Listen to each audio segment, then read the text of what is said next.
certain extreme situations, the law is inadequate. In order to shame its inadequacy, it is necessary to act outside the law, to pursue natural justice. This is not vengeance. Revenge is not a valid motive, it's an emotional response. No, not vengeance. Punishment. Tonight we have a chance to say, yeah, you're right. We're too extreme, we're too wild, we're too out of control, we're too full of our own shit. Or we have a chance to say, hey, fuck you, you're wrong. Fuck you, we're right. Because you have all made it to the dance. Because believe me, this is the dance. Start the show.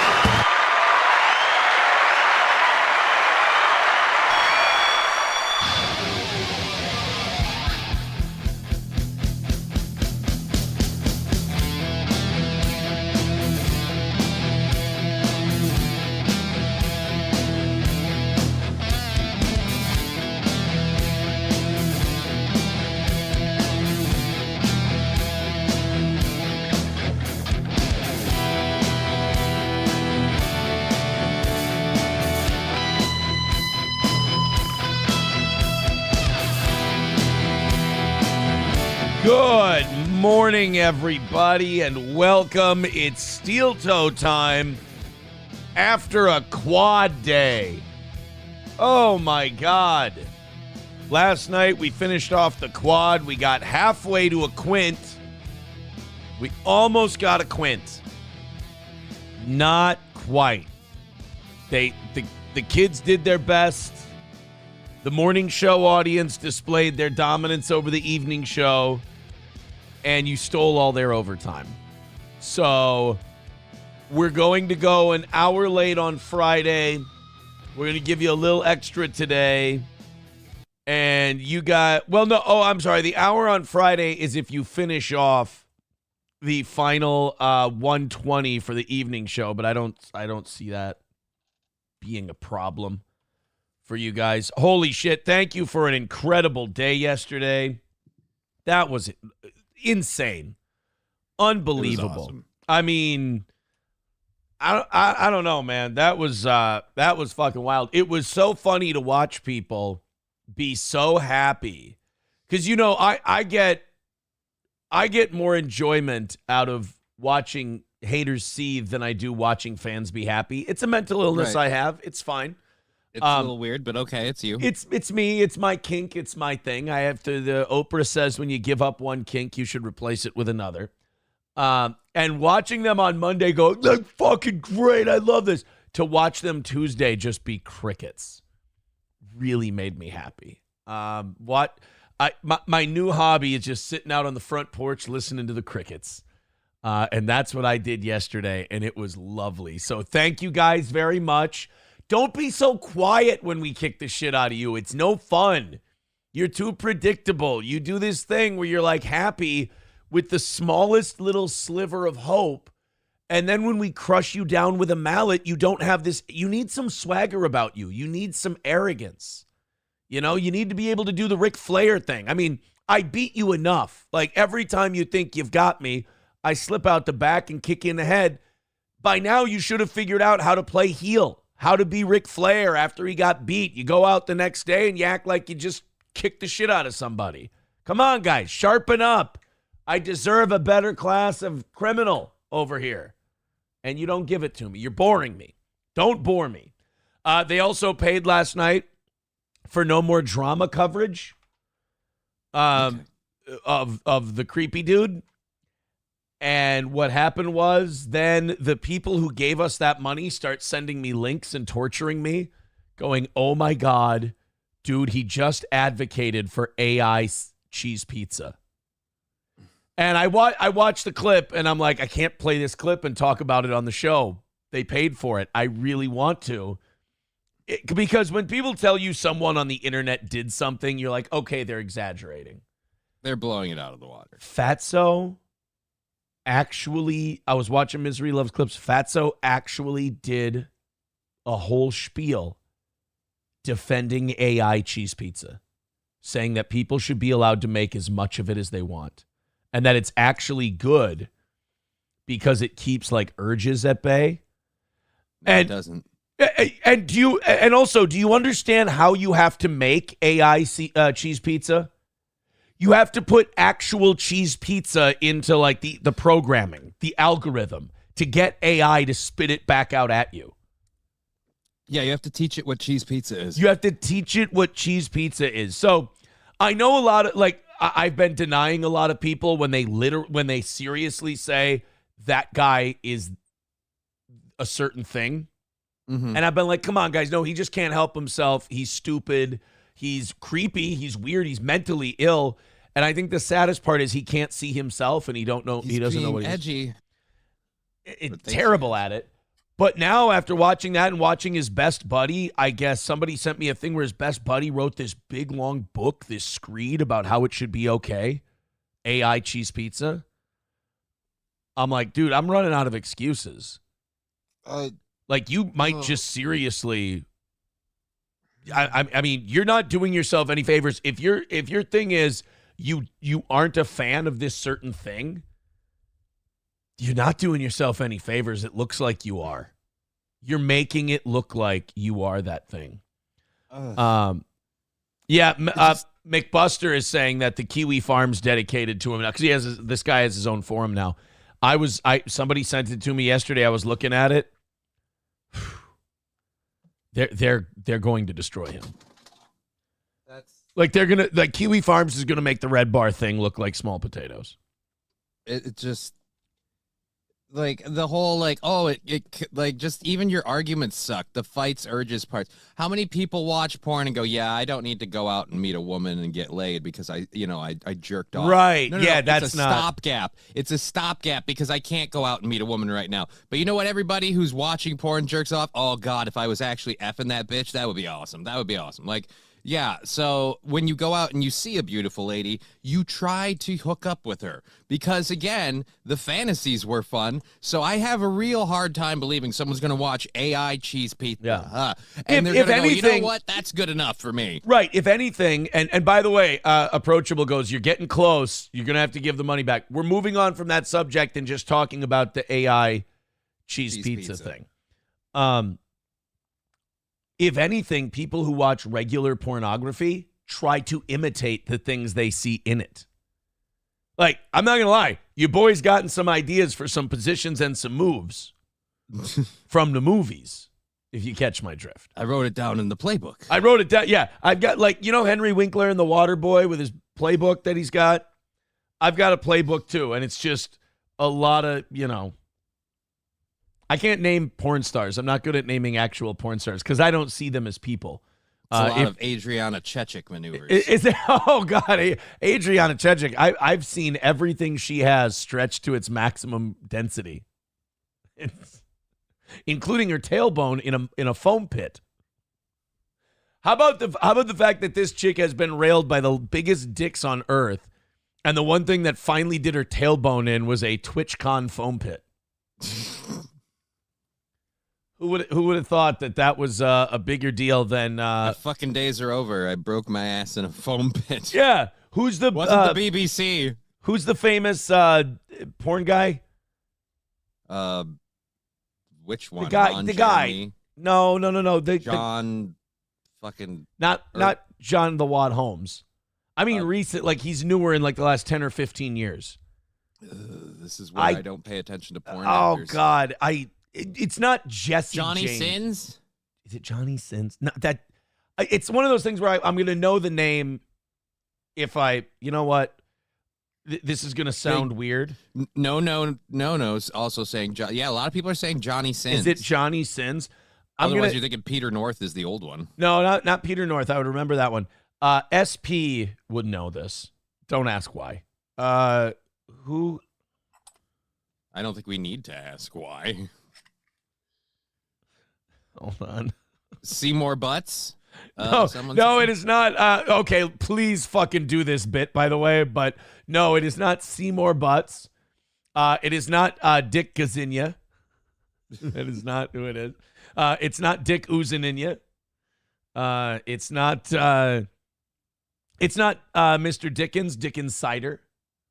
Lexington Steel. It's not Lexington Steel. It's not a black. I wouldn't name a black porn star. Is it some people saying Johnny Sins? John Dean? No. I was going to say, is there a Jimmy Dean? But that's the sausage guy. McBuster says Billy Brickdong. I don't believe that it's Billy Brickdong. But Dirk Diggler? Someone else's? No, it is not Dirk Diggler. Maybe it's Johnny Sins. I don't know.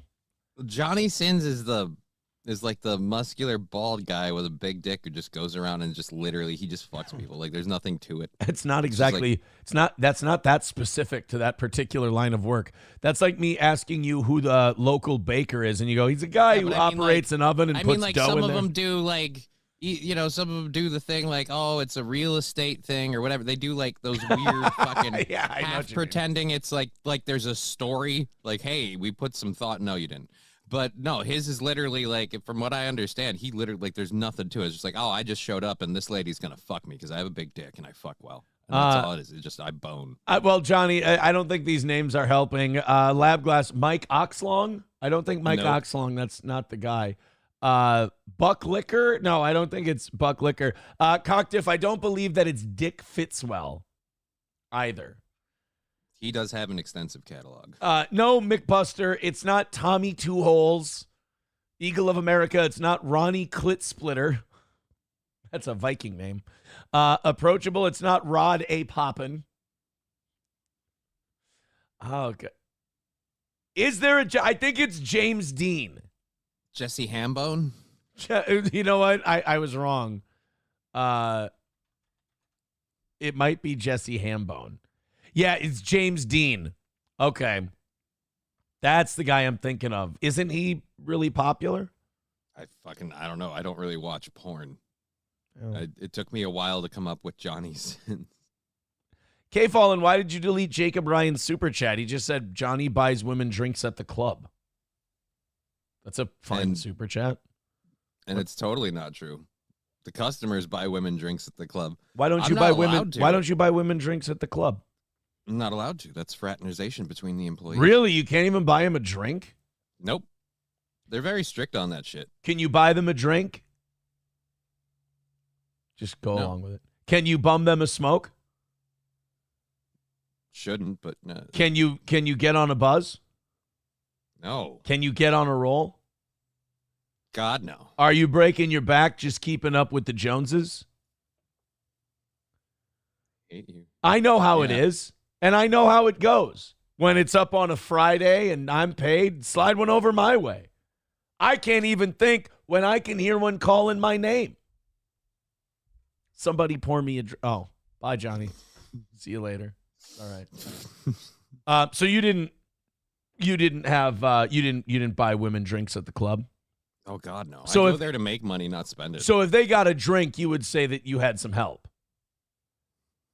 Because they had some help. Yeah, it ain't like you can make this kind of mess all by yourself. No, a bartender usually has to do it. But they shouldn't act like they ain't help you pull that bottle off the shelf. Well, I didn't pull it off the shelf. Like I said, it was the bartender. Right. But they've been deep in every weekend, if you couldn't tell. Oh, God, yeah. Yeah. They say teamwork Customers love loading them up. I mean, they say teamwork makes the dream work. Hell, you had some help. You think so? Oh, no. McBuster says Cat Williams was correct. 2024 is the year the diddlers get exposed. I mean, I tried to help by going like, nah, it's just he's a weirdo, it's creepy, all that. It's like, but now it's like, honestly, I have to tap out of saying their jokes. Like, I honestly have to. It's a problem. It's a problem. For a while, I've been tapping out of it in general. Just being like, you know what? Yeah. I don't know what's going on. It's a problem, and I know the better. I'm officially saying it should be investigated. Because, I mean, we're way beyond where there's smoke, there's fire. Where there's fire, there's fire. It should be investigated. I mean, I don't think there's been like physical touching, like kind of wrong. But I think maybe at least some boundaries of decency have been crossed, if not legally. Perhaps. I think there's enough to actually warrant someone looking into it. All right, guys. So, Johnny, is that I don't get that joke, the $1.99 that you buy women drinks at the club. Is that a thing? Is that like a bit that started, or? No, I don't get it either. I guess he's just accusing me of buying women drinks at the club. I thought he meant like at the bar. Like you would just go to a bar and you're just buying women drinks. And again, no. If I go to a bar, I'm DJing. Once again, I'm not buying anybody drinks, even myself.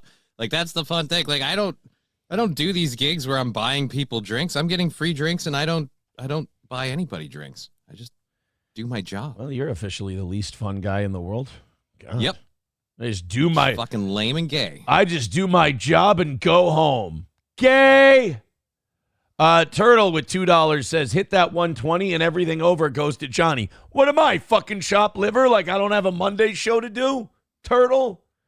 Actually, hit that 120 and we're good for the week. And you guys get to steal all of the evening show's overtime, which is very, very, very, very funny. You'll get an hour of overtime Friday and a half hour of overtime today for beating all of the evening show's overtime. And Jacob Ryan with that $1.99, he asked the drink question. I really hope MSO doesn't show up. Oh, MSO's here. He's going to be really mad. Deranged Lunatic with $1 says, Aaron, that shirt really shows off your man titties. MSO hates this shirt with a bleeding passion. MSO despises this shirt, everything he believes that it represents, everything that it stands for. If this shirt had a family, MSO would declare a jihad on it. He would give it a pager and then watch it explode in a grocery store. He hates this shirt that much. It was amazing. It's your uniform. Yeah, my Amazon uniform. I got to make some extra money. I mean, if you guys hate me so much, you should be happy that I'm, getting a job and being a productive citizen. I mean, there's no pleasing you people. Annoyed Wawa supervisor says the craziest thing about the Diddy charges is that they discovered 25 liters of baby oil and an unidentified brown substance in the house. Dude, what's up with this unidentified brown substance making an appearance at every fucking crazy degenerate arrest? What is this unknown brown substance? Quit burning your drugs. Santorum. Isn't Santorum? I forget about Santorum. It didn't frothy mixture of lube and... Yeah, Jon Stewart made that the mixture of, like, the byproduct of gay sex. Yeah, like, I don't know if gays did it or John did it and the gays did it and John promoted it, but yeah, somehow it got around and that became a thing. It was an ode to Senator Rick Santorum, who believed that if we allowed gay marriage, it would lead to people fucking dogs, which I think we owe Senator Santorum an apology, because boy, did he get close. Ever since gay marriage, let's just say a lot of different sexual proclivities have been allowed where previously they were looked at as weird. And a lot of people have been very open about some proclivities that some of us feel should just be flat out illegal. Yeah, guys, if the CP is AI, it still had to be fed by cheese pizza. It's still depicting cheese pizza. Like, that's my problem. You should not. I will say that if you're being raked over the coals and it's leading you to, let's say you're a streamer and it's leading you to spiral like it is, my advice would be get out in front of it, address it, walk it back, or don't. Don't. That would be it. Love that shirt. It gives me boners, says Lab Glass. Yeah, see, that people are torn. People are torn. They feel strongly one way or another. That's all that matters. Fauci's Pangolin wants to know, Johnny, do the strippers bleach their assholes where you work? Asking for a friend. I don't know. I think bleaching assholes is not a very Midwestern thing. No, they do a lot of different stuff. I mean, every girl does something different, but yeah, you'd have to ask them. I don't know. I don't really get into their butthole maintenance. It would be nice if you would investigate for us. That's all I'm saying.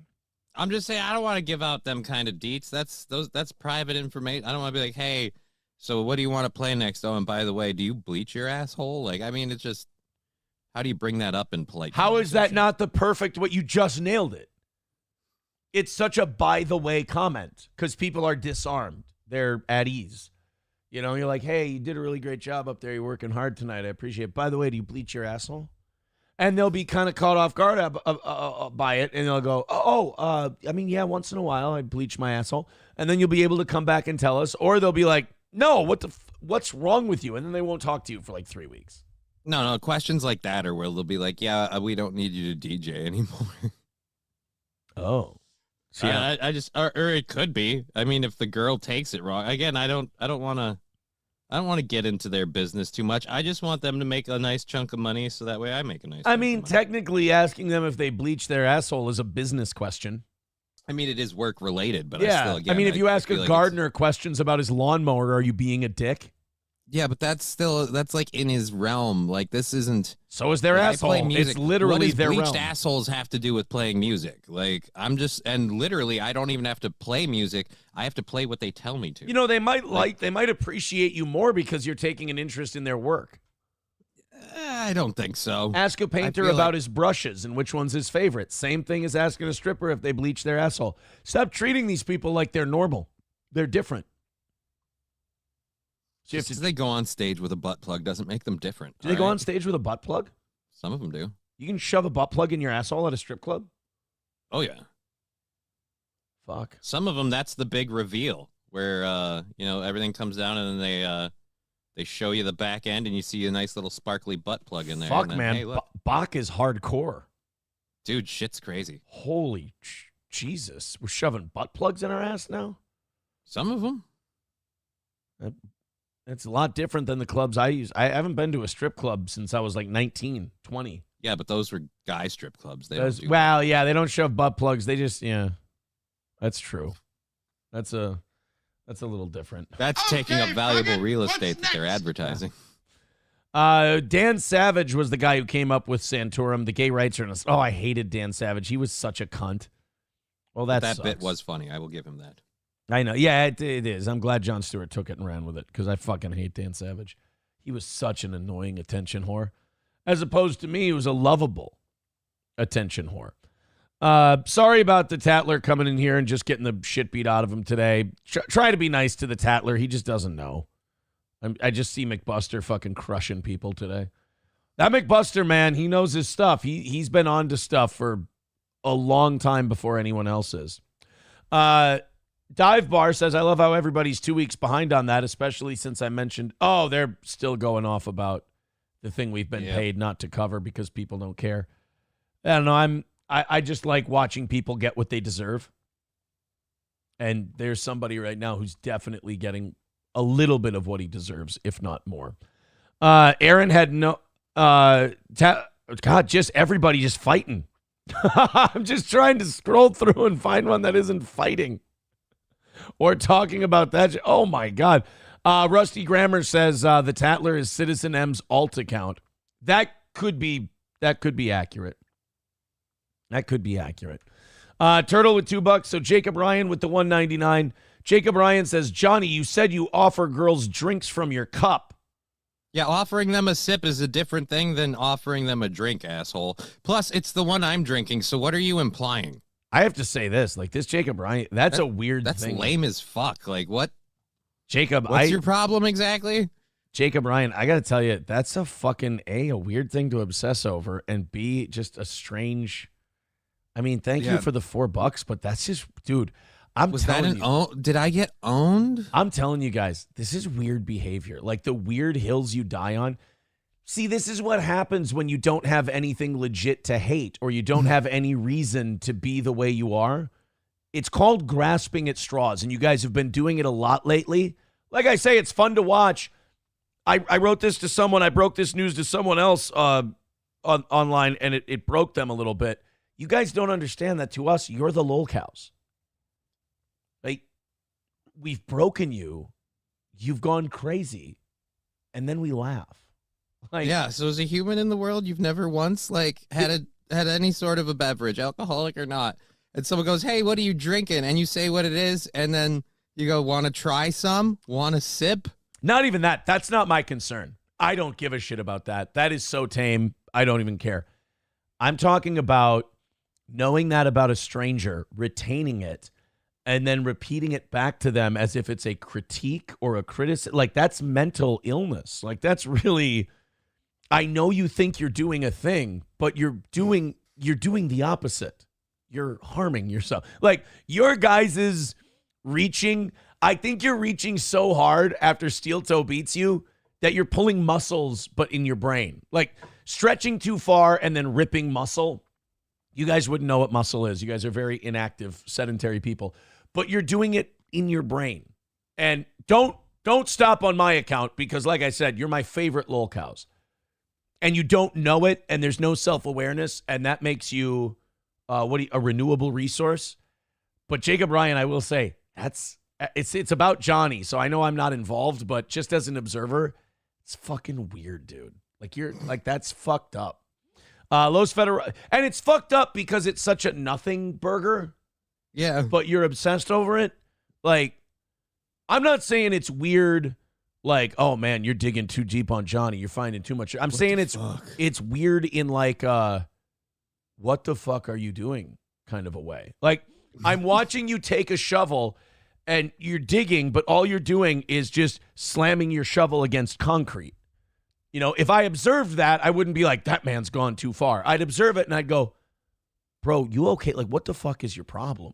Like, somebody needs to step in here. You're not okay.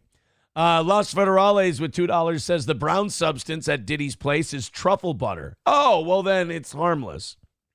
Turtle with $2 says, I want Johnny to get his bag. The quad got covered.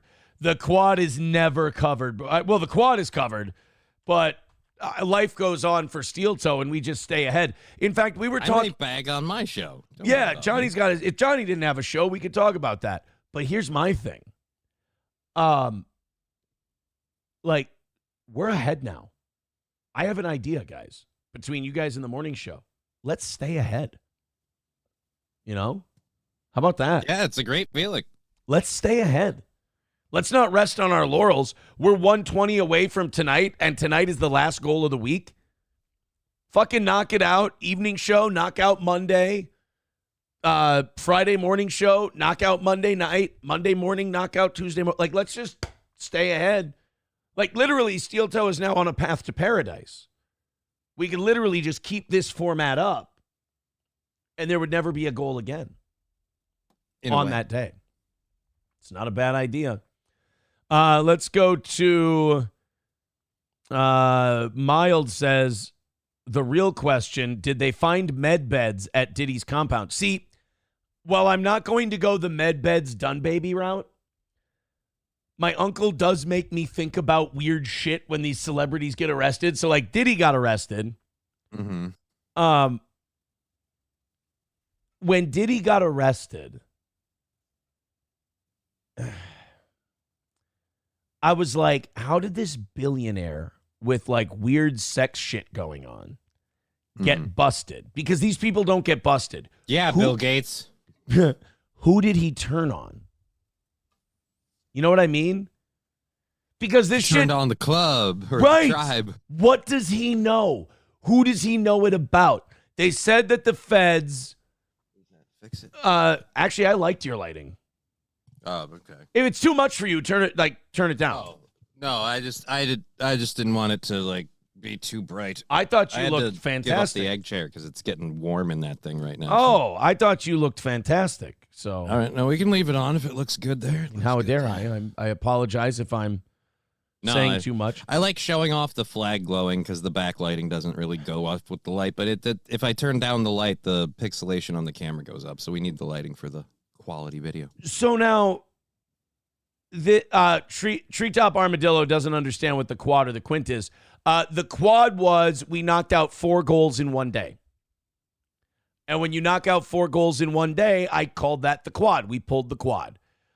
Yesterday, we got within $120 of pulling a quint and knocking out 5 goals in one day. It got very, very close. So that's what the quad and the quint is. But the Diddy thing, and we'll talk about Diddy later, as the title of the episode shows. Who did he turn on? Who did he upset? Because, it's like the movie Shooter. There is no head of the snake. It's a conglomerate. When one betrays the group, they turn on him and devour him. Yeah, they betray him. So I think Matt said it yesterday, and Matt so rarely has brilliant takes, and he stumbled onto one yesterday. He goes, he's Black Epstein, and he's going to get Epsteined. And I have to agree with that. Like a guy like him does not get busted for weird sex shit unless he had a falling out with some powerful group, and that group said, all right, to the wolves, because they would have killed that chick immediately. That chick would be dead normally. So what the hell happened? I mean, he works in the music industry and has like a television production company, so I can't imagine any group of people that don't feed me. All right? You what? I don't need help making that connection. I've been trying to spend the last 5 minutes not going that direction. But go ahead, continue. Music industry, television industry. Music industry, television industry. There's just, there's no groups of people that. Bro, at this rate, I'm going to have to block Google from my computer. Because if CEO of Diddy's company. Oh, thank God. It's a guy named Tariq A. Brooks is the president. Whew. Okay. Combs. Yeah, of his company, but he has to work with. Combs Global Leader. Cultivated by Sean Combs. I know that. Okay, so there's Tariq. Okay, Tariq Brooks runs that too. Whew. Thank God. See, I'm gonna ban Google from my own computer for my own health. I'm getting rid of it. People saying I can't listen to the bad boy music anymore. R.I.P. my childhood. Fuck that, dude.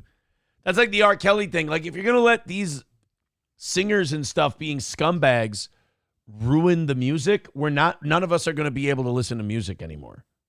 I'll admit it, though, with R. Kelly, there's certain things like where I'm like, well, maybe it was a sign, because like he's like, my mind keeps telling me it's wrong, but my body keeps telling me yes.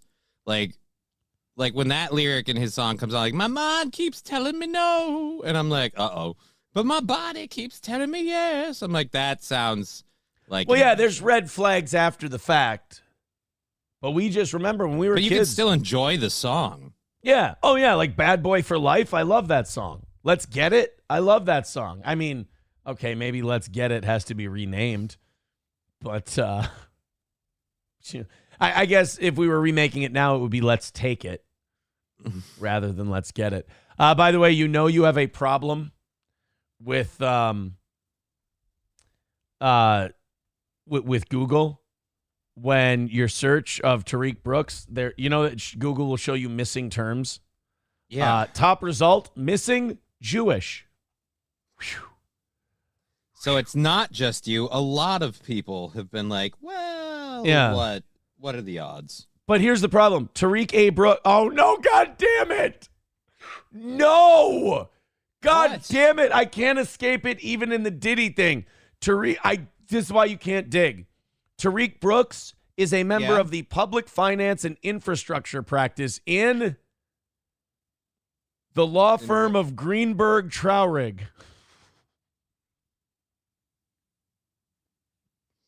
Just a lot of hood brothers. Motherfucker. Can black people just own shit? We can get wool from paper. We can get wool from sheep, but where are our clothing stores? We can get milk from a cow, but where are our grocery stores? When you break a seal on that liquor bottle, that's a government seal you're breaking. Oh, boy. All right, well, that's enough Google for today, boys and girls. I'm done. We'll get to the Diddy. We know what Diddy did now. Yeah, we'll get to the Diddy stuff a little bit later today. Right now, we are $115 away from tonight. So if you knock out tonight, you guys get to monopolize all of the evening shows overtime. You get all of it for the week. And then we told the evening show, like, all right, you missed on Monday, and the evening show took your Tuesday away from you. But if you hammer out Wednesdays, we'll give you a half hour of your overtime back. And they came up 120 short. They knocked out yesterday morning, but they came up 120 short on tonight. So they didn't get any of their overtime back. So now it's, I guess if the morning people don't get the evening show's overtime, then it's still up for the grabs. evening show, yeah, they still have a chance to get it. But if I'm the morning show people, I'm just being a fucking dick and taking it from them. Yeah. Just being a cunt. For all those times the evening show audience would cock off and be like, oh, look how we carried shit and did this. Fuck you guys. This has been the week of the morning show crowd. I had a busy day yesterday. We were talking about it on the evening show. I went to get my tabs. Found out that the state of Minnesota, in order to tax the piss out of me, values my 2019 Chevy Tahoe at $50,000. Yup. It's fucking criminal what the government gets away with. They value my 2017 Flex at like 25. Take a look at your property tax statement sometime. See what the houses... I'm already close to suicidal enough with my MS. I don't need to add. Dude, you look on that, though, like your property tax statement, it shows you what the government values your house at, and then you go look at what the houses in the area are selling for. It's not uncommon for that number to be $50,000 off. Yeah. It's weird that they get to tax us on what they believe it's worth, and we have to deal with what it's actually worth. And we own a house that we still pay taxes on after we own it. It's weird. So after I pay it off, after the mortgage is all paid, done and done, oh no, property taxes again. Yeah, I mean, it's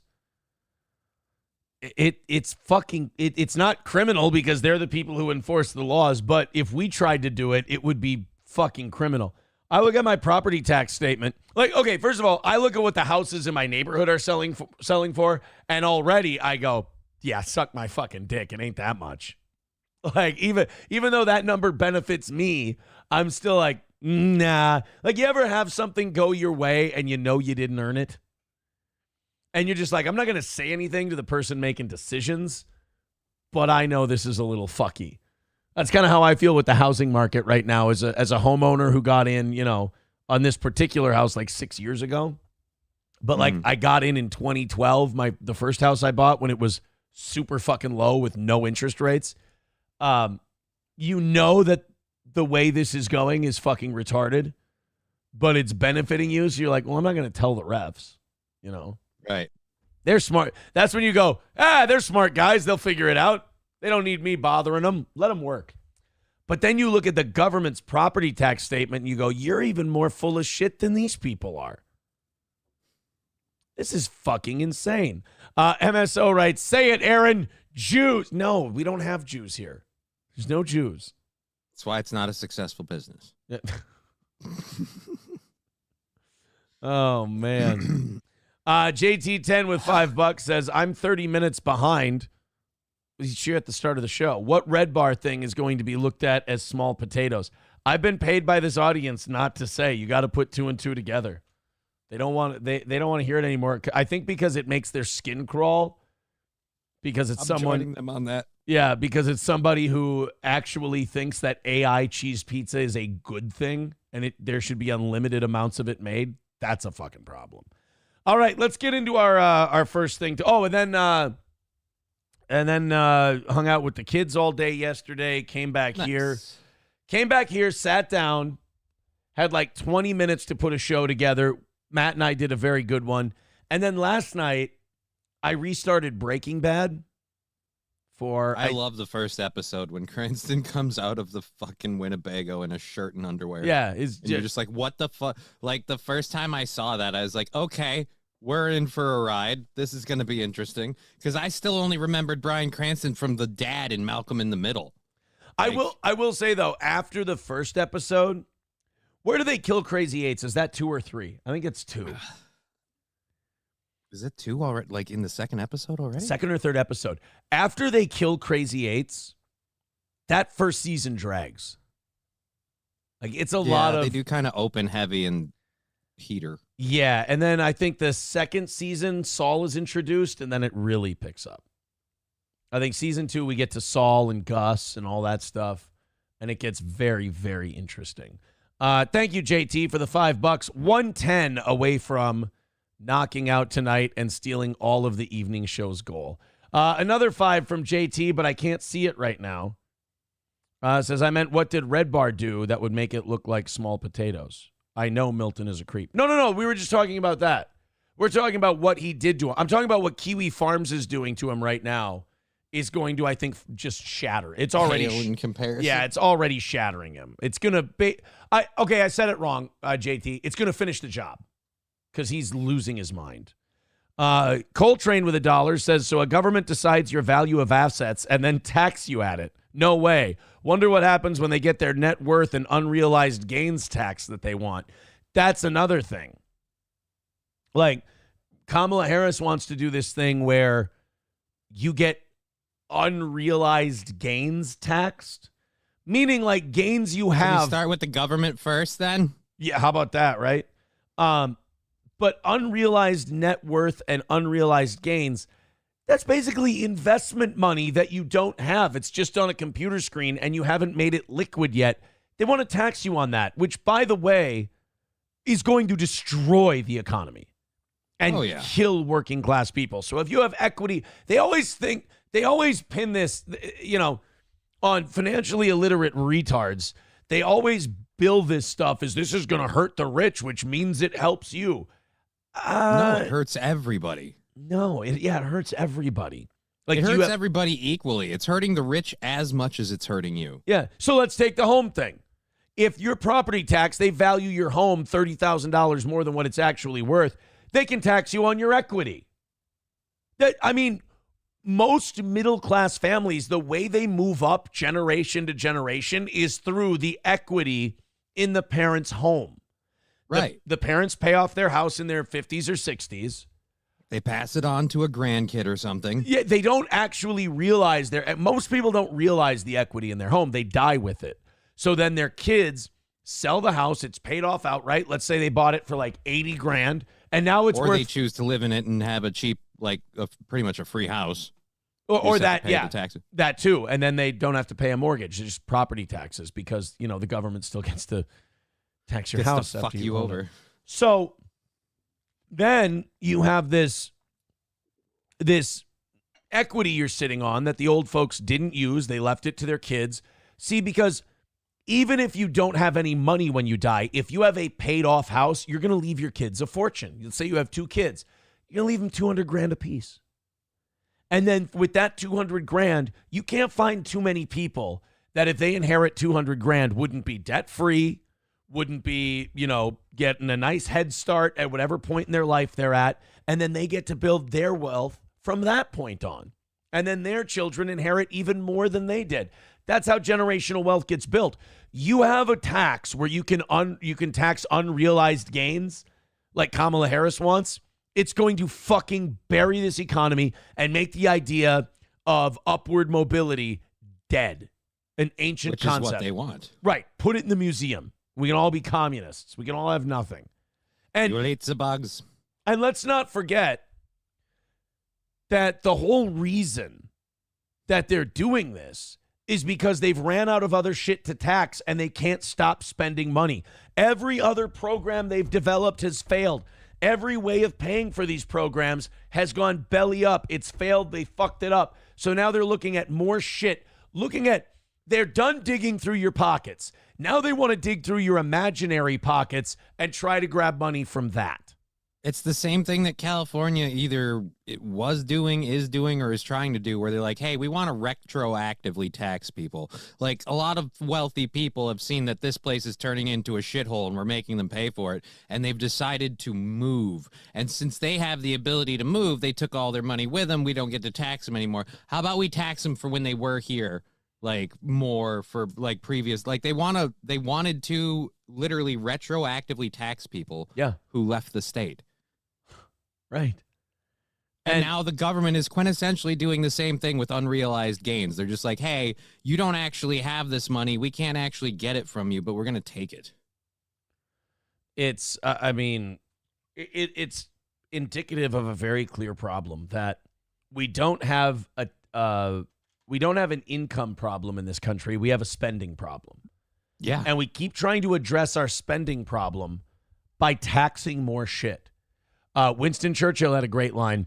A country trying to tax itself into prosperity is like a man standing in a bucket trying to lift himself up by the handle. I fucking Winnie had some good lines, did he not? Yeah, well, he was drinking a lot.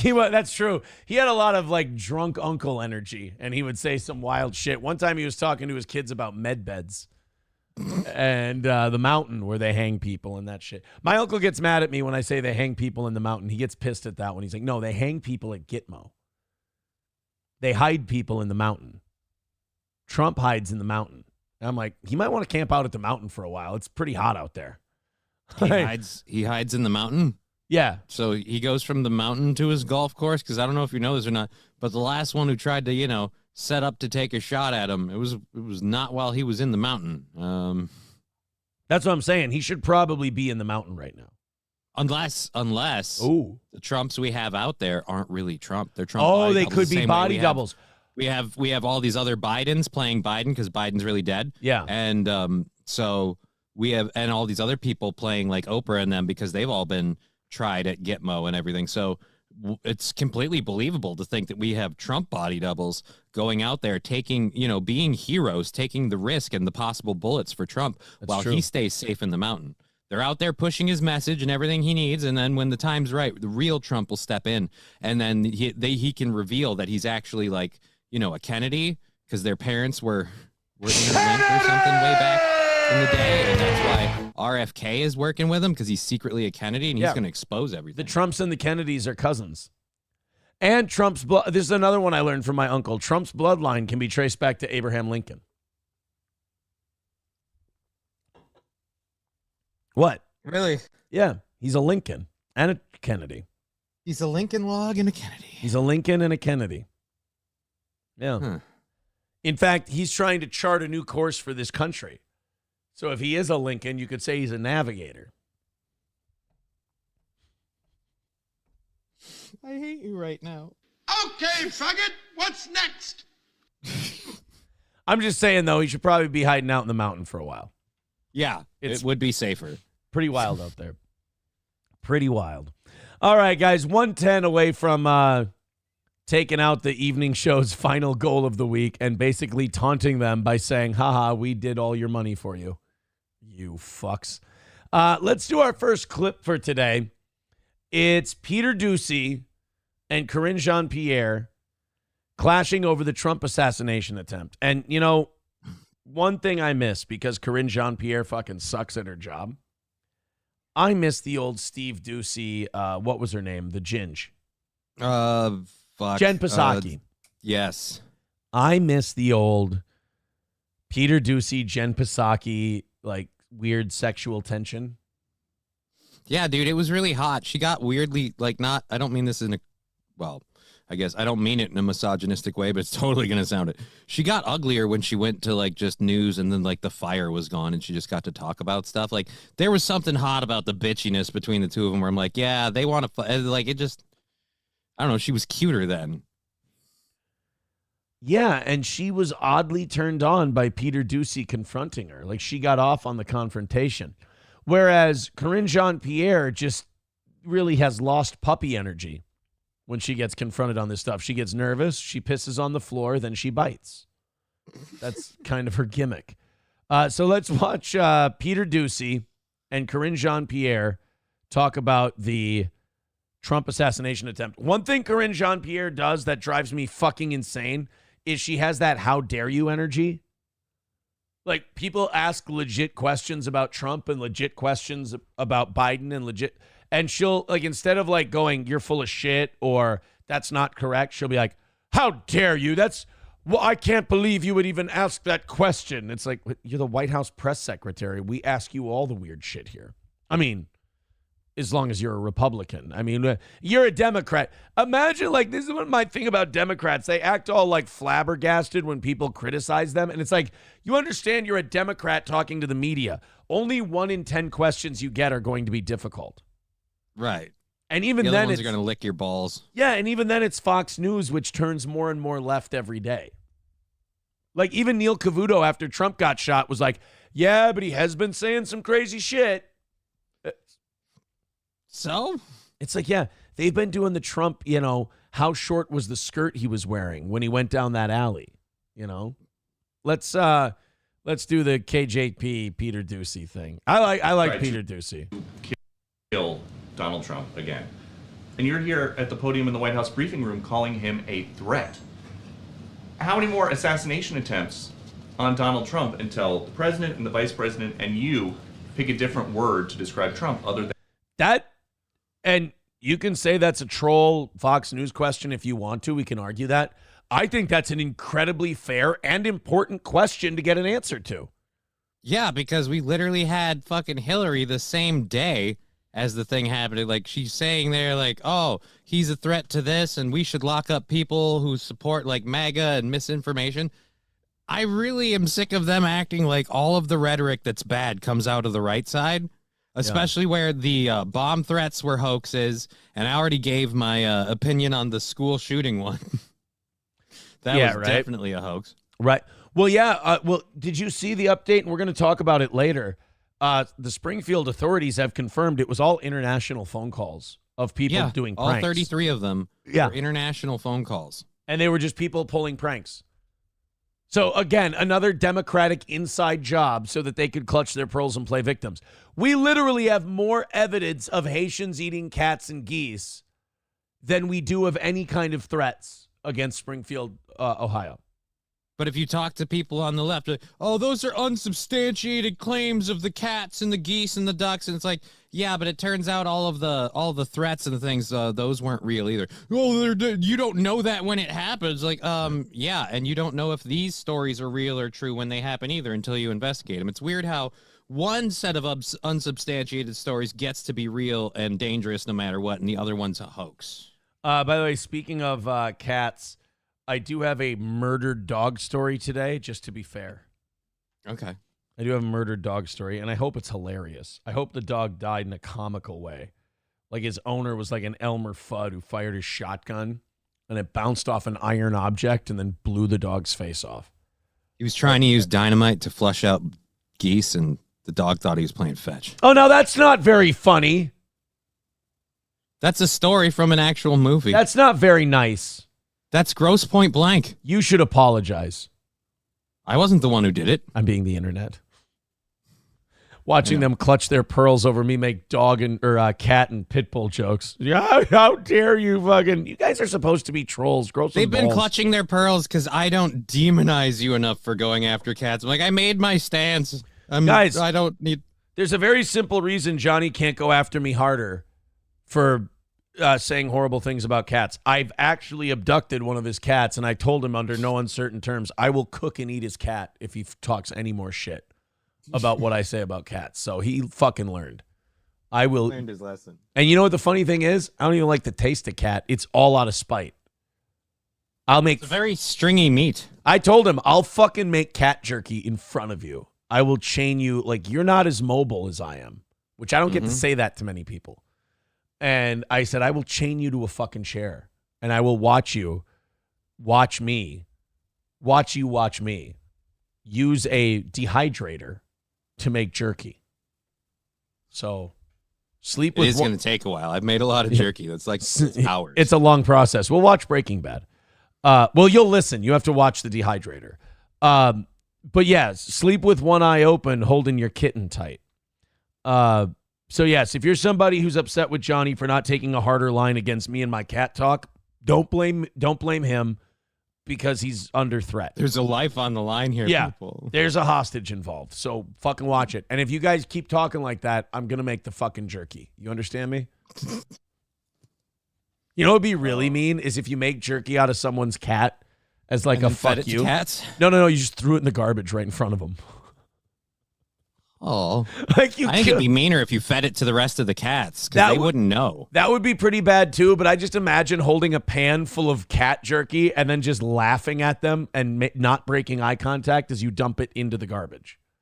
That would be a pretty evil move. Or the garbage disposal. Oh, and then it's you have like to it's listen. Not enough. Now you got to listen to it get ground up and stuff. You have to listen to the cat jerky just go. Oh God, you're right. That is fucking. See, now everybody should go after you. I didn't even think of that. That's fucking gross, dude. Now here's my question: do you declaw the cat jerky? Oh yeah, you don't want those. That's like when you don't debone fish. Yeah, and you get those little tiny bones. Yeah, it is. It's like a hairball. Like if you ever get a fish bone, you swallow it. It feels like you're gonna die, but it feels like it's gonna take 70 years to strangle you. Ugh. If you ever swallow a small fish bone, you get that thing where you can breathe, but you're just going. I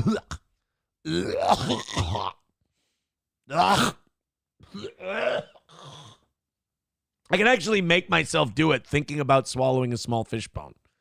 Like Well, if you I've have, never swallowed a small fish bone. I hope I don't endure that torture. you know, That if sounds you ever horrible. have like crappie or something like at the lake and you clean them and you make them and you fry them up, you make little snacks. God, that makes me want to get a bunch of crappies and then get a Cajun breading and one of those little mobile, you know, those deep fryers that you can just put on the little mobile propane flame. Yeah. And I just want to make those. That's a fun thing to do in the summertime. But yeah, you get a little bone in there. If you guys hit the goal, I'll stop making that noise. Than threat. Peter, if anything from this administration, I actually completely disagree with the premise of your question. The Oh, question that fuck you're you. The premise of his question is shit you've said. That's like the press secretary goes, President Lincoln, a lot of the American people don't know what a score is. So when you say 7 years ago, do you feel that could actually confuse a lot of the American people? Well, actually, I disagree with the premise of your question because we never said 7 years ago. It's like, wait, what? But I watched you. It's in the paper. asking. It is also incredibly dangerous in the way that you're asking it. Wow. Because American Yeah, people because are someone watching. might shoot at somebody. And to say that from an administration who has consistently condemned political violence, from While an calling him administration where the president You want to condemn political violence, and then in the same sentence, you call him a threat to democracy. The So you word could condemn. the word narcissist and gaslighting gets thrown around too much and misused. Like everyone who breaks up with a partner all of a sudden thinks everyone's a narcissist, which it's very rare. I've only met one in my entire life. Literally, I've met He's right one. there. Yeah, right.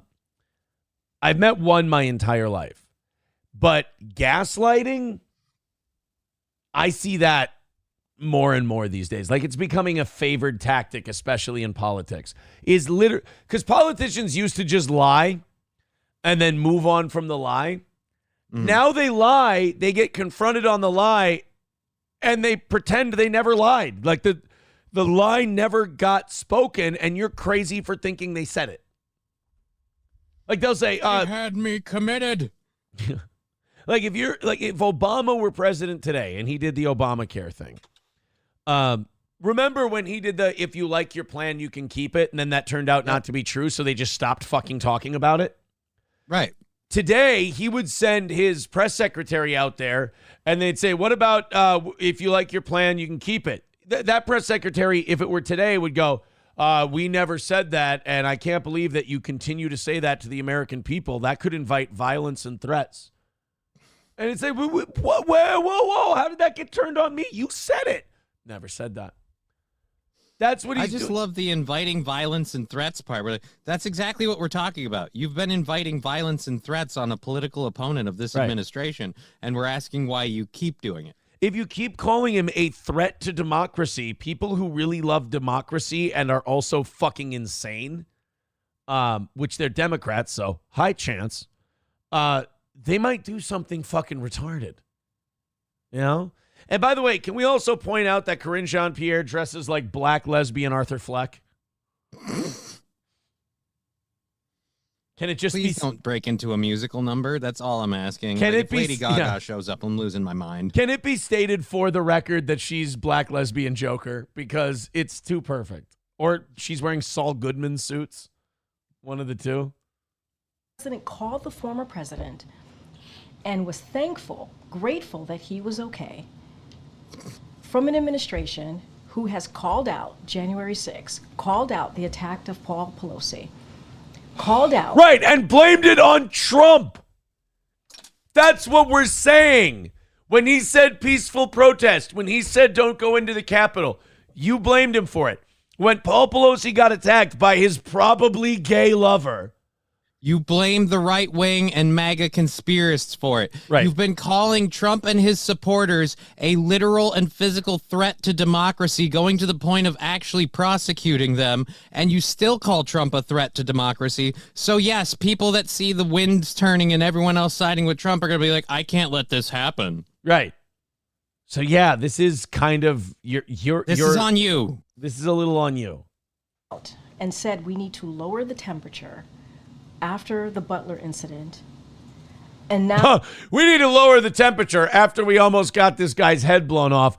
And then literally the next day, you guys were saying he's a threat to democracy again. God damn it, you guys.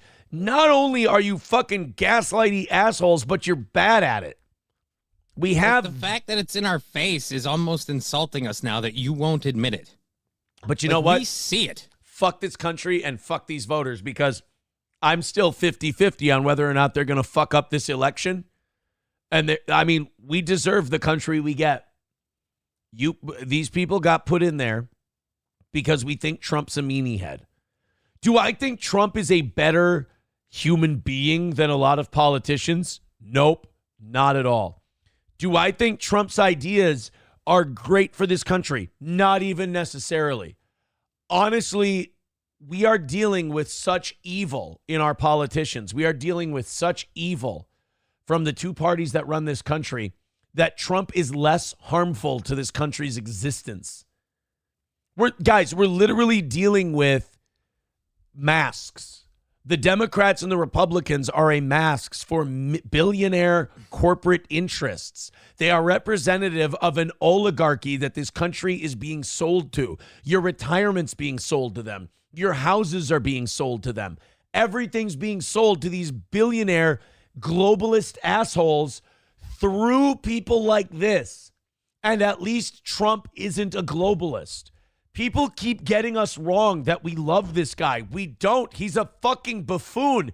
That's how evil these people are. That we go, we'll take the crazy fucking gorilla with half a brain, because at least he's not trying to take all of our shit. Like we were talking about that unrealized gains and unrealized profits tax. That's literally billionaire oligarchs trying to steal your home equity from you because God forbid the middle class move to upper middle class ever.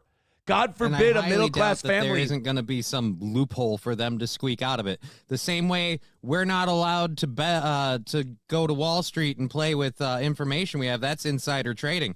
But every single politician who's getting approached by lobbyists, and when they're writing laws that will benefit companies, they can invest in those companies because they know the boon's about to happen. That's not insider trading. Oh, and by the way, those politicians never tell their Wall Street buddies that insider information. Oh, yeah. Never. They never do. They never share that. Yeah, all those Wall Street types write these politicians those checks because they just fucking like them so much. That's what it is. But I mean, they don't want to see if a middle class family goes from an above ground pool to an in ground pool. Guys, we got to get more taxes. We got to take more money. It's the whole reason we have a 2 fucking income household thing now. A long time ago, they realized they could get way more money if they broke up the fucking one income household. It was a really great thing where we had people taking care of the house. We had people taking care of the bills. Everybody lived as a family. But now we got to have 2 incomes. And yes, the divorce rate climbing is definitely directly connected to increased amounts of stress in the home from both people working jobs they don't like. Both people being super stressed and coming home and wanting things to just kind of be, I don't know, it'd be really nice if I didn't have to do all the work all day. So when you came home from a hard day of work, someone else is like, I've got food ready. I've got the house clean. Whether it's the husband or the wife, I'm not getting gender specific here, but that is a big deal. Like that makes life a lot easier for someone like, oh, I've had a long day. I just get to sit down. I get a meal served to me. I get to relax. I get to take some time off. Yep. And someone else has done all the hard work around here, and they've had their, and so now we're all together. We're having a good time. It's more of a partnership. Yeah. Because you're each working towards a solid goal of a happy house, and you have a better way to do it. But if you both come home stressed out, overworked, what are we going to make for food? What do you want to do? You want to fuck? No, go fuck yourself. I'm tired. Like, it's going to cause strife, and it's going to break up your strife. It's going to cause strife, too. Streisand. But no, because somewhere along the line in the 60s and 70s, these fucking politicians ran out of your money again. So then they convinced women that working was super cool. Hey, you know that thing that stresses the fuck out of your husband and fills him with existential dread every day? You should do that too, because it's really liberating. And actually, you staying at home and being around your children that you love more than anything in the world and spending ample amounts of time with them and molding and shaping their lives, that's fucking gay, bro. You should go to this windowless building and you should slave away there for 8 hours and then pay someone else thousands of dollars a month to watch your children grow up. They convinced and don't these worry, fucking... they won't do anything nefarious to them or put weird ideas in their head. That wouldn't be what they do. They convinced women that that was a better life for them. And guess what? Statistically, women have gotten less happy and they've had more mental illness problems, as have men, as time has gone on. Directly because of work-related stress. I can't agree with you on that one. I don't think women have more mental illness problems. I think we're just finding them now. I was waiting. I was like, you out of your fucking mind? No, I think they've had them this whole time. We just haven't looked as deeply. I think one of the... I'm going to make a call right now. We just called it hysteria and made a doctor, shove a vibrator on their pussy until they came and calmed them down. I'm going to call it right now. I'm going to have a fucking heart attack. I backed from Celsius down to sugar-free Red Bull, which is a shitload less caffeine. I'm still going to have a fucking heart attack on the air. Yeah, it's more than less than half the caffeine. Your tolerance is fucking insane. And by that, I mean lack thereof. I'm getting these like strains in what I'm hoping is a pec muscle, or it could be my heart just ready to. Have you been jerking it aggressively? Maybe that's what it is. No, lovingly. I've been jerking it. The Butler incident. And now for you to make that. The Butler incident, that's where they came in and went, yeah, so would you like your dinner this evening? It's a fucking terrible joke. All right. How awesome would that be if they could just be like, the Butler did it? Right. Kind of comment in your question, because your question involved a comment and a statement. Yeah, from shit you've said. Like calling him a threat to democracy.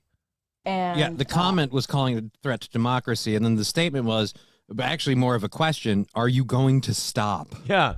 Corinne Jean-Pierre, my allegiance is to the Republic, to democracy. You were supposed to defeat the Democrats, not join them in darkness. I will do what I must. America has no Obi-Wan Kenobi. We just have a shitload of Palpatines, including Trump. Maybe Trump's more of a Dooku, but he's still... Give it up, Donald Trump. I have the Dominion high ground. I'll unplug the machines. You will try. Oh, no, I did an Anakin line as Obi-Wan. Shit. I will count... I will count the ballots how I must. You will try. You know, it is... that is also incredibly dangerous. When we have been very clear in condemning political violence from here, what I have said about the president, the former president, about January 6th is facts. No. Oh! No, it's not. Okay, so if I say it and it's fact and someone blows his fucking head off, then it's okay, because at least what I said is fact according to me. God, again, no, it isn't. The whole January 6th thing orchestrated by Donald Trump is a blatant fucking lie. Yeah. Again, this is that misinformation that Hillary Clinton wants people locked up for, but it's really interesting how that misinformation is totally allowed when it's coming from the White House. Yeah. People without kids shouldn't hold positions of power. I'm ready to make land ownership and having children like necessary to unlocking certain doors of access to this Like country. voting. Because people on the dole, people who don't have land, and people who don't have children, I believe there's a reason ancient cultures stopped them from participating fully, because they realized that these people do not have as much invested in what happens to that country. They make all of their decisions with a very short-sighted view because they're only looking at them. Ready for this? This is going to be really like Nazi of me. Get the lube. I believe that I don't believe this. I'm saying the country would be better off if the rules we had for being president were also the rules for voting. You had to be born here. You have to be at least 35 years old. Natural born United States citizen of at least 35 years of age. And that's who should get to decide. And you should have to bring your W-2s and show that you paid more in taxes than you got back. I don't know about the taxes one. That seems like a little bit, at least not on the day, like maybe to get your voter registration. What I'm saying is, like, if you're a ward of the state, if you get money from the government, you have a vested interest to grow the government, and you're doing that at the expense of other innocent people. Like you're voting to steal money from people. Right. So I don't know. I'm just saying in general, like the age thing is the big one I have. I think 35 is a little high. Like, I think we could back that down, maybe as low as 25. But yeah, I think you should have to have something that proves you're invested in it, like owning land or having kids. Okay, fine. As for the dole part, I completely agree. If you're on state assistances and stuff, and I know people are like, "Oh, Johnny, you're on the dole." There's a big difference between I have a medical condition and I force you. But if you're not like actively trying to get off of it, like I am, like if you're not working and trying to find a way to not be on the dole, then yeah, I feel like you shouldn't. How about this? I'll make it easier. I'll streamline it. Ready? How about white? I was only kidding. Hey, I'm white. I'm white. Hey, by the way, Victor, can you send me that Ben Stiller in Dodgeball? I want that as a drop. I just want, hey, I'm white. Hey, I'm white. I'm white. That you all have reported. It is fact. When you have a former president who basically says that the election wasn't, the results of the election were not the results of the election.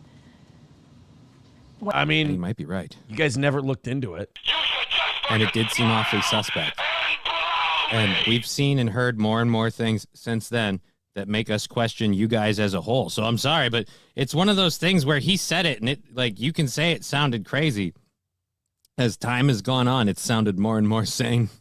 Oh, my lucky stars, a Negro. Sorry. Even Ray Charles could see that coming. All right. When dozens of more than 60 Republican judges said that it was a free and fair election. More than 60 said it was indeed a free and fair election.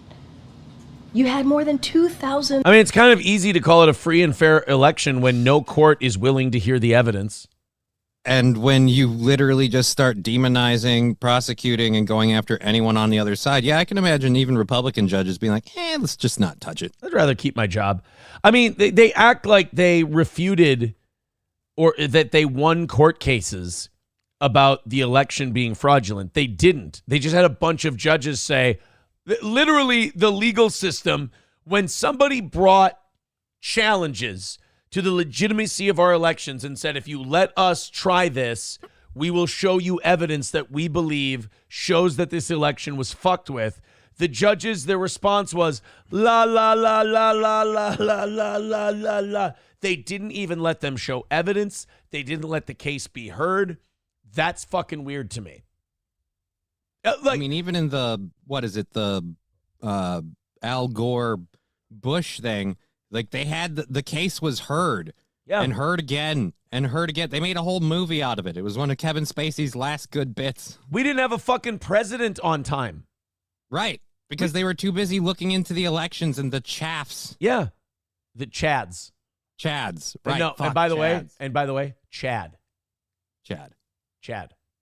That movie Recount is pretty good. It's kind of lefty because it's an HBO movie, but it's really good because Kevin Spacey is back arguing with Dennis Leary, their Al Gore people, and he goes, and now we have to have this argument about these Chads, and Leary goes, Chad, what? Yeah, the plural of Chad is Chad. What? Yeah, fucked up. There's one part in that movie where Dennis Leary is going off about something, and all Kevin Spacey's character says, has anyone ever told you say fuck a lot? People who were told to go to the Capitol. It was one of the darkest days of our democracy. You're allowed to protest in fucking Washington, D.C., and he said keep it peaceful and don't go into the Capitol. You know who did say go into the Capitol? Your FBI operative, Ray Epps.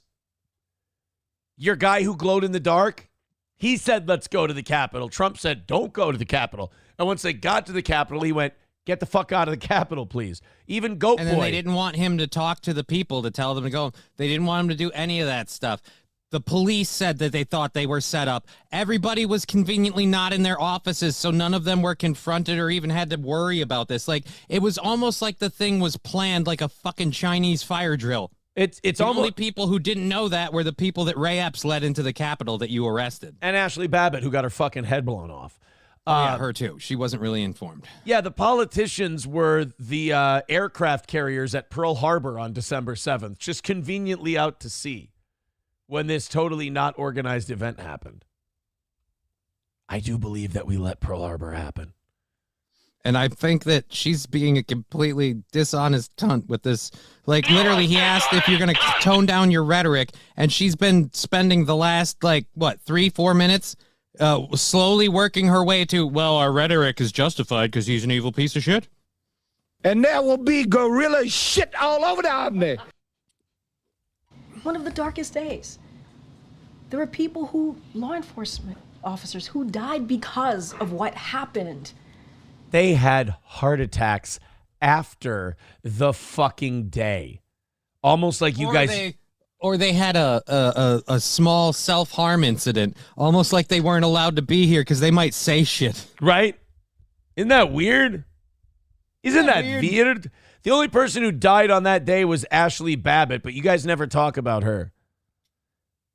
I mean, if a fucking fentanyl junkie dies in the streets of Minneapolis, it's totally okay by you that a bunch of stupid poor people burn down a city. But if a woman who's exercising her First Amendment right gets her fucking head blown off, then, that's on her. What's the matter? Wrong complexion? At the Capitol. And they were there because the former president told them to go there. No, he didn't. I mean, I don't know if that's not a threat in our democracy when it was one of the darkest days of our democracy. No, January it wasn't. 6th, one of the darkest days. To your And point. so we have been very clear from... By the way, his question was, do you think calling him a threat to democracy is leading to these multiple attempts on his life? And she's like, how dare you? Let me remind you what a piece of shit and a threat to democracy he is. Fuck Which is, her. again, based off of my completely biased, untrue bullshit. Yes. here. Now, we can have a disagreement on policies. We can, on issues. That is what we should do. Is this the part where they tell us what we're allowed and not allowed to think? Where they set up the boundaries for what we're allowed to talk about, and oddly enough, the boundaries they set up stop us from talking about the fucked up shit they do? That's convenient. If we fall for this and we keep voting for these people, we fucking deserve it because they're telling you. I don't think we they're do. Telling you. They're telling you right to your face. Fuck you. We'll tell you what you can talk to us about. I don't think we'll vote for these people. If they win, in my opinion, they definitely stole it. But like you said, if they stole it, then Republicans fucking cheat harder because Jesus Christ, man. You stole your deal with Sosa. Stole it. Okay, Frank. It is important to have those disagreements. It is welcome to have those disagreements on the economy, on healthcare. But not on the evil shit we do. Now, listen, America, it's okay to talk about the economy and healthcare, things we've already sold down the river that you have no control over. But holding us accountable for getting our political opponents shot, you're not allowed to talk to us about that because we'll just say, how dare you? Honestly, it's like being married to a woman. We'll have disagreements in policy. Yeah, we're not talking about policy. We're talking about your active practice of calling this person a threat to democracy, and it's resulted in 2 assassination attempts. We're saying, can you tone down your rhetoric? This, simply no would have been a better answer. This is fucking honestly, 5 minutes and 6 seconds of her working her way to no. This honestly, the Biden administration is reminding me of my second marriage, where if I'm unhappy and I have a problem and I bring it up, how fucking dare I? You're not allowed to talk about that. You're an asshole. You're a piece of shit. It's like, oh, really? Because I was coming to you with something that was hurting and bothering me. Well, yeah, you're a fucking piece of shit. You can complain about this. You can complain about that. You can complain about all the shit I want to talk about. But you can't. This is off limits. Oh, okay. On foreign policy. But when you start bringing political... I think that's why men are so pro-Trump and anti-Kamala Harris and Joe Biden, because I think for a lot of them, it reminds us of our worst relationships. We're just being gaslit into thinking that anything we think is important is not, and that if we think that way, we're being out of bounds or inappropriate. And then on the other side, their candidate now is just a fucking wine mom. Yes. That interview we watched of her was fucking tragic. That's going to lead the country? Yeah, no thank you. Rhetoric? Political rhetoric? That is not okay. And that's what you've heard from us, too. You've heard of differences on policies. Yeah, your policy that Donald Trump is a threat to democracy. Right. You know what I like about Trump is the same thing they don't like about Trump. People keep talking about, well, who's the most level-headed to deal with like a Putin or whatever? And they go, well, Kamala Harris is much calmer. I don't want a calm person dealing with Putin. When you're dealing with Vladimir Putin, I want a guy like Trump because Trump is liable during an argument to say, I'll fucking kill you. Like, you need that. Like, a Putin's going to be like, all right, we want to take Donbass region and we want to... And then you want a lunatic on your end going, I'll fucking kill you, dude. And he's like, oh, all right, Donbass is off the table. Well, look, just calm down for a minute. Because that's how these countries get the one-up on America. You want the Donbass region. They say, hey, he wants the Donbass region. I'm not going to let him have it. I'll let him have a couple of nukes, though. I'll let him have a couple of nukes. How does that feel, Putin? I told Putin, I said, I'll fucking kill you. I looked him right in the eye and said, Vladimir, I'll fucking kill you. I talked to Kim Jong-un, and I said I'd cut his fucking balls off and feed him to his dogs. I looked at him, and I said, Kim, I'm going to feed your balls to your dogs. I want a fucking lunatic. I want a guy who wants to protect the American economy and make it good. And I want a guy that the rest of the world thinks is a little fucking apey. Like, oh, geez, that's not good. You don't want that to show up. Oh, okay, it's still up there. It's a spam thing. Okay. I want a guy like George W. Bush and Dick Cheney. Say what you want. They started too many wars. Right, but people were fucking afraid of them for that reason. People were fucking terrified of those two. Like, you didn't see North Korea causing any fucking problems with George Bush because they're like, he'll just, I guess. I didn't know that they just fucking killed people. Apparently, they'll just kill people. Like Saddam Hussein, they found him in a spider hole. Saddam Hussein had been a pain in our ass for like 15 years before that. And George W. Bush went, why don't we just bomb the shit out of their country and then just kill him? Oh. So that's the solution? Yeah. Watch what happens. And then Iran's like, we're going to have nukes. We'll fucking kill you. All right, we'll put the nukes off until you're out of office. North Korea's like, we'll threaten our neighbors. I'll put a bomb in your asshole. I swear to God. All right, fuck. You know what? We got more important things to do. There's a small famine that's been going on for a couple decades. Let's focus on the fake fruit, guys. Let's make more. I don't think George W. Bush was a great president. I thought he could have been. I thought there was a lot of shit he wanted to do that I think would have been really good for this country. But yeah, he and his boys got a little bomb happy. But I will say, and this is going to sound really fucked up, I think I'd rather have Bush foreign policy than Biden. Because I think I'd rather be feared than walked over.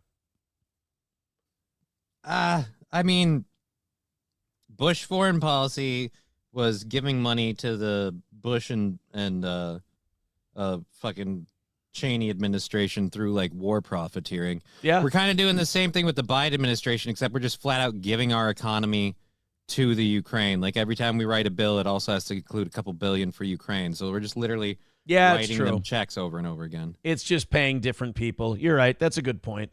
But I mean, the no bid contracts hurt us a lot less than this. That's true. Hey, every time we write a bill, our economy takes a shit because Ukraine needs money. Yeah, our tax dollars were going to somebody during that war effort. It just, Halliburton, we didn't know that Halliburton was preordained to get it. Somebody texting in, Trump told Putin if he fucked around, he was targeting Moscow first. Yeah, I want a lunatic in charge. I want a guy controlling the nuclear weapons who one day might push the fucking button. That's who I want, because... Or at the very least, everyone else is terrified that he might push the fucking button. If I'm scared of what our president might do militarily, imagine what the rest of the world is going to think, and will they act accordingly? And ironically enough, when he was in office, the one person who didn't get us into another war. Yeah. I mean, he whacked an Iranian general in the airport, but that's about it. I gave him a pager.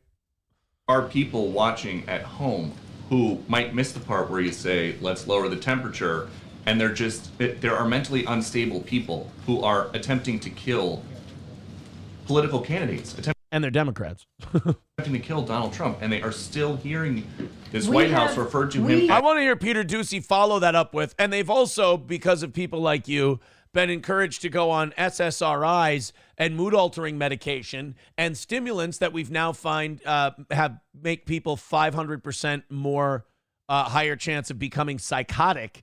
And they've been being pumped and fed these drugs for the last 30 years.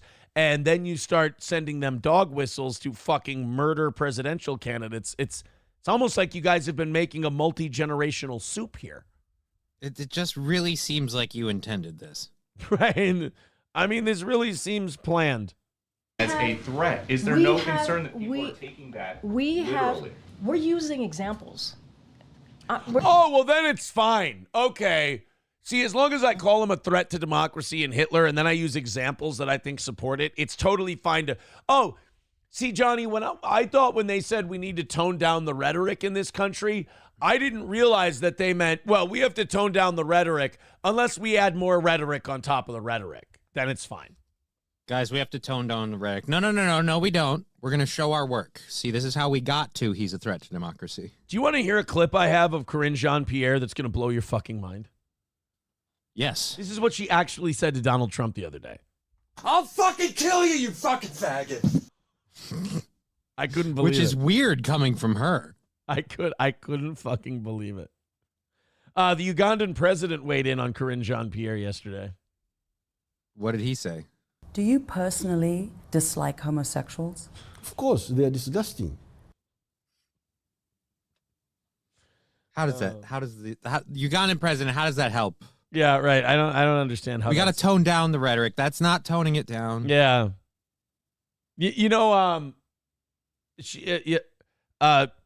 Corinne Jean-Pierre asked Peter Doocy, who the hell do you think you are? And we have his response to that clip here.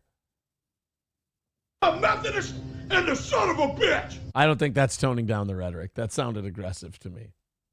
We're not just saying that just to say it. January 6th. Right, we're saying it to get him killed. I agree with you, KJP. You're right. You guys aren't just saying the shit you say just to say it. You're saying it to get him killed. Right. You're saying it to see if somebody murders Donald Trump. By the way, SP wrote me back when I said, who's that male porn star you like? She goes, LOL, whoa. I assume the moment passed, and then writes James Dean. So I was right. I listen. Peter, January 6th. Wait, January 6th. How many times do we have to... January 6th, 2021. Yeah, I love the day that you guys fucking did some seriously evil shit, but you keep blaming it on Donald Trump. is And fucking. you keep saying it's the darkest day in democracy. Of course, people are going to want to stop this person if they believe your bullshit. You're making his point. Yes, that's what I was just gonna say. He keeps saying, should you tone down the rhetoric of things that get Donald Trump shot? And she literally just went, January 6th, January 6th, January 6th, like a child being told they can't say something. That is a fact. What was reported that happened on that day by some of your colleagues. Yes, but your commentary on it goes beyond the facts. You're not just stating facts. You then go, Donald Trump is a threat to democracy and blah, blah, blah. God, this is fucking... People believe this shit. I mean, and we have, at the same time, denounced political violence over and over, political rhetoric over and over again. Over and over again. But... you talk like a fag, and your shit's all retarded. I know your focus has to be on this side of the house. It can't be on your side of the house. I get that. You fucking... This really is like being married. This is like being married to a fucking passive-aggressive, abusive cunt. It really is. Fuck her forever. I'm getting flashbacks to a year ago. Fuck her, and fuck her forever. Honestly, what a piece of shit. You guys put these people back in charge in November, and I swear to God, I swear to God, we get what we deserve. I mean, Republicans have been bending over and getting reamed in the asshole by Democrats for 4 years now, and she's going, oh, you gotta look at your own side. Oh, you mean the ones with bleeding assholes who never stand up for themselves and always back down? Those people, they ain't. Hey, I got news for you, KJP. Republicans ain't the ones shooting. The people that keep getting blamed for threats of violence, like immediately it was all of the crazy MAGA people that were attacking Haitians because of Donald Trump and JD Vance's crazy accusations. Turns out all of that shit was a hoax. And the only people taking actual bullets right now are the former president. And when we ask if you can maybe not keep calling him a living threat to democracy, your response is, but we think he's a threat to democracy. Right. You just keep repeating it. Yeah, it's not, I'm sorry, but it ain't cisgender Republicans walking into schools blowing kids' heads off. It's trans Democrats. Sorry. That's who's fucking killing people right now. I get that. But we also have to be careful on how you're asking me these questions. People are watching, and is what you... Wow. Do you see what I mean about, like, being in a marriage? He asked the question, do you think you guys constantly calling him X, Y, and Z is maybe leading to people trying to murder him? And they go, you know, you guys really should be careful what you say. And how you ask these questions.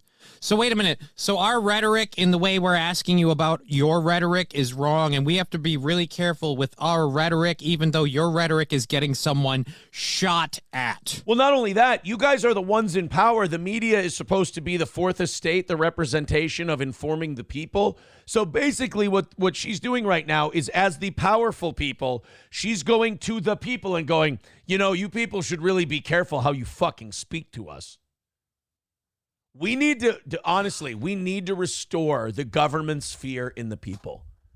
And every day I get more and more radical. We need to dismantle gnarly dude. Sorry. We need to dismantle the CIA and the FBI. We need to slash the military, close our bases overseas, bring them home. And it's time to start taking people who try to fight against that. It's time to start trying them for crimes against the people. It really is time in this country to dismantle. We had an intelligentsia and military-industrial complex that launched a coup in 1963 in Dallas, Texas. They conquered this country, they took it over, and they have not given it back. We need to take it away from them. There have been two presidents since Kennedy who have not been blackmailed pieces of shit. And it's Nixon and Trump, and look what they did to them. The CIA set Nixon up and destroyed him because he was too popular. And now the intelligence operation, they tried a soft kill operation on Trump in January 6th. Now they're just straight up trying to have him murdered. And they're pulling it off like a fucking Acme cartoon. They really are. People should not be afraid of their governments. Governments should be afraid of their people. I mean, there's a certain Trevor Moore song that comes to mind. Right. When I think about what is called for right now.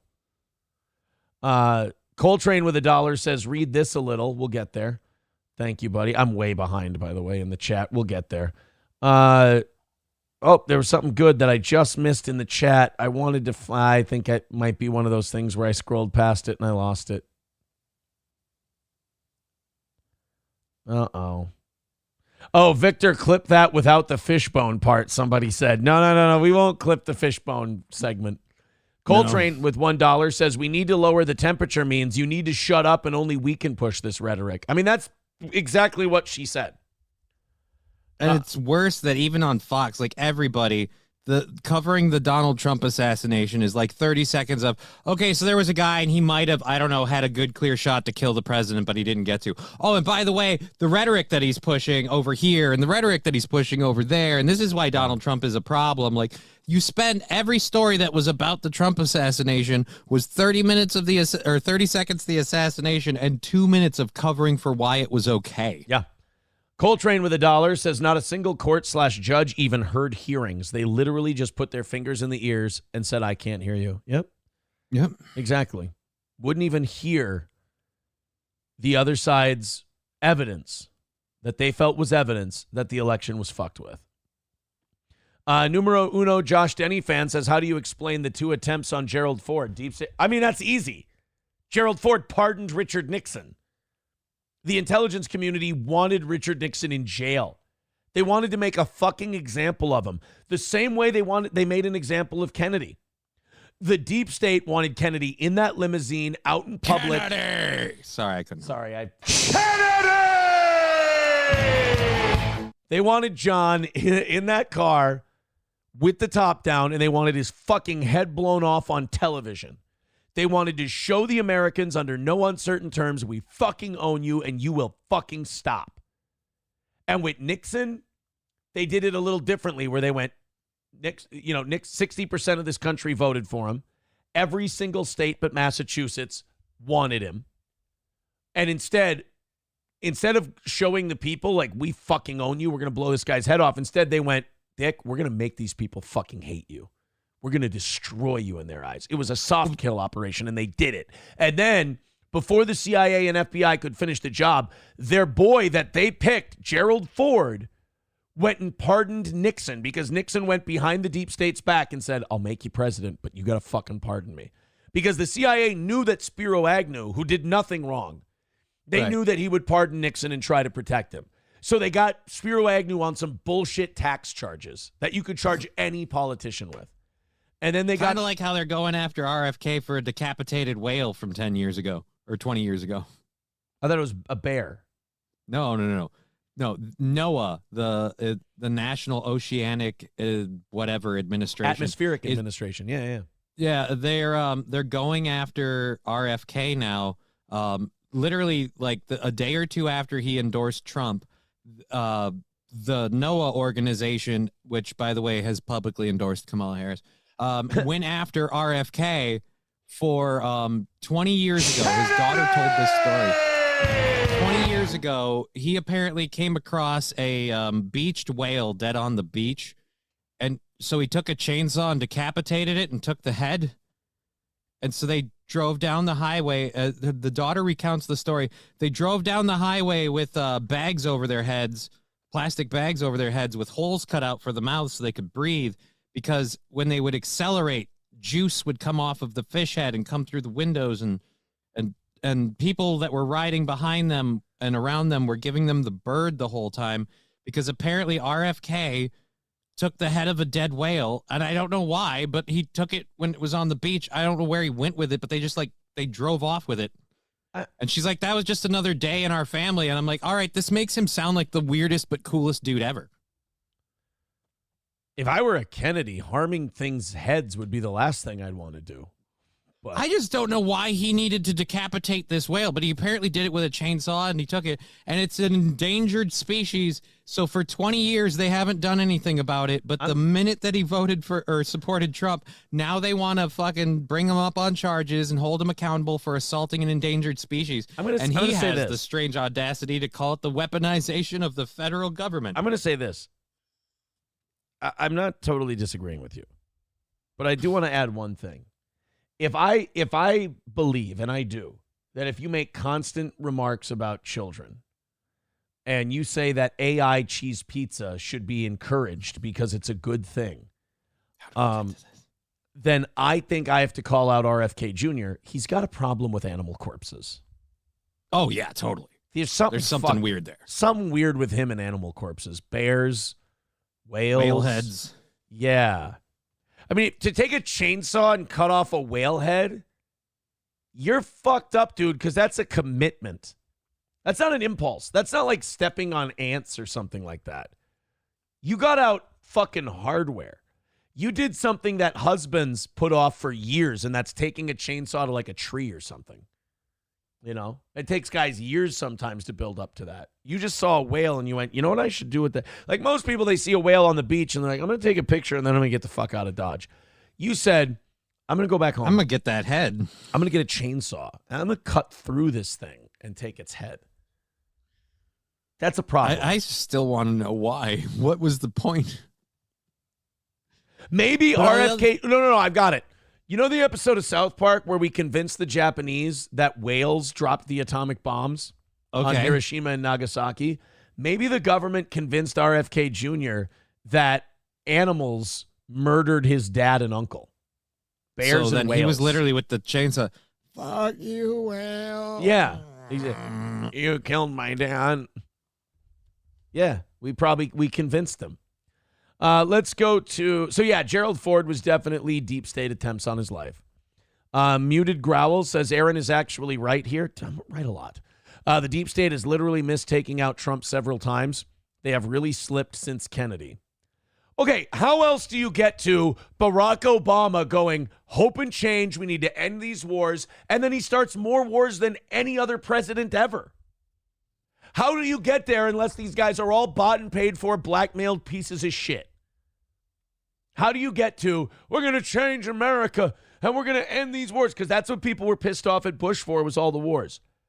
And not only does Obama not end wars, he starts new ones in Georgia, Russia, or not Russia, Yemen. There was the conflict in Libya.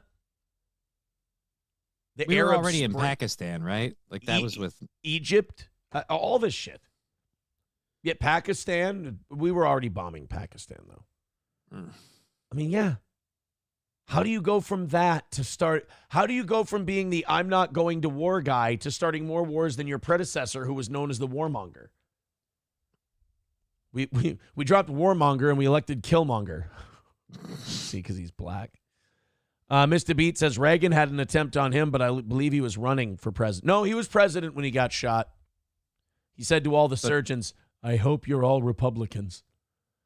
And then he said to his wife, honey, I forgot to duck. My fucking favorite Reagan thing is probably either the Russian repairman joke or the balloon popping. Have you ever seen that clip of Reagan? No. It was after he got shot. Here. Reagan. A balloon popped while he was giving a speech. This is fucking fantastic. A job well done. This is 2 months after he was shot. Well, this is a celebration for all of Berlin. Uh-oh. Those of you in the East who are watching on television, but my volume isn't. There we go. Unable to attend in person, you're here with us in spirit. The traditional banners of Berlin's 20 districts, east and west, around this hall remind me of the kinship that exists among all people of this city. By its very existence and character, Berlin remains the most compelling argument for an open world. We're reminded of the many traditions of openness and democracy that have marked the history of this city. Missed me.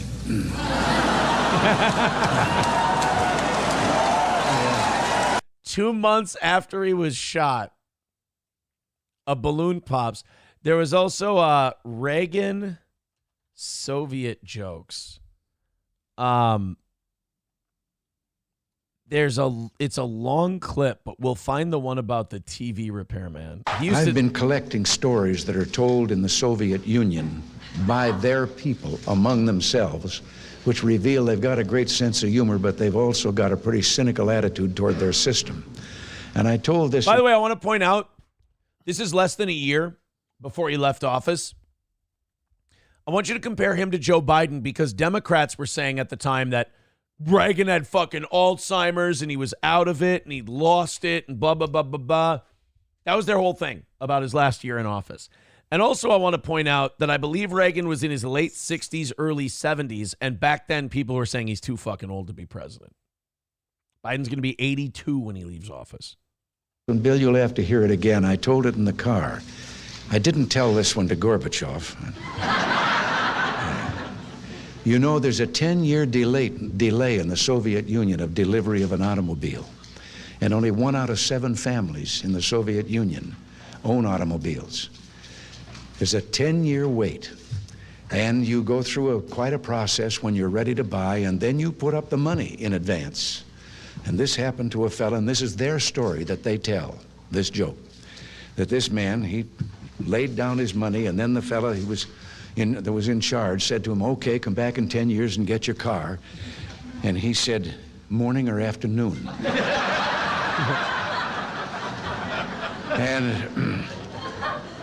And the fella behind the counter said, well, 10 years from now, what difference does it make? And he said, well, the plumber's coming in the morning. I love shitting on commie jokes. I would be, like back in the Cold War days, they would call me a staunch anti-communist. Hate him. But that performance at that age has more in common with how Trump behaves publicly than, say, like Biden. Yeah. And Biden wasn't even like that put together when he ran the first time. Landers with a good point on Reagan, though, and I have 3 or 4 criticisms of Reagan. My favorite Reagan thing is when that wrinkled old piece of shit gave millions of illegals amnesty. Fuck Reagan. Fuck him for that. Fuck him for being the last nail in the coffin for state hospitals. I think he opened the door to a lot of these school shooters and pharmaceuticals.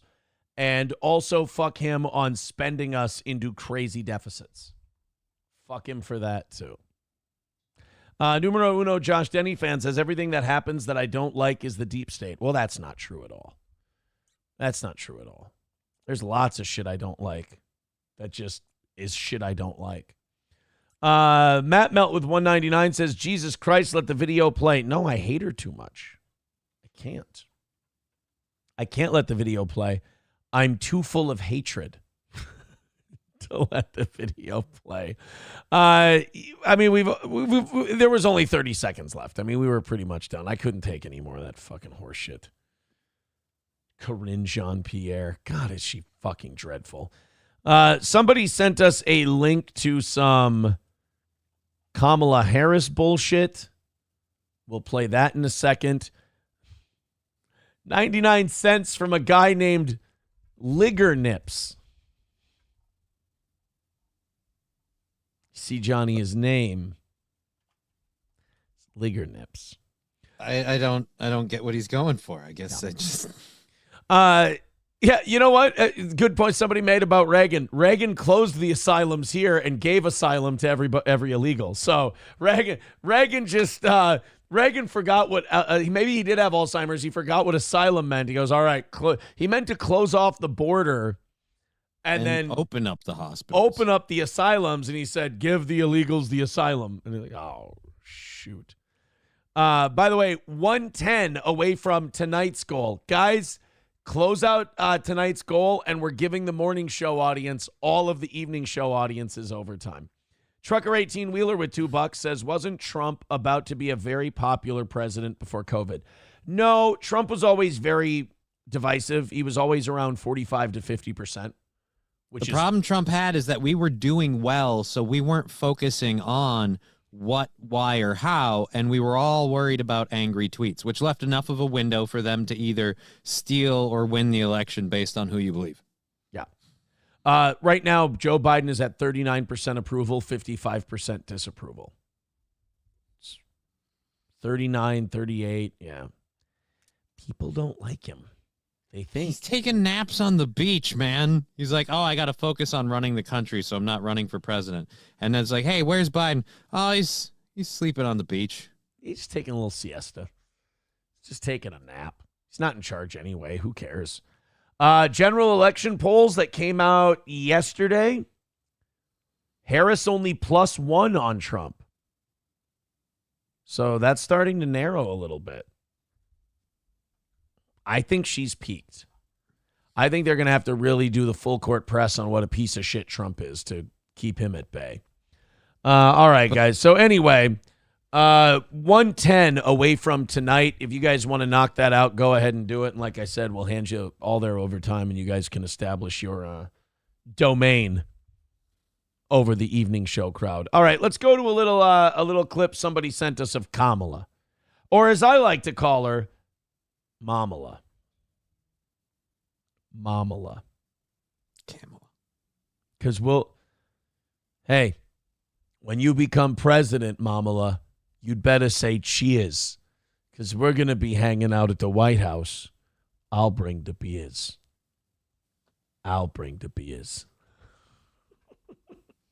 What? Why? By the way, we didn't. Look at this. She's wearing those fucking headphone earrings again. In the first two pictures. Yeah. Yeah. So I was raised as a middle-class kid. I grew up a middle-class kid. I believe in the ambition, the aspirations, the dreams of the American people. If she repeats that phrase 2 more times, that's fucking psychotic, because nobody should just remember that line. Unless you practice and rehearse it all the time, right, as a talking point. Because, again, you can't do anything off the cuff. Say what you want about Donald Trump, that he says crazy shit or whatever. He's not pre-recording or pre-planning any of his statements. He's got stuff that he'll say. Does he believe it? I don't fucking know. Right. But he'll fucking say it. You know, we have ambitions and aspirations and dreams. Ew! You're not a real person.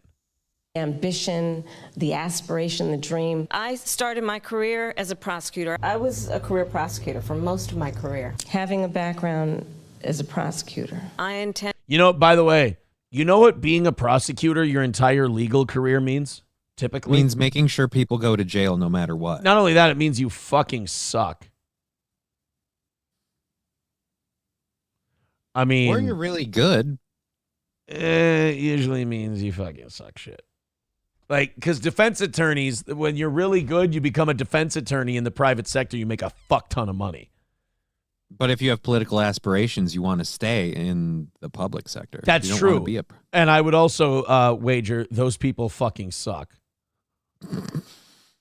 So there's that. Well, I mean, when you're right, you're right. What am I going to do? Argue with you? God damn it. I am really fucking tired. What did you Google? Nothing. I got a message from one of our listeners, Tariq at combsglobal.com. Scott, my name is Tariq, and I am president of Combs Global. I'm connecting you with our Susan Simpson from our team to follow up on your social media post from last week. Thanks in advance for your time. And then he did he said, I was helping Diddy with his court case against Diageo and his Ciroc vodka. I've spoken to his lawyers a lot. I bailed when the allegations came out. I should phone him and ask his opinion on Ricada and ask if he's thought about subscribing to Steel Toe. And then he shows me who Susan Simpson is and a Google of Susan Simpson. I'm tired of Google. I just don't want to deal with Google anymore. I'm just done. I'm done with Google. It's just the answers it spits out. That's all I'm saying about Miss Simpson. I don't want Well, what did it say about Miss Simpson?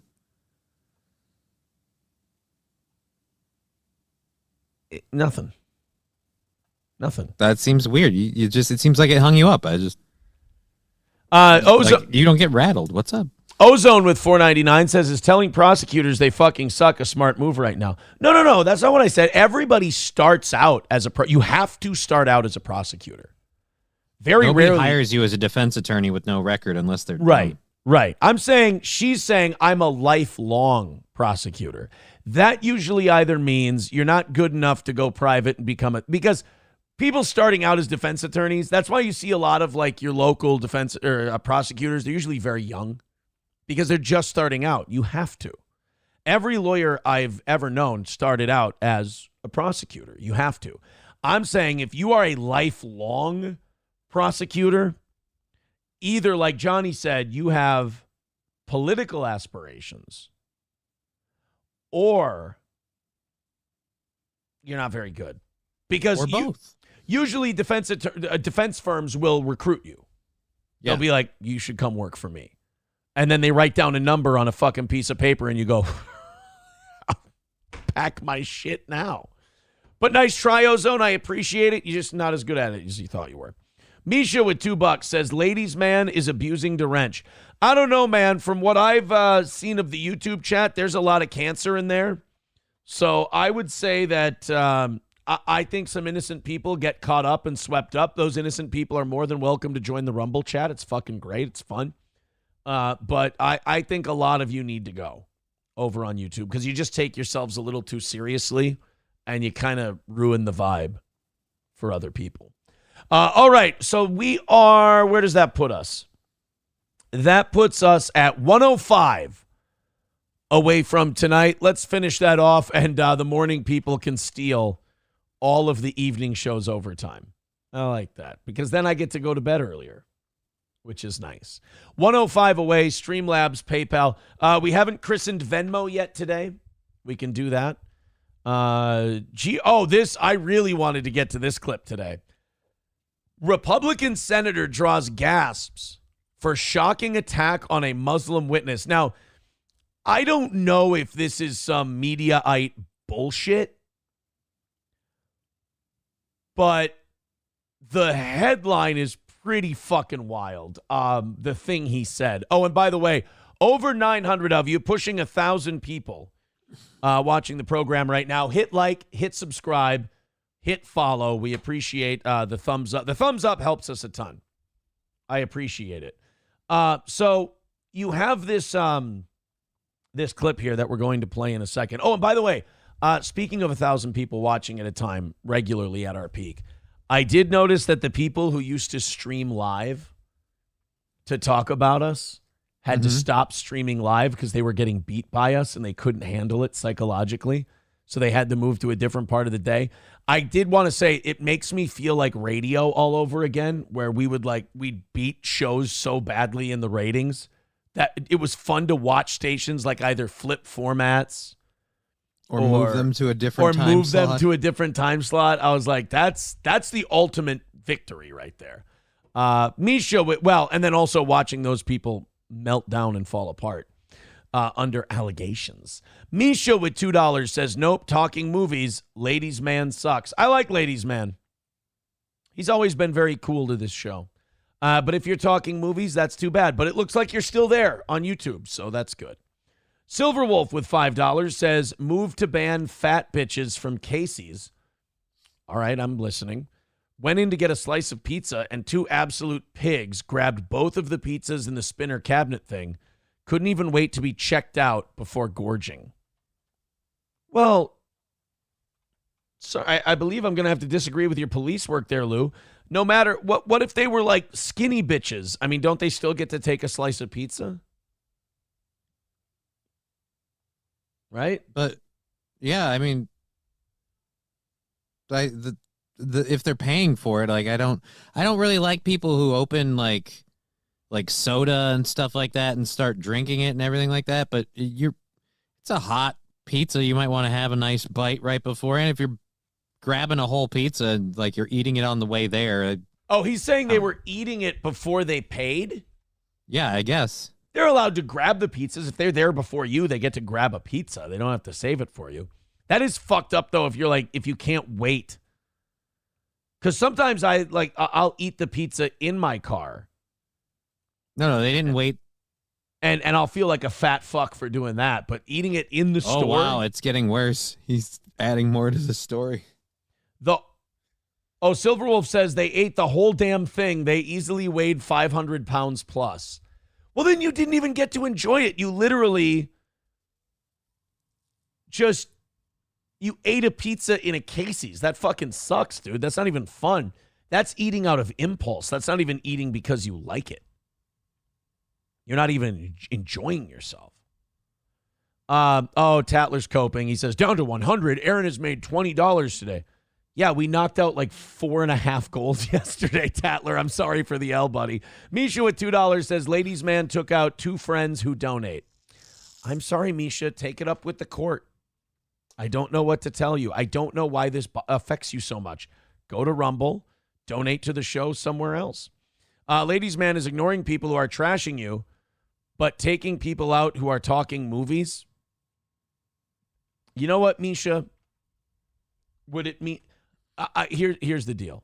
Since YouTube continues to be the place where all of our children can't play nice, ladies' man, send us a super chat and explain yourself. Or go over to the Rumble chat and explain yourself. Ladies' man, you are officially on trial. Misha has brought charges to you. I am now indicting, and you need to defend yourself, and I will decide if I will drop the charges or not. Ladies' man, you have until 8:05 to file a super chat or Rumble rant explaining yourself and the charges that Misha is bringing, and you could be removed as a mod because I believe Misha deserves to have their voice heard as well. Ooh, I like that. I like that. It's, I don't know, maybe we could go with, could we do this one for the court? I defiled a child. No? Is that I don't know if that one works. And ladies, man, if you're guilty, your sentence is... I'll fucking kill you, you fucking faggot. Fallen the Great is telling Misha, keep donating and crying like a bitch. Okay. Can we, we need to hear from ladies, man, in the next 5 minutes. I want to know what's going on. No, Silverwolf, I don't want to say that. I don't want to say that. Coltrane says, trust the mods. Hey, I believe in what Reagan said. Trust but verify. Trust but verify.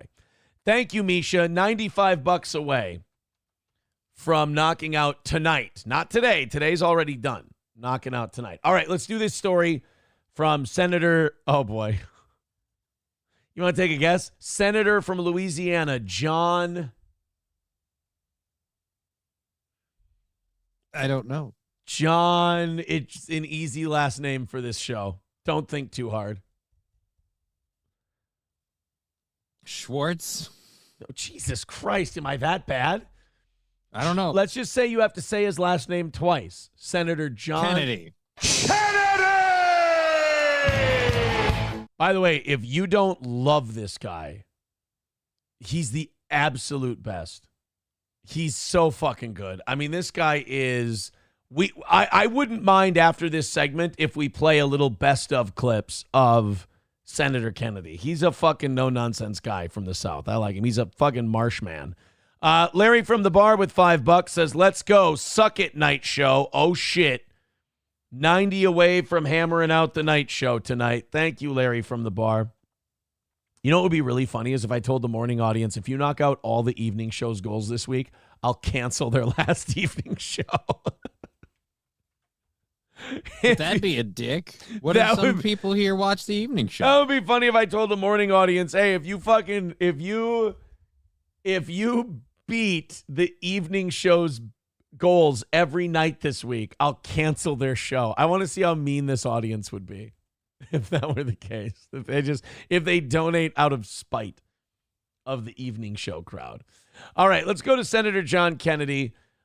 People are saying that he badgered a Muslim witness and then said something racist during a Senate hearing.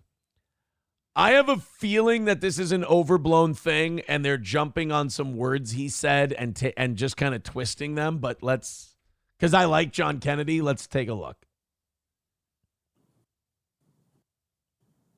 And according to your website, you're also, I'm going to quote here, a squirter. A long-time Democratic Party activist who served as a member of the 2016 Democratic National Convention's Platform Standing Committee, close quote. Is that correct? That's correct. Okay. She's Muslim. Very loose-leaning Muslim. You support Hamas, do you not? Senator, oddly enough, I'm going to say thank you for that question because it demonstrates the purpose of our hearing today in a very Let's start effective first way. with a yes or no. Yeah, like what do you mean? That demonstrates the need for this hearing. It's like, well, he asked you if you support Hamas. Like, I'm sorry, if you're a really left-leaning person, there's kind of a... Some of you guys support Hamas. Yeah, I'm sorry. She's like, isn't that a crazy... Like, here's my thing with people like this. Is like they sit there and they go, how dare you? Don't you think that's a crazy question? I'm like, no, I think that should be a crazy question. I think it should be fucking irregular and insane for me to ask you if you support Hamas.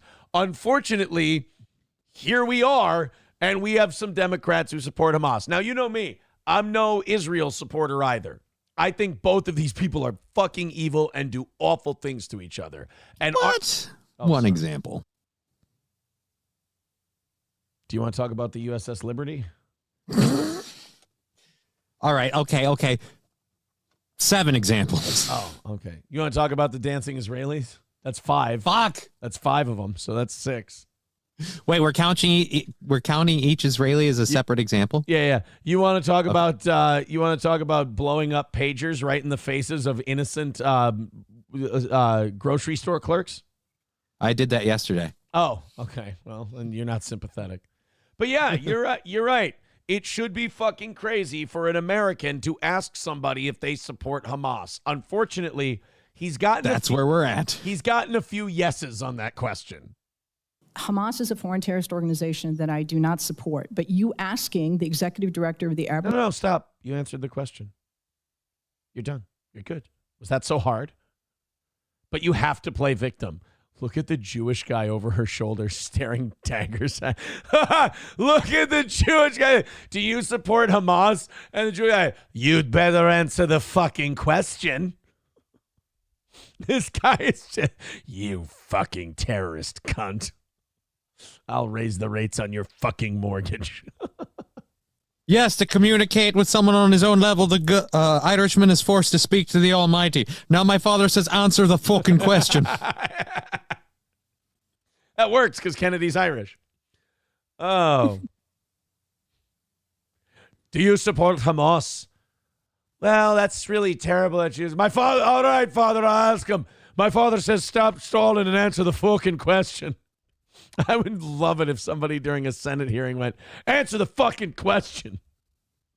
American Institute, that question very much puts the focus on the issue of hate in our country. Well, I got your answer, and I appreciate it. What is the... You support Hezbollah, too, don't you? I love how she's like, you're racist as fuck for asking a Muslim that. He's like, okay, cool. Great. I'm going to wait for the applause to die down. So you like Hezbollah? I love that John Kennedy gives 0 fucks because he knows all the fucking Bayou people in Louisiana are not going to give a shit that a Muslim lady called him racist. Again, I find this line of questioning extraordinarily disappointing. Stop stalling and answer the fucking question. Victor, can I get that drop too from Steven in Braveheart? No. That you have Arab American constituents that you represent in your... He's like, you want to fucking bet? And I'll ask him that question too, bitch. Yeah. Like, that's how it's going. Dude, go ahead. The protests and the rallies, we've seen plenty of people that are of Arab descent or Arab constituents that are completely against Israel, and they're for Palestine being freed. They're for Israel becoming like all Palestine. Like, they're not against Hamas and Hezbollah. It's okay to ask it. It's not racist to ask if you have dual affiliations. We've seen actual, like our own constituent in Minnesota has literally gone, oh yeah, I'm a I am a senator and a congressperson in the American government for Somalia. Like, it's kind of sad, but we have to start asking people about where your loyalties lie, because you're getting very public about how they're not with America. Exactly. Yes, you're right. By the way, Mary, thank you for the $5 over on PayPal. $85 away from beating the evening show for the entire week. You have Arab American constituents that you represent in your great state. Yes, ma'am, I understand that, but my time's limited, and I apologize, but is that a yes or a no? Yes or no question to do I support Hezbollah? The answer is I don't support violence, whether it's Hezbollah, Hamas, or any other entity that invokes it. You can't bring yourself to say no, can you? No, I can say no. I love John Kennedy. You can't bring yourself to say no. No, I can bring myself to say no, but first I have to point out how I'm a victim for being asked a question. And you have Muslim constituents. Like, I never fucking talk to them. I don't know what you're talking about. We should look up, okay, before we finish this clip, because he gets even more offensive. John Kennedy, Senator, Louisiana election. I want to see what percentage of the vote he got. John Neely Kennedy. I don't give a fuck about that. Show me, how hard is it to show me his fucking election history? Campaigns for U.S. Senate. Here we go.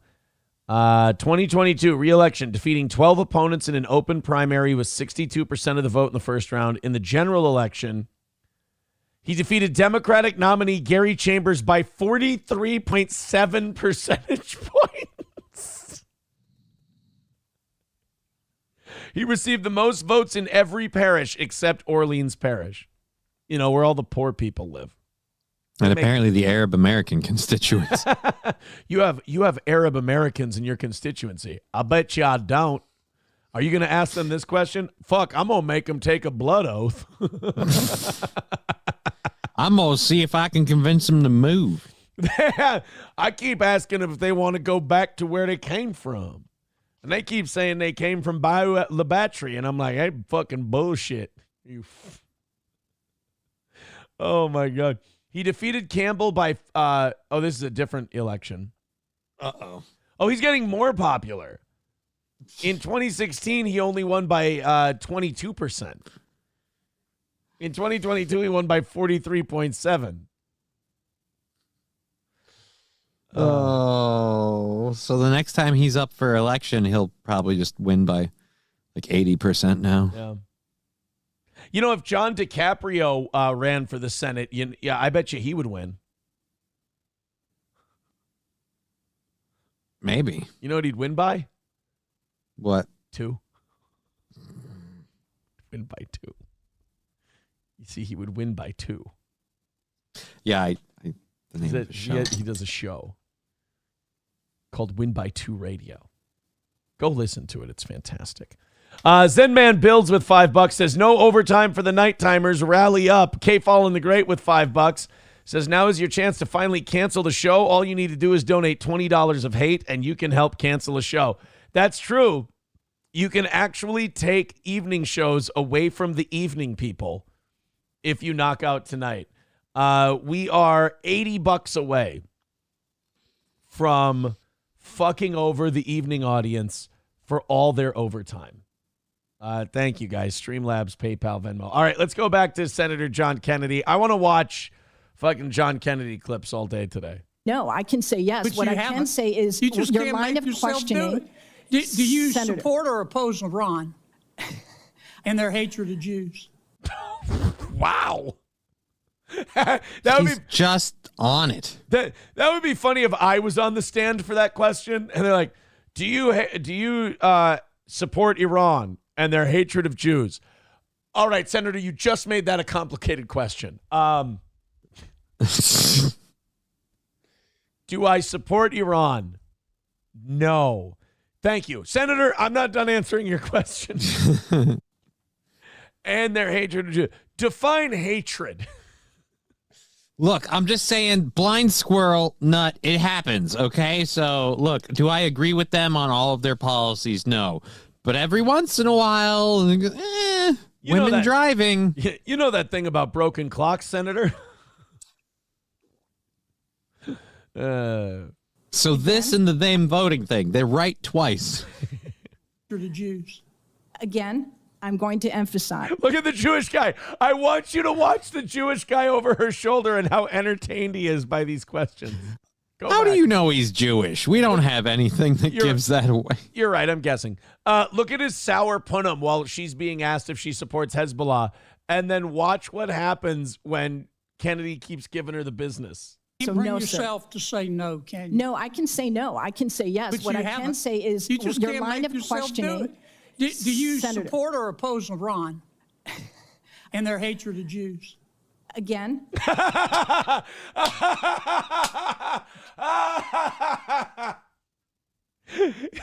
he fucking gave a nice smiley giggle. And what is Danny Polachuk doing back there? Yeah, dude. How did he score that? I can't wait to see what happens. How did fucking Polachuk sneak into this goddamn hearing? I want to go He's back. in the club, dude. He knows people. I want to go back to this Jewish guy fucking busting a nut over Senator Kennedy's question. you have questioning. Do you Senator. support or oppose Iran and their hatred of Jews? Again, Well, do you? I'm going to emphasize Iran, Hezbollah, Hamas, none of them is going to By the way, I can always tell if you don't totally hate Hamas and Hezbollah if you do the And you have to spend a lot of time explaining how you don't support violence. Right. But you might support those organizations and what their goals are. You just don't agree with how they do it. That you're not really saying you don't support them. You're saying this is the same thing as the Trump thing, where we don't support violence. Right. But he is a threat to democracy. Right. I love the whole Hamas, Hezbollah. It's like, oh, you don't think they're totally the bad guys, do you? All right, I want to keep going. I love this guy. Bring yourself to say no, Sir, I don't support. It's real simple. Excuse me. I'm going to, Ian, if I may, no, as a Muslim woman, sir, I'm going By to. the way, am I the only one just watching the Jewish guy now? I'm checking on him every once in a while. Danny Polachuk does not seem impressed with any of this. No, Danny Polachuk is tired. Yeah. He's sleeping. And I really don't like as a Muslim woman, you realize technically that lady behind you is more of a Muslim woman. You're breaking a lot of the rules of your religion with the way you're here. I don't think that hairspray is halal. You're not supposed to be out with your head uncovered. Yeah, you fucking whore. No, I'm just kidding. As a Muslim woman, sir, I'm going to tell you I do not support Iran. But what I will tell you is that this conversation. I'm running out of time. I'm sorry. You called our decision to cut funding. You called our decision to cut fund. Well, first, what's the United Nations Relief and Works Agency? It's UNRWA, which is the institution that exists to provide services and aid to the nearly 6 million Palestinian refugees. And you called our decision to cut funding for them, quote, an incredible moral failure, close quote. That is absolutely correct. But again, I would suggest that conversation is about foreign policy. We did that because 9 UNRWA staff members were fired for actually helping Hamas. Uh-oh! Uh-oh! Her lips tucked in on that one. She gave herself butthole face. He's like, do you support Hamas and Hezbollah? And she's like, I don't like violence of any kind. And he's like, and it's racist that you're asking me such a question. Why would you do such a thing? It's insulting. It's fucking racist. You only did it because I'm Muslim. He goes, what's UNRWA? And she's like, oh, fuck. UNRWA is a UN thing that helps Palestinian refugees. Bunch of them got fired for supporting Hamas, didn't they? Oh, God damn it. Wait, did the Jewish guy smile for that one? I want to go back. Again, I would suggest that conversation is about foreign policy. We did that because 9 UNRWA staff members were fired for actually helping Hamas on October 7th. Isn't that the case? I don't believe that that's correct in terms of... Let me ask you one more time. You support Hamas, don't you? You support UNRWA and Hamas, don't you? Sir, Please. I think it's exceptionally disappointing that you're looking at an Arab American witness before you and saying you support Hamas. You know what's disappointing to me? I do not You support can't Hamas. Bring yourself I do to not say support Hamas You don't or support UNRWA. You don't support Hamas. You don't. I was very clear in my support for UNRWA. Hezbollah, and you don't support Iran. You should hide your head in a bag. Oh, boy. Oh, terrible choice of words. Dude, fuck Trump. Let's get this guy in there. Dude, he looks like he's older than Trump, though. Bro, do you know how fucking lit a Kennedy presidency would be? Dude, if this Kennedy became president, he'd eat the bullet and spit it out. This guy. I don't know, man. I'm done with old people as president. I'm not. I'm just getting started. I want this guy to be president. You should hide your. You don't support Hamas. You don't. I was very clear in my support for Hezbollah, UNRWA. and you don't support Iran. You should hide your head in a bag. The audience is like, "Whoa, what the fuck, dude?" And I like how he's just sitting back like, and nailed it. He's like dismount for a 10 out of 10. This is someone who is not afraid of winning his next election. No, by the way, this is how you get to talk when you win by 43%. When you win by 43%, you get to say whatever the fuck you want. Let's go to the chat on this one. Approachable says, the idiots are talking about movies and having private conversations in chat. They deserve to be gone or at least timed out. I stand behind Ladies Man, and Misha should be banned for excessive whining. All right. Then if people are having private conversations in the chat and Ladies Man thought it was distracting from his experience, I got my boys back. Buffalo Jockey with one. You know why? Because I see Ladies Man out in the real world. Like, I've been like at, I think, Sam's Club or Costco, and he's been there, and he stopped and said hello. So I trust that guy. Buffalo Jockey with $1 says, what's wrong with supporting Hamas? New Boot Goofin. $2 from Buffalo Jockey says, April hates Jews more than he hates healthy food and exercise. Why did you say, did you mean Aaron? And you accidentally said, I mean, far be it from me to defend her. I defiled a child. But actually, you know what? I shouldn't do that because she did make me this heart. I do remember. And it says, Aaron, I love you so much, you homo. Love, April. She was on drugs at the time, though, so she could have been lying. Oh, boy. You got to stick to 45 and up, says Dead Game. Yeah, McBuster says, does he have a grandson? Is that who you're looking for? You're looking for his grandson? Is he a little too old for you? Yeah, he's just a little too old for me. I love old people when they go on their little boomer moments. It's highly entertaining. I don't want him to be in charge of like everything. I don't know. Don't trust him. Tridio at $2 says, more like Misha Honey, am I right? Misha Honey. It's fucking terrible, Tridio. This Gigger nets it with $1.99, says camel jaw, and then there's a device that opens a lock. That's an emote. I don't get it. I don't speak emote languages. Emojis escape me. I don't know what he means. Take his hand before the price goes up, says Gradient. I don't know what that means. All right, let's go to, I want to find a Senator Kennedy, like, sizzle reel. There's got to be one on YouTube, right? Hopefully. Best of I'm sure he's Senator. had a few moments. The first thing I write, best of Senator, it says best of Senator Kennedy. Top 5 most viewed moments from the past year, 2021 rewind. Oh, God, Forbes does this for every year. Here's some free advice. Kennedy's top 5 moments of 2022. All right. I'm game.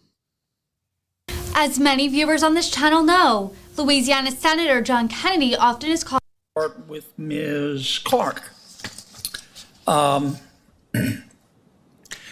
been nominated by President Biden, served on the federal district court, which means, of course, that the Court of Appeal is going to review all of your decisions.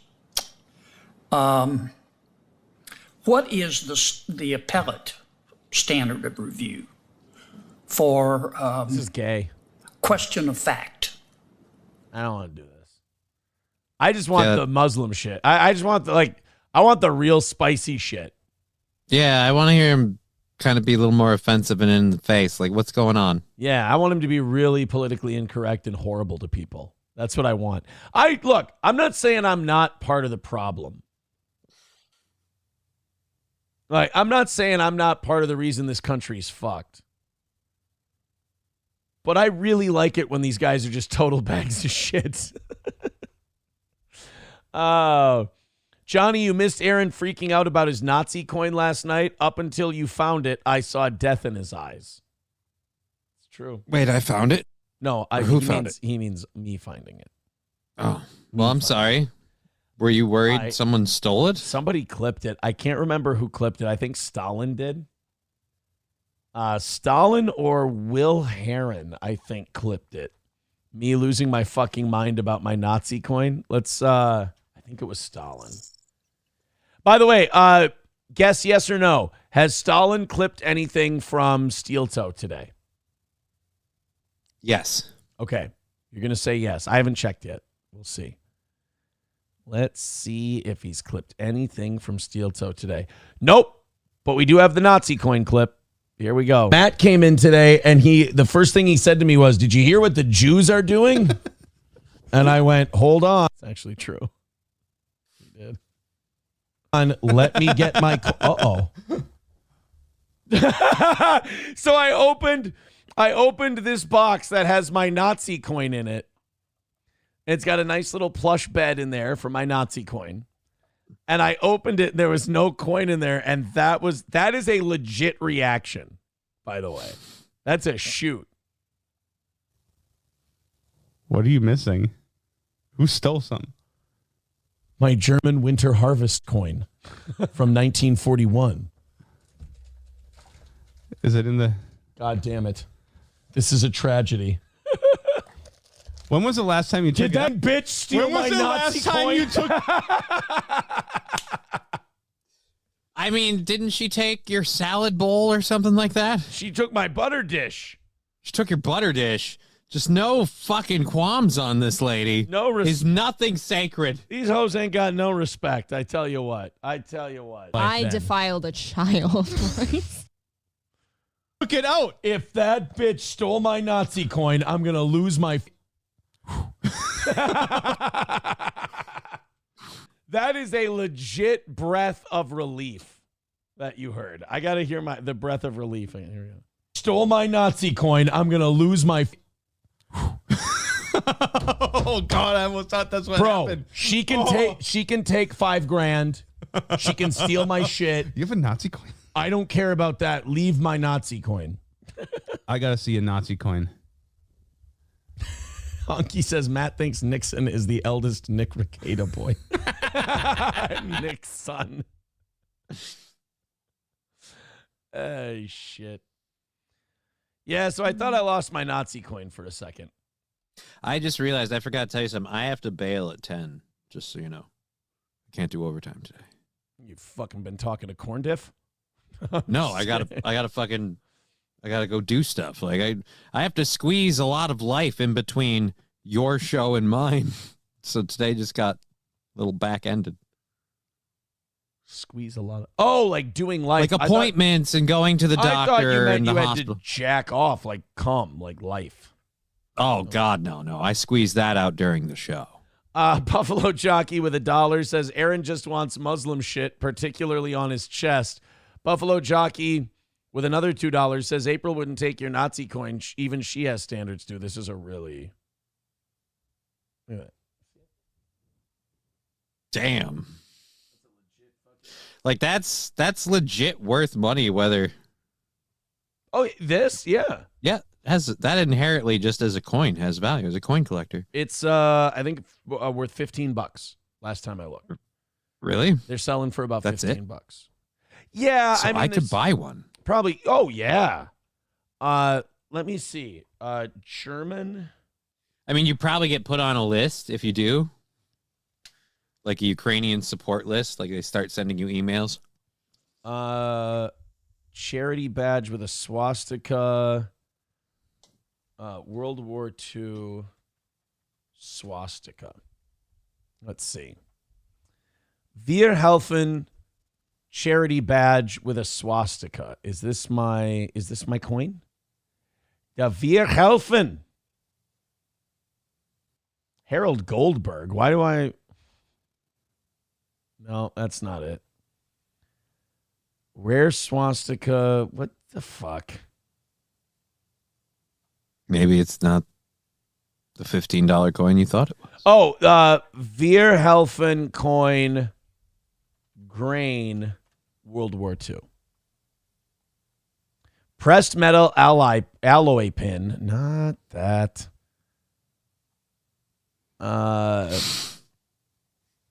German coins for sale.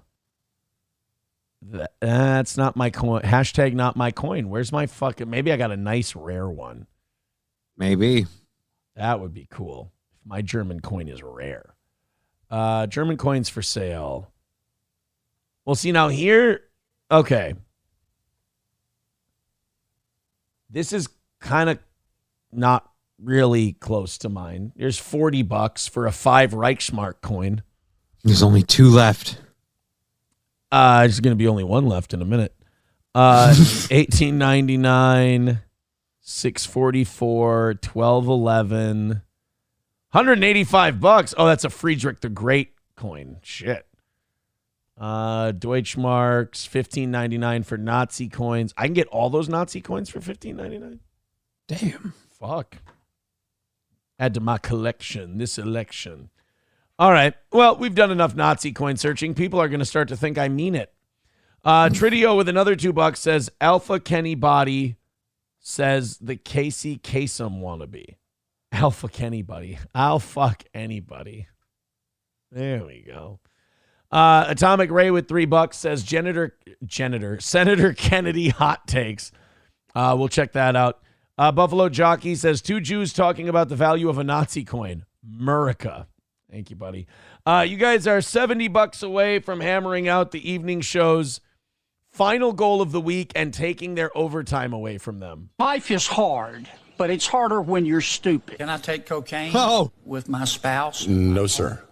No, sir. I did not Oh, somebody didn't tell a couple of people from... Never mind. call Senator Sanders an ignorant slut. I'm not talking about buying it, but let's suppose I came in one day and the cocaine was there. Let's just say it was on a streamer's nose. I'm just spitballing here. Let's say it was just all over your debit cards. People who are bilingual. They speak English and stupid. I don't know why we have to give money to countries that hate us. They should be able to hate us for free. Looks That's not how I feel on this program. like we're giving Lindsay Lohan the keys to the minibar. President Biden is sort of like Kevin Bacon at the end of Animal House, the cantina bar scene out of Star Wars. They wanted it like... Well, we know one thing. Senator Kennedy watches way more movies than Matt does. Ben wants J-Lo. I'm like Bluto in Animal House. I'm just fat, drunk, and stupid, frankly. Jesus Christ. Good for him, you know? I think I might be turning around on having him be president. Right? I can't because I can't get my head that far up my rear end. Stick it up there, fact checker. They can kiss my ass. Somebody at the White House has been smoking the devil's lettuce.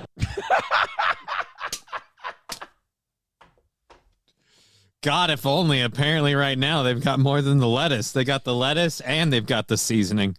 Oh, by the way, real quick, if I could, there's 2 sides to this coin. If you ever have a coin flip with me and I flip the Nazi coin, this one I call, let's big screen it.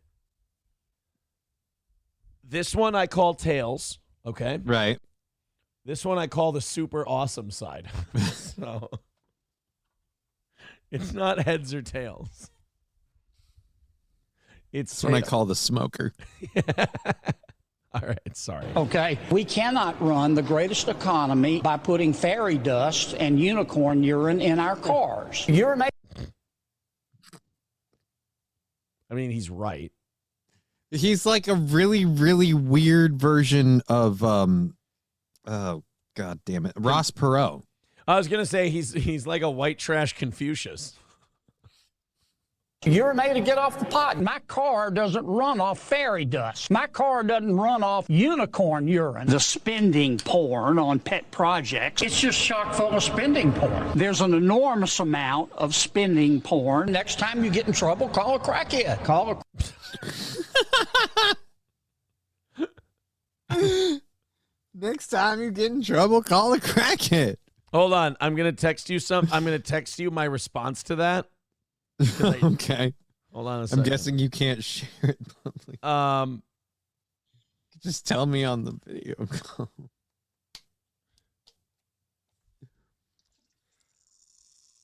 Hold on a second. And that's a funny joke. I'm telling them, keep your pants on. That's a funny joke. Oh, by the way, people are... Is that, you like that one? That wasn't bad. That's a funny joke.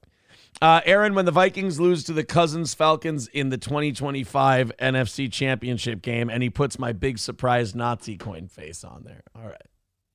criminal. Call a meth head. It must suck to be that dumb. I don't mean disrespect, but the mayor needs to take her meds. Christmas ornaments, drywall, and Jerry Epstein. Name 3 things that don't hang themselves.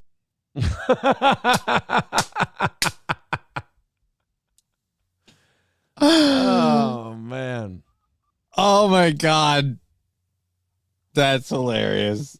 Yeah, somebody says, when you're in trouble, call Nikki Crackett's. Buffalo Jockey with $2 says, next time I'm in trouble, I'll call April. Oh, I guess I could have said my joke then. All right. You guys are telling my jokes for me. Aaron, no more sending co-host text messages. It was just a text. It was a joke. It was a very funny joke, but you guys already did the joke, so I think we're good. Square. Are we square? Are we square?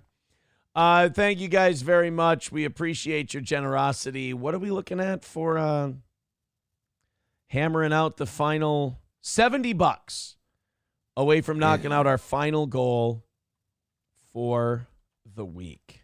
Thanks, boys and girls. You guys are so kind and helpful. Finish it off. And I like the idea of just bullying the evening show. I really enjoy that. Oh, and also, maybe if we knock out tonight's goal, I'll do an extra Rumble Friday, Wednesday night show, and you guys can do clips. All right. That'll work. You guys want to do, if you guys knock out this morning's goal, I'll let you guys do a clip show. You mean this evening's goal? This evening. What did I say? So this morning. Yeah, this evening. I'm sorry. Yeah, we already banged this morning out yesterday. Buried that. Yeah, so we'll do a clip show if you want to. Let's go to Alex Jones, who was on Alex Stein's show yesterday. I think Alex and Alex is a good combo. They were talking about, and this is interesting because Alex Stein goes on Tim Pool's show. But Alex Stein was trying to get Alex Jones to say that Tim Pool is a Russian asset.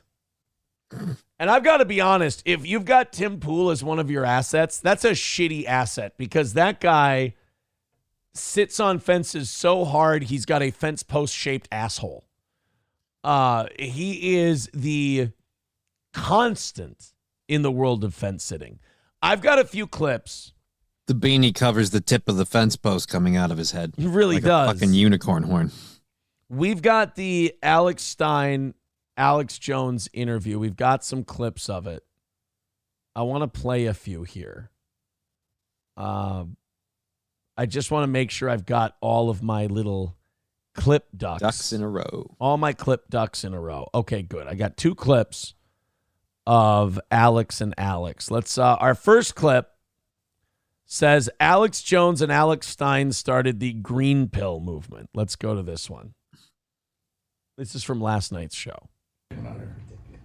What I'm trying to say to you is, we know things are bad. So you don't want to be delusional and white pills. And you want to be awake and you want to be trying to fix things. I call that like green pill, believing in the evergreen spirit of humanity, versus black pill that everything's doomed. I have to be honest, watching a guy like Alex Jones with what he's been through still have any semblance of hope that anything could be good actually kind of cheers me up. This is a guy. I mean, I get what you're saying. I'm more worried about that chair this whole time. I love that when he's not on his own show, he just wants to chill the fuck out. You can tell. This is how you know Alex Jones means everything he says, including the shit that gets him in trouble, because he is so fucking wiped from doing his show, and he puts so much of himself into it that he's like, I don't care whose show I'm doing. I need a recliner, and I need to fucking chill because I can't do this shit all day. I just can't believe that a guy who's had the hot poker of everything shoved in his asshole and spun repeatedly still believes that everything's going to be okay. I mean, he's not alone. A lot of Trump supporters, that's what they're on. They're on the like Trump, like your uncle. Trump's going to change it all, man. But this guy's on the hook for like billions of dollars. And he's like, I think things are going to work out okay. It's like, I'm green pilled. Yeah. Alex, they're trying to kill you. Yeah, but I think it's all going to be all right. Okay. They're coming for your cat. It's going to work out in the end. It's very easy to say everything's crap, everything's bull. I mean, you were saying, isn't politics just the entertainment division of the military-industrial complex? Yeah, they were. I mean, Kennedy didn't go along with it. They killed him. He wasn't perfect. Reagan was kind of being his own guy. They shot him, trying to get him under control. So they want to make presidents pure puppets. That's why they hated Trump. They hated Trump beyond everything because he wanted to actually run things and was actually cared about the people. And so the point is, all their propaganda wouldn't be getting spewed at us. They wouldn't be trying to censor us. They wouldn't be coming after people if they were invincible. They're not. And, Trump said 2 weeks ago, he goes, it's really amazing. Joe, oh God, Alex Jones doing Donald Trump. We just watched Alex Jones activate. Can we get like whoever made this clip? Can we get to the front camera, please? Can we go camera one? I want a better view. I will say this, Alex Stein. I like Alex. He is so fucking out of his element when he has to do like straight up serious interviews. Because Alex is a funny guy. He's a silly guy. He's a jokey guy. So but I do appreciate that when Alex starts doing this, Alex Stein goes like, I'm just going to back the fuck off and let him go because this ain't my avenue. You know what I mean? Like this isn't my my bread and butter. So I'm just going to, he knows to back off and just let Alex cook. Yeah, he'll let Alex Jones do the heavy lifting. I like that. Invincible. They're not. And, Trump said 2 weeks ago, he goes, it's really amazing. Wow, the alternative media is really starting to get some audience. It's really hurting mainstream. It's not mainstream. This show will have more viewers than CNN's top shows. Their top shows. Well, yeah, if you have Alex Jones on, yeah, I was going to debate that for a second, but then I was like, no, Alex Jones will do huge fucking numbers. Yeah, you'll get a lot of looks for that. And to beat CNN, you only have to beat like 250,000 views, right? Yeah, a lot of people are beating the piss out of CNN lately. Right. Because of a million viewers or something. It's a joke, ladies and gentlemen. We had 15 million viewers just on X for the debate coverage the other night. I mean, it's insane. So we still act like they got more money. They're all propped up. It's a bigger facade, like the Wizard of Oz. It's a little man behind the curtain, and it's Toto, who's not all scared of, I am the great and powerful Oz. That goes, what the fuck? He's just, that's what I love about Alex Stein. He's like, just shut the fuck up and let him go. It's like the Wizard of Oz. You got a lion there, and then you got a Tin Man, then you got Dorothy, and then there's a little dog, and then the curtain opens up, and who knows what the fuck is going on. And then that green witch shows up. I'm going to fuck that bitch up. Yeah. I'm going to eat her ass. The Wizard of Oz was the original false flag. So look how far we've come.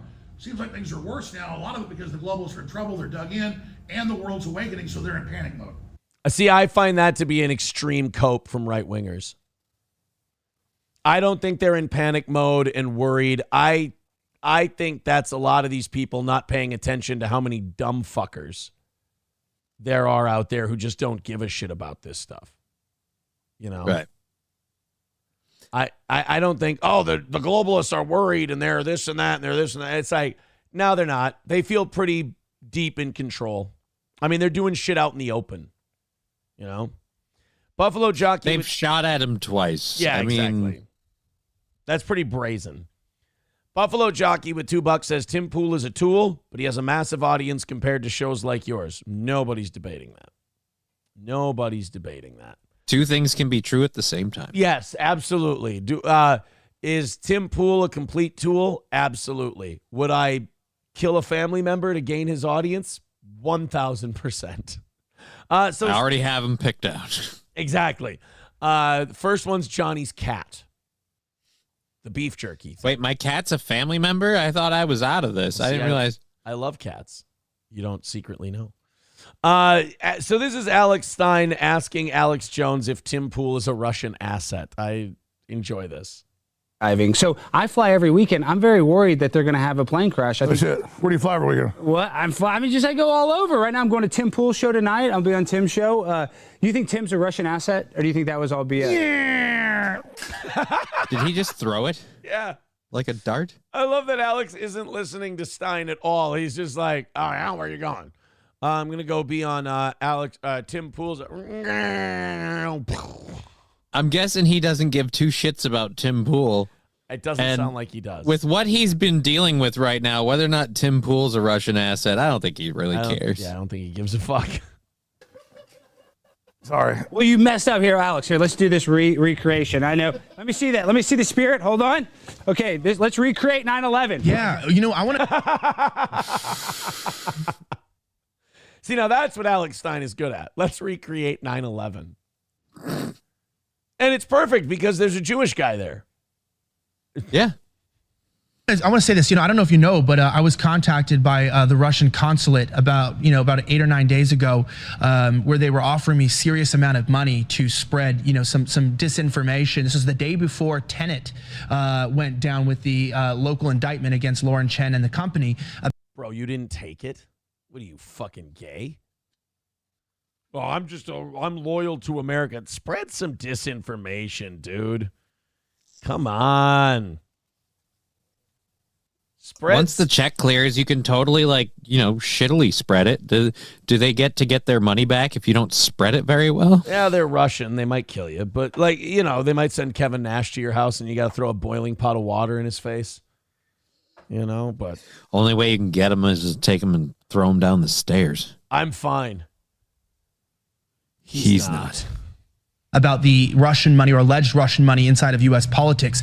It's really funny to me, though, that I feel like a lot of times, while Russia is somewhat involved, they do put money into things. And I want to clarify for the feds, I did not take the money, and I exposed the communications on my show and showed them. I want to make it clear to the feds, if Russia did offer me money, if it was in the 5 figures, I would take it. And I would spread their news. I've been saying, is that illegal? I think so. I think if you take money from a foreign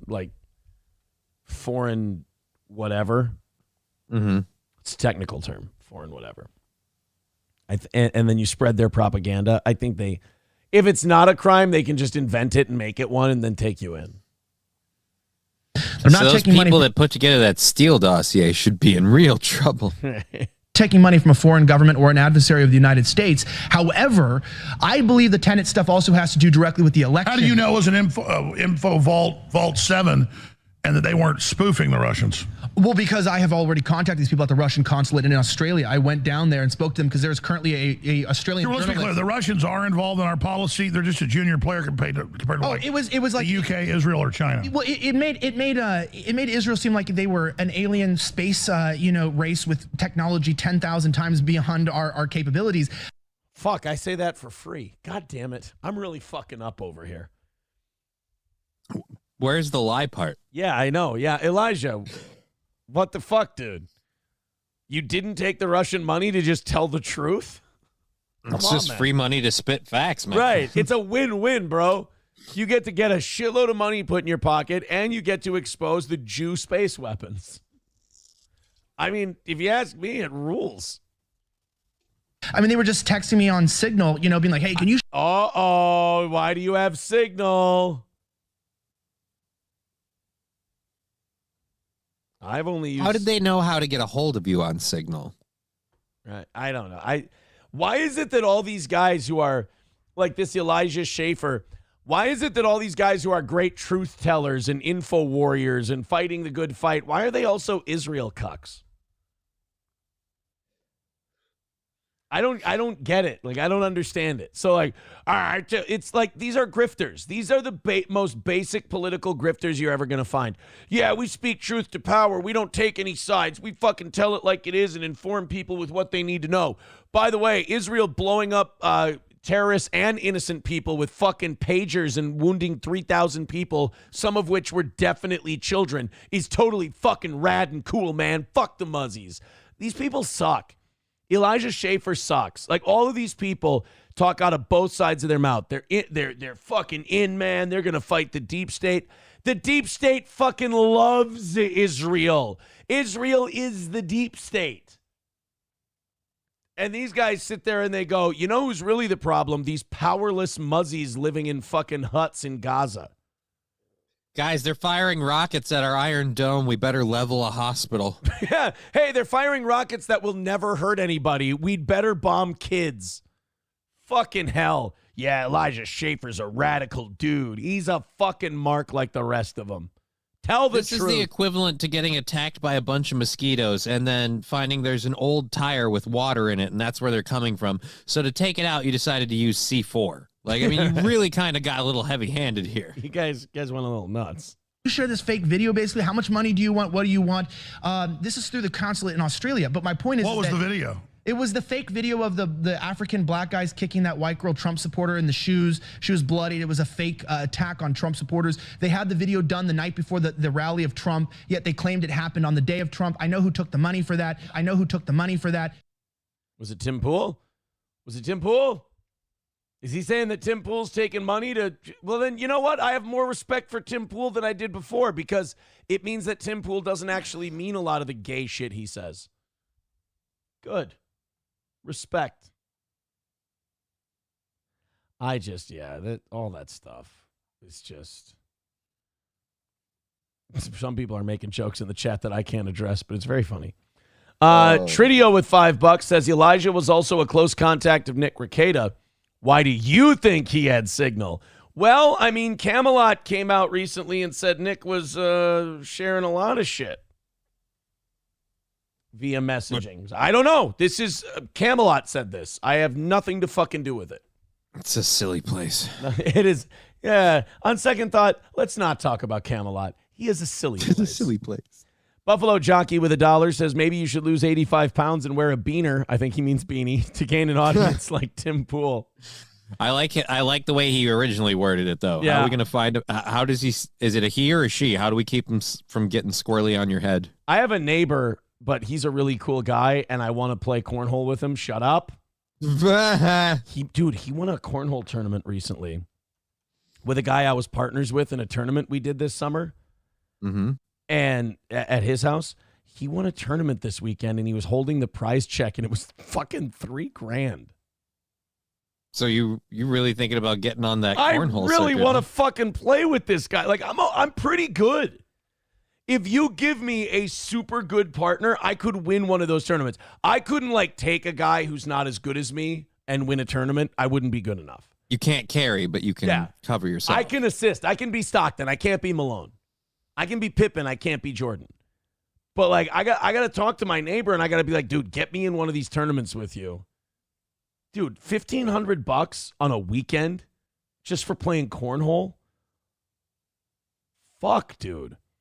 Cornholio. No, it's not Cornholio. It's Scoreholio is the name of the app that you keep track of your stats for cornhole.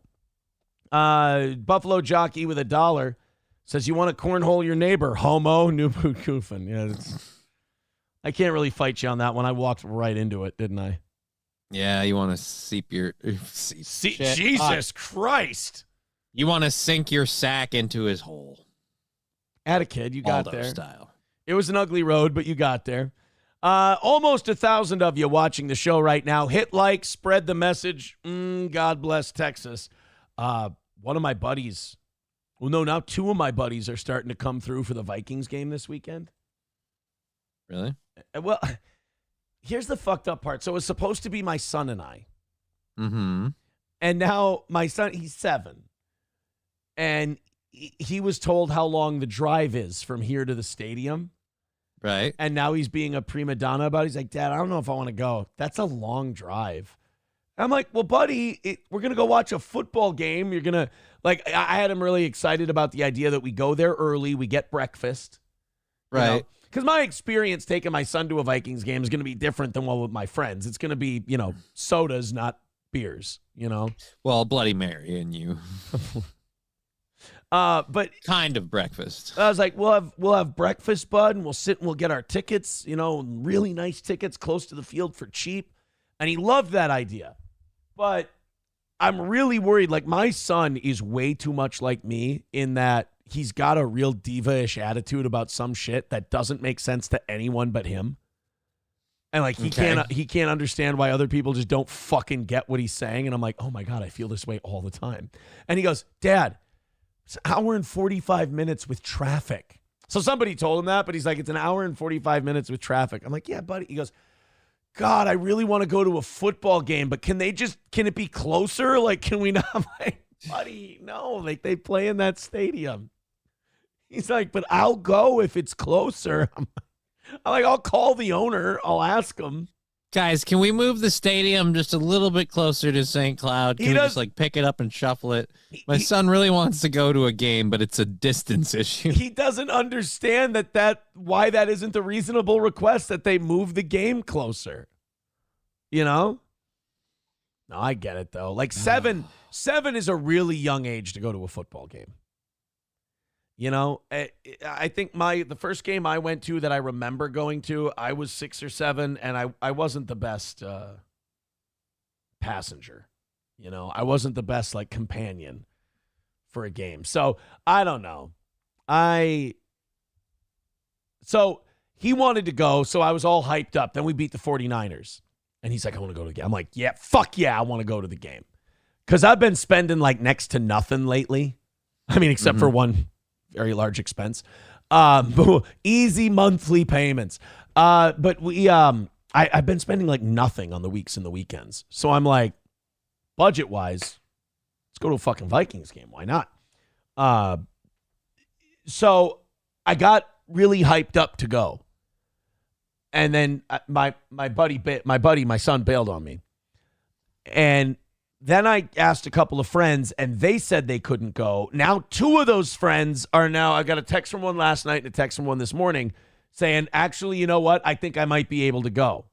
Well, the problem is then I asked SP, I'm like, I know you don't want to go to a Vikings game because she doesn't get football very much. She's like, I would go and I would be she said, a purple trooper for you. She was, I just don't get the game. I don't watch a lot of football, so I don't know what the fuck I'm looking at. I'm like, I get that. And so she's kind of like, if you can find one of your friends to go, that would be cool. Well, then I told her last night, I'm like, doesn't look like any of my friends can go. And then right after I tell her that, 2 of my friends are like, I think I can go.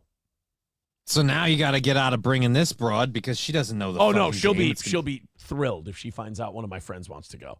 But the problem is if both of those guys can go, now I got to find another person because it's really hard, doing the tickets the way we do to find 3. It's easy to find 2. You can find 2 and 2. Easy enough. So I've got a little bit of an issue here. What day is this? Sunday. This Saturday? Saturday? Sunday. Sunday? Yeah. How much are these tickets? This weekend I was looking. Club tickets at $11.45 before the game got down to $95 fucking dollars. Well, I'm not doing anything Sunday if you want. I mean, I would do a show otherwise, but I'll go watch a football game. I used to play football. Dude, $95 is fucking insane. King Kong Dong says, oh, now everybody wants to go. Guys, no, Johnny, King Kong Dong, I've already got. My problem is now I went from having nobody to go with. Now I have too many people to go with. All right, that's fine. I'm just as comfortable with not going to the game. Like, I mean, I'm fine with it either way. All right. Go out, have a good time. Stay home, have a good time. I'm having a good time either way. Off we go. What do we have? $65 away from knocking out tonight. Take away the evening show's final goal and steal all of their overtime from them. I think it would be hilarious. We talked about this at the end of a show last week. Did you know what cunts otters are? Yeah. I didn't know that otters were pieces of shit. We had a Fucking woman. dicks. They're adorable, so people cut them slack. They're fucking horrible. Yeah, they're really bad. Like, there was a woman last week, we talked about her on the show. Otters were just in the street, and they saw her, and they just beelined it to her and just started scratching the shit out of her, and then just left. Scratched her, left her bloody. She's like, shit. She's doing the Peter Griffin. She goes, and the fucking otters just run off. Like, they don't do it to kill anybody. They're just pricks. They fucking attack you, scratch the piss out of you, make you bleed, and then leave. Dude, they scare the shit out of predators that way, too. There's an internet video of, like, a family of otters that scared off a crocodile. Like, I mean, just... Oh, I thought you meant they scared Patrick Melton. Oh. Sorry. We're not talking about him. You guys paid. Buffalo Jockey with $1 says, you asked all 2 of your friends.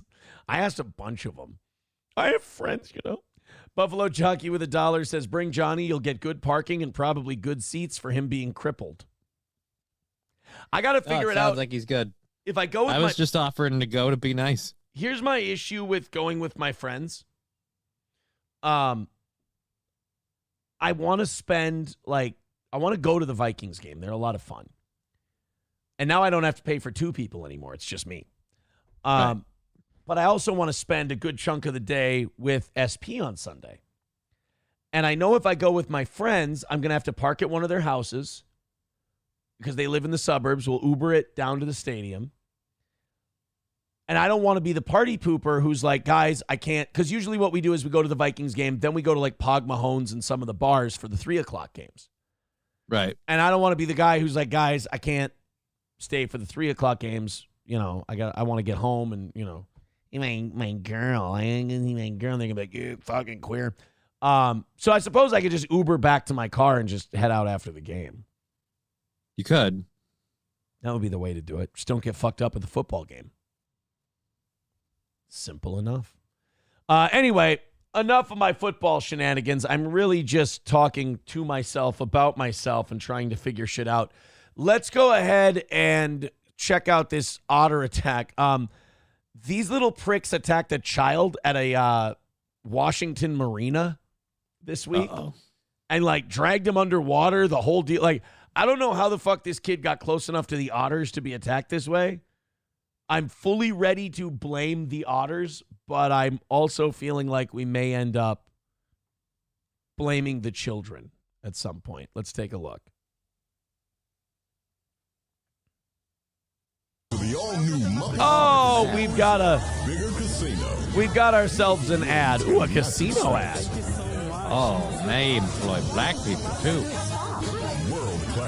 But the spa's for white people, it looks like. Yeah. Pools They're for definitely white none at the pool. When we do see this on the rare occasion that it does occur, it's for territoriality or protecting its own pups. If it's a female protecting its own pups. On Thursday morning, Washington's Department of Yeah, I agree with you, Johnny. This seems like an otter apologist if I've ever seen one. You're just carrying water for these motherfuckers, and I don't like it. I don't like that this guy's being a fucking otter cuck. He's being utterly disgusting, if you ask me. Fish and Wildlife says a mom was walking with her child down this dock at the Bremerton Marina. They say a river otter then attacked, pulling the kid into the water, scratching and biting. The mom quickly yanked the child out of the water and ran while the otter chased them. The child was... I don't know why that visual is fucking hilarious to me. It is. A mom... Because I used to have a ferret which is a smaller animal, but looks kind of similar to an otter in a lot of ways. And like, there were little black girls in my apartment building. They were terrified of my ferret. If they used to knock on my door to sell like school cookies and shit. Yeah. If my ferret came out, they went running, and he just hopped at him. He just frolicked at him. It's adorably hilarious. What if he bites? I mean, You don't he know. never bit. I was set, But it just I was they're setting you up. giant slinky I animals. I was setting you up. Now say it to me. What if he bites? What if he bites? Oh no, I'm sorry. Here, I'll do it. I'll set you up again. I set you up wrong. It's my fault.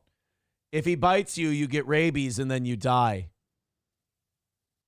If she dies, he dies. No, all right. Now you say it to me. If he bites you, you get rabies and you die. I'll show you. If he bites you, you get rabies and you die. That's not true. He never bites. It's Detective John Kimball. I didn't remember that line. It's fucking I just kindergarten remember cop. him using the ferret when he lost his shit and he couldn't deal with the kids. This is your new class mascot. What happened to your dog? It's not a dog. It's a ferret. What's a ferret? That's a ferret. Oh. The stinky little weasel. Is there any way to get them not stinky? You can have their glands removed, but there's always is it in their butthole? Yeah, it's near their butthole. But even with their scent glands removed, there is still a smell to a ferret. You're never getting rid of it. Because otherwise it would be the perfect pet. They're fucking adorable. So they've got to have something wrong with them, and it's the fact that they fucking reek. Well, I mean, the scent glands removed, it's not too bad. It's actually all right. And they're really easy to litter box train because they like to poop in corners. So they like to back their butt up and know that they are completely secure from the back end. They are not letting anything get to their butthole when they take a dump. They're the opposite of me. Let's go ahead. Let's go check out the rest of this otter story. By the way, you guys are about $60 away. I want to really shatter the hearts and hymens of the evening show audience. Hospital in Silverton. While river otter attacks on humans are rare, just 6 reported in Washington over the last decade, the damage they can do is serious. So I had really large bite wounds on each cheek. I had a really big kind of gash on this left side of my eye here. Okay, now explain your crooked nose. How did the otter get to your face?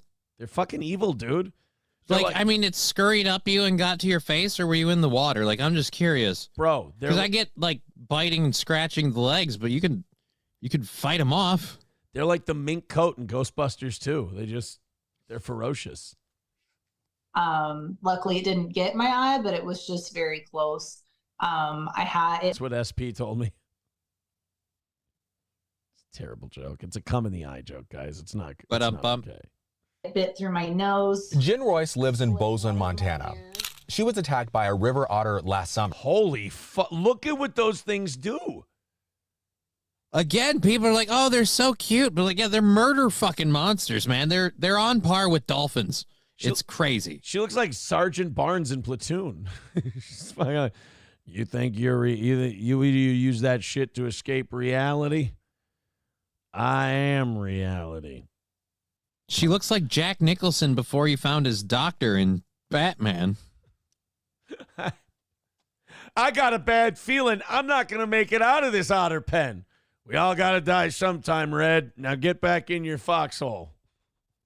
The damage, as you heard, was extensive. Seen here in these pictures. Looks like you left a marshmallow in the fire too long. Jesus. And my main goal after this is just to try and help spread awareness. You want to know how fucking disgusting I am? I'm looking at that going, God, those would be fun to pick. Oh, it's gross. It's gross. I'm a scab picking kind of guy. Yeah, no, I get that. I have that same problem, but I just didn't get it. It just, oof. Those aren't ready yet, and that was rough. You got to wait until the skin starts to tighten and heal, and then those crusts start to get more snug and more like up on the surface, and they get a little raised, and then you can get a nice peel going, and it doesn't rip your skin. Right, and you got to like I wait for it to get kind of itchy when it's getting tight like that. Like that's when I know we're ready. A good crusty scab, that's nice. You ever pick a bug bite open and let the blood drip down your leg and dry, and then just you kind of scratch up the crust? No. Is that weird? Is that that one's a little weird. I went to serial killer, didn't I?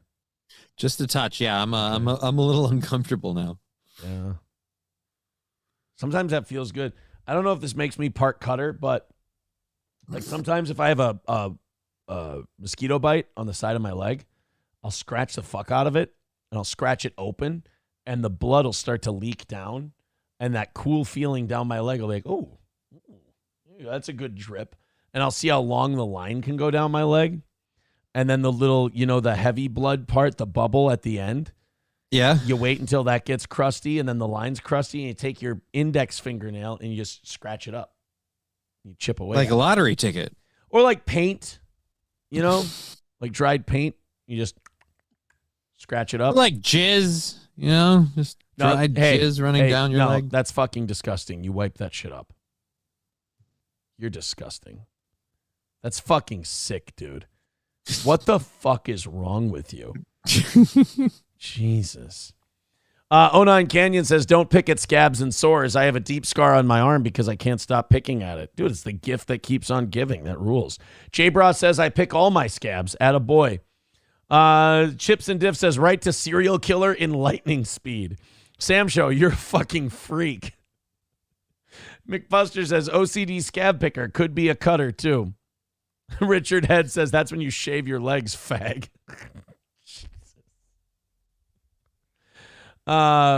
Willy Nilly with $4.99 says, you always mention friends, but never include Johnny. He's not even a moderator anymore on the channel he works for. Well, I thought that was because I was getting rid of moderators, and I thought that since Johnny since Johnny was on the show, he didn't have time to moderate anyway, so I just trimmed it down as I was taking names down. Was that a problem for you? I'm sorry. Yeah, I love how Willy Nilly's like, I'm going to come in and white knight for Johnny, and he's like, does that upset you that I'm not? like I noticed I wasn't a moderator, and I went, oh, okay. Like this just doesn't. It's not like I get paid more or less on being a moderator. Yeah. So and no offense, Willy Nilly, when I did it, I never even thought of it. I just kind of went, I'm cutting down on the number of mods I have. There we and this guy he's lying. He went there and said, fuck that crippled ass motherfucker. I wish he'd just fucking tripped down the stairs and solved my problem. And when I saw Johnny's name on there, I went, well, that seems a tad redundant and unnecessary that he would be a member of the show and also a mod. That's retarded. So yeah, the only reason's ever been so I can link my show in the chat, and I don't even need to do that. Other people can do that too. I can do that, for Christ's sake. $60 away from hammering out today. About 900 of you checking out the program. We appreciate you hanging out with us. Do that $60. Do it on PayPal. Fuck it, and let's take all of the overtime and all of the glory away from the evening show today. That would be fucking awesome to me. I would love that. Diddy is still being held without bail today. His lawyer said, I'm going to fight to get him bail. But the U.S. attorney is saying, nah, he's a flight risk. Dude, if I were Diddy, if I could get bail, I would pay it immediately and get the fuck out of Dodge. Right? I'm impressed that he didn't get the fuck out of Dodge already. Yeah, the fact that he was in New York and he's like, oh, yeah, I'm going to turn myself in. It's like, are you out of your fucking gourd, dude? What the fuck is wrong with you? By the way, I'm sorry, not over 900 of you checking out the show. I got that wrong. I count like an idiot. Go ahead and hit like, hit follow, hit subscribe. I don't really feel like doing the Diddy stuff today. We did so much of it yesterday and last night. And then we talked about it a little bit at the beginning of the show today. I think I'm kind of out of giving a fuck. I mean, it's just until we actually hear, like, what he's on trial for, we're kind of in a holding pattern. Yeah. Unless he gets his bail and, again, fucking runs like a motherfucker. Which, again, I endorse that idea wholeheartedly. Run. The government get you. Run. You gotta get away. That's what I do. I have Paul Dano behind me. That'll keep you motivated. That'll keep you going. Whoops. Sorry. Yeah. Diddy makes bail and then immediately You immediately, as he makes bail, he just plays this to keep himself motivated. For all of you. Hold on, we'll get there. Like this. Come on. Come on now. Clap your hands. All the slaves are like, "Ooh, it's going to be fun here." Just wait. So here's Diddy. He makes bail, and then he just hits play on his phone. Nigga run, nigga flow, nigga tore his shirt in two. Run, run, a patty roller get you. Run, nigga, run, well, you better get away. I don't understand. Like, if you're as rich as he is, like, if you want to, you can leave. Right. Why didn't he leave? Yeah. Why didn't you get... Your lawyers can fight for you on your behalf while you're not here. You get a woman, you look at her, and you go, I ain't saying I'm a killer, but or if I'll ever be, but hypothetically, would you hide my gun? Would you tell no one? Would you pack a never coming back again bag? If the 3x4 was banging at our door, would you stall and let me slip out the back? Girl, if you wanted to, could you get to run into that never-ending honeymoon Mexico sun? Because you know I adore you. No shit, I'd kill a man for you. And if I did, would you hide my gun? And then the fact that you get laid baffles me. It's a cheat code, right? Yeah. Like, fucking, what the fuck do you do then? I'm a charming son of a bitch. I'm a charming son of a bitch. Bigot on socialist media says good song. It is a good song. You know, I remember Diddy was telling that girl, he said, if you had to dig a hole, would you take it to the grave, put concrete shoes at the bottom of a lake? And if I shot a man dead, would you shoot me straight? Yeah, shoot me straight. Would you hide my gun? Would you tell no one? Would you pack a never coming back again? Buffalo Jockey with $1 says, what did Diddy do wrong? Well, what Diddy do? That's very He clear. did it to a lot of people, apparently. Diddy did.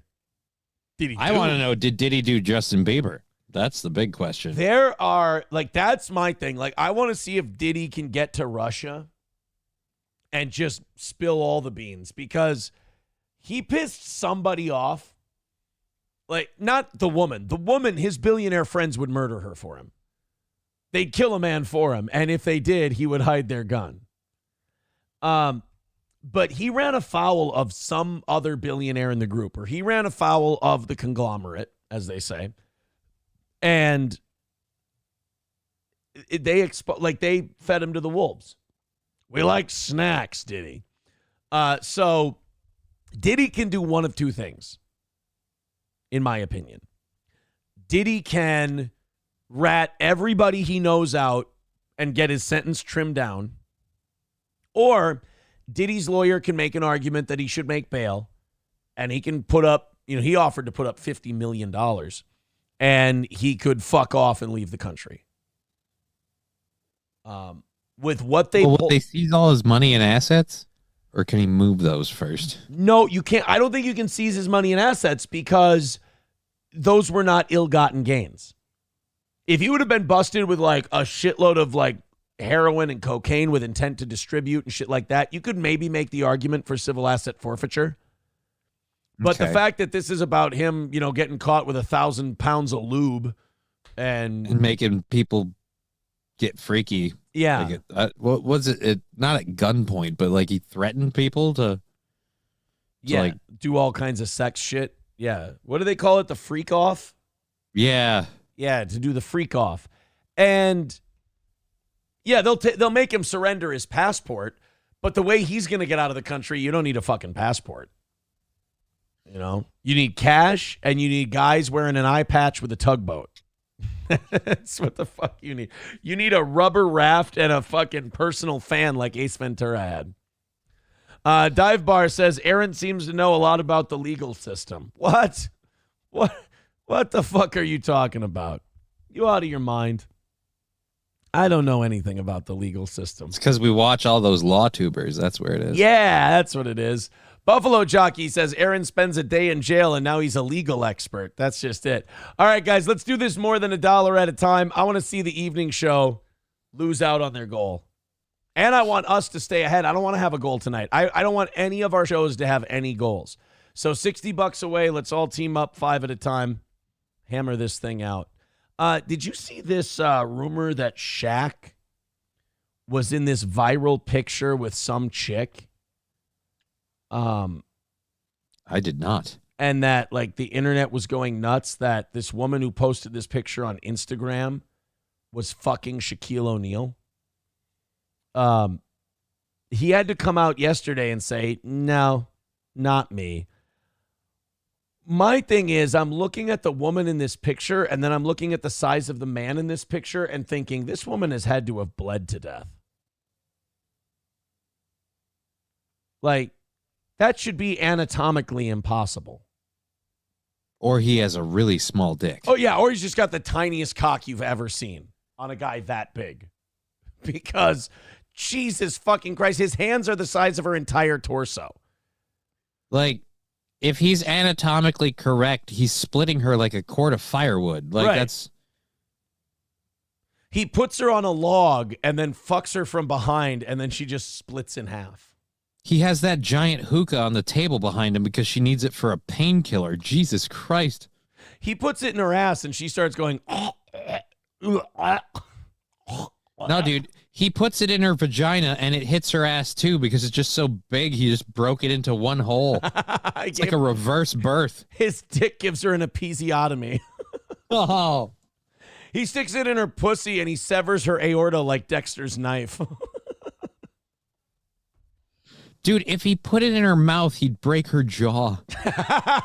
She'd look like the fucking guy Rusty Nail beat up in Joyride. She'd be sitting the bottom half of her jaw is gone. The fucking sheriff is sitting in there with the guy going, we're going to treat this like an old Western. All right? You're going to get the hell out of here in 24 hours to leave Wyoming. Maybe if we go have a look-see at her, it'll refreshify your memory.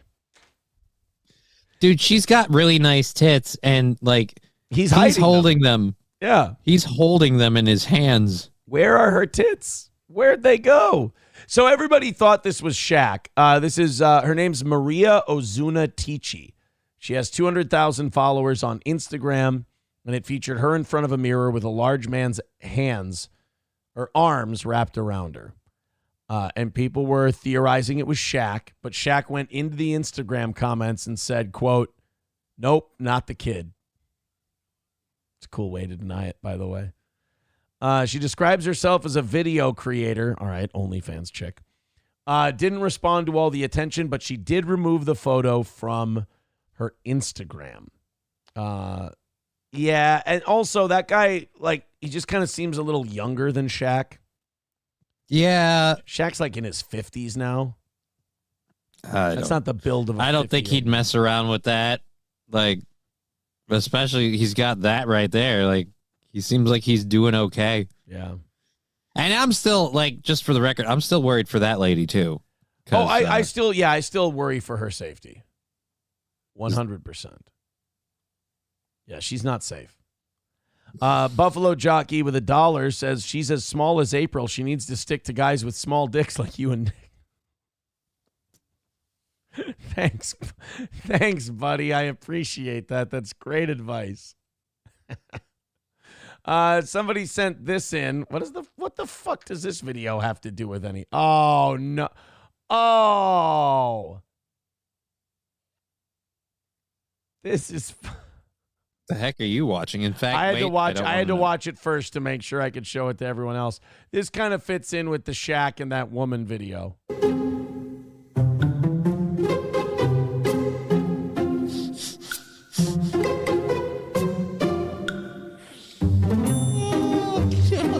Oh, you see that? He gave her a little kiss. Oh. A little smooch on the cheek. He's a gentleman. Didn't even make contact. No, you rarely do in those situations. So I've heard. All right, let's open up these 7 o'clock hour stories. While we do, Let's talk about our friends at Midland Armory. I've got them on my list today. I'm going to go see our friends Derek and Tracy at Midland Armory in downtown Foley. Visit them today, Midland Armory, or go online to midlandarmory.com. Check out their selection of firearms, tactical gear, parts, knives, optics, you name it. Midland Armory has got it. That's midlandarmory.com in downtown Foley, Minnesota. midlandarmory.com. Also, I went and saw my friends at All Care Towing yesterday. Tim and the gang are doing great. They were catching up with Steel Toe when I was there. They were catching up in the office. Appreciate that, and I appreciate their support of this show.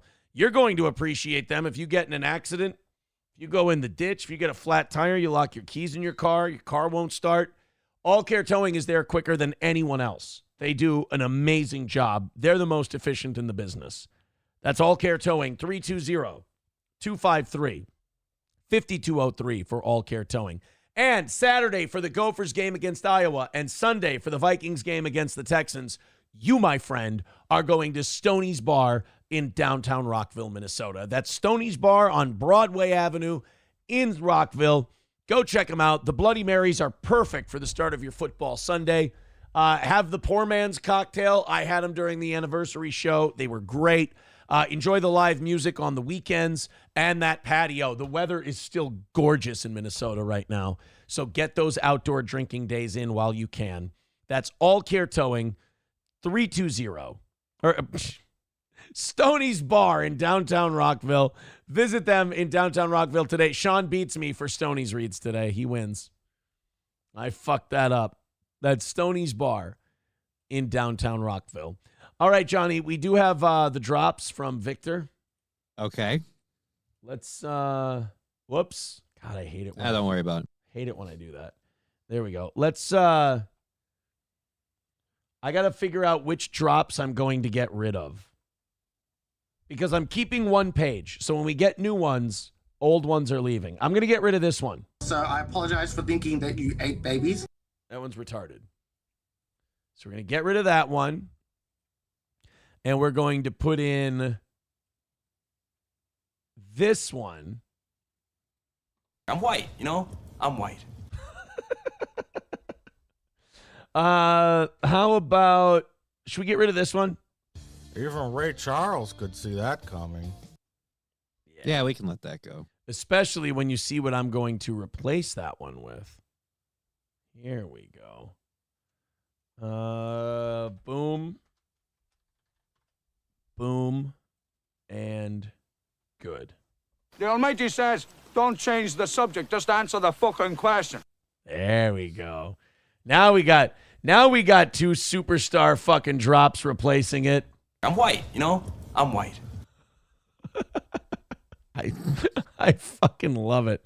Buffalo Jockey with $1 says Aaron knows about not making contact both in bed and in boxing. That hurts my feelings. Oh, that's just mean-spirited. Yeah, you went too far, and I think you know you did. And he totally knows about making contact. He got punched in the nose once so bad that it ended the match. He's bleeding all over him. So. Thank you, Johnny. Could have talked about the time where I fucking beat a guy up and dropped him in the third round, but you went a different way with it, and I appreciate that. I'm sorry. I appreciate that. You're welcome. Oh, wow. This Gigger nets it with $1.99 says, breaking news, exploding pagers round 2. All right, we'll have to check it out. The Almighty says, don't change the subject, just answer the fucking question. All right, guys, $55 away from knocking out tonight's goal. Beat these fucking evening show retards down. Kick the shit out of them. Finish it off and take bragging rights. One person texting in, ever chew on your scabs asking for a friend? No. Absolutely not. You fucking creep. This person texts. Are you saying like when they're on you or after? Like are you eating the scabs? Is Who's that eating what's going on? Don't know eating scabs. No eating scabs. Why won't you answer me? I have more content for you, but you ignore me. I don't know who you are. That's the first message that I've seen from you today. I'm sorry. You let people text into a show line and they're like, hey, why aren't you stopping everything for what I want to fucking do? You piece of shit. Sorry. I apologize. All right, let's you want to do the let's see, Israel pagers. 10 hours ago, 6 hours ago, 4 hours ago. I don't see anything about mystery stretches from Israel to Hungary. Oh, what the fuck now? How long how long have the Jews been planting pagers, and how far around the world? Israel. I'm just amazed people still use pagers. Like, well, I think Hamas and Hezbollah use them because they can't be traced, like a cell phone. Is that true though? Well, you can't trace them like a cell phone. So, well, apparently they found a way to find them somehow because they managed to put explosives in them. They intercepted them from Taiwan.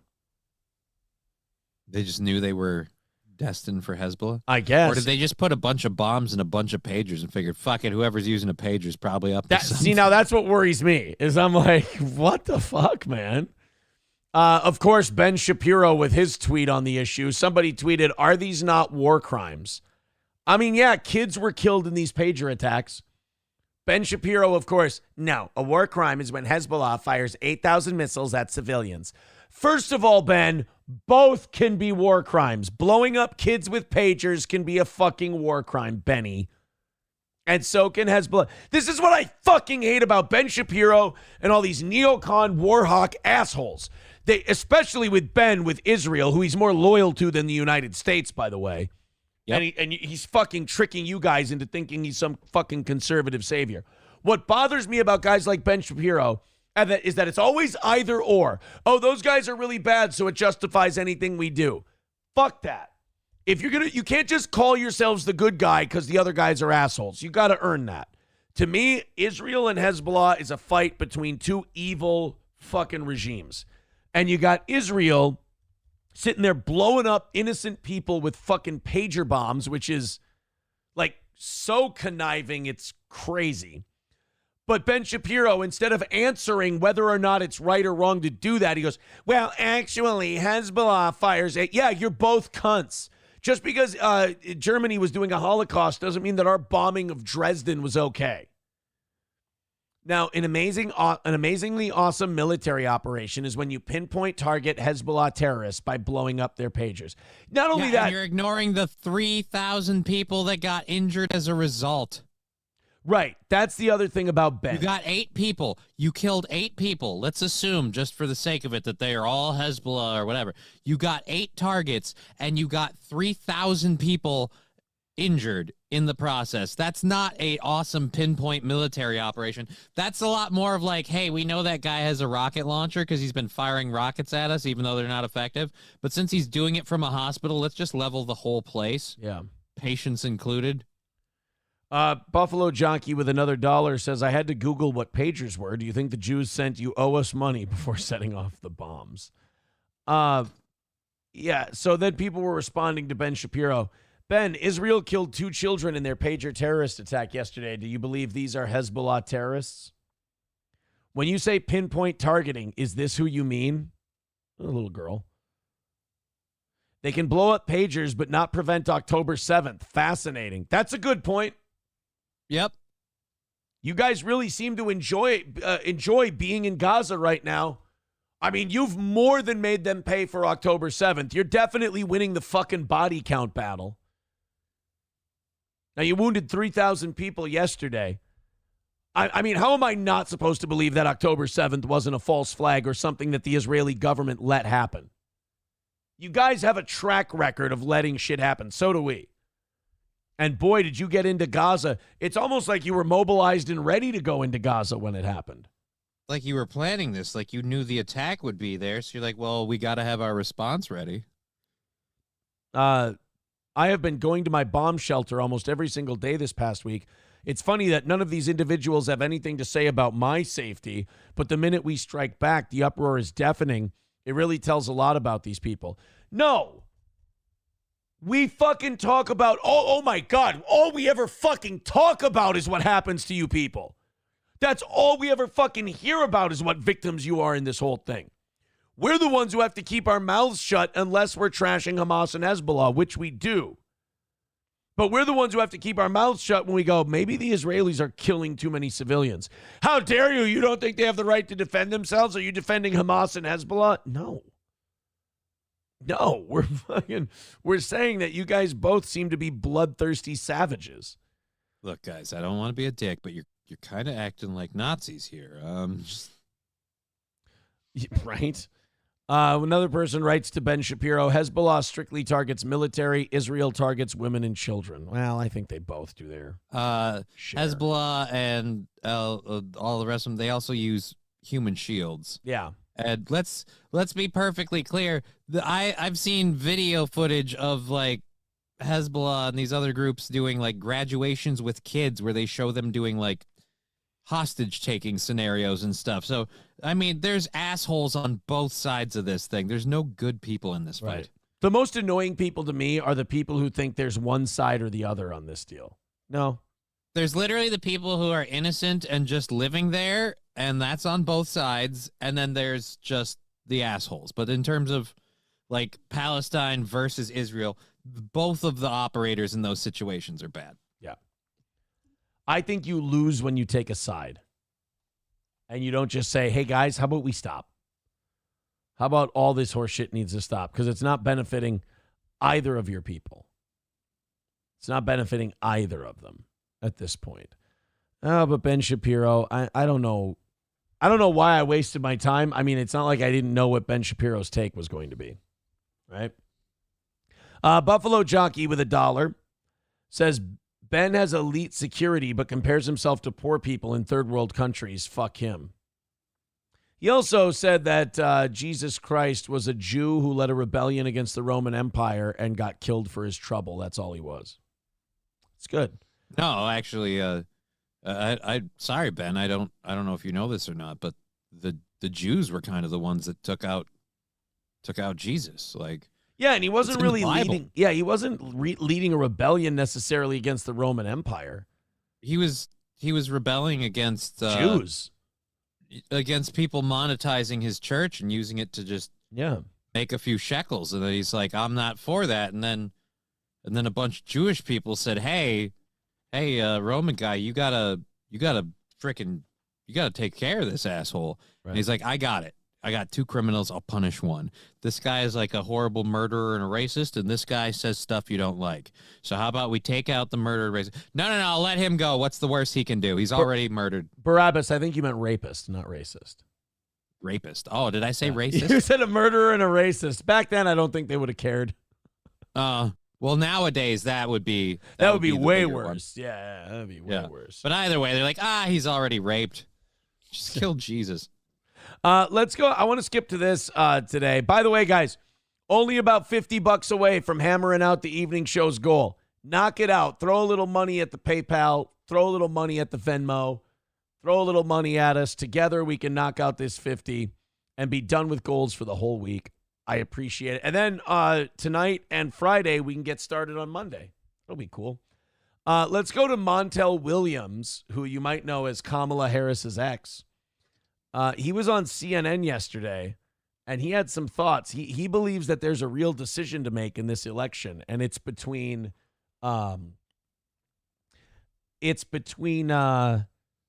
basically making the right choice in Kamala Harris or eating out of garbage cans. Let's take a listen to old Harris stank on his hang down, Montel Williams. Time to have more conversations, even like the ones we're having right here. Though I disagree with what you've said, we've disagreed. We've also kind of just slightly realized that we could turn that beach ball just a little bit and see a different panel. Can I ask a question? 2 questions. What the fuck is he doing there? I have no idea. I think just because he's put his dick in Kamala Harris. I guess, but these guys are all like political analysts and operative. Not that they're the smartest guys in the room.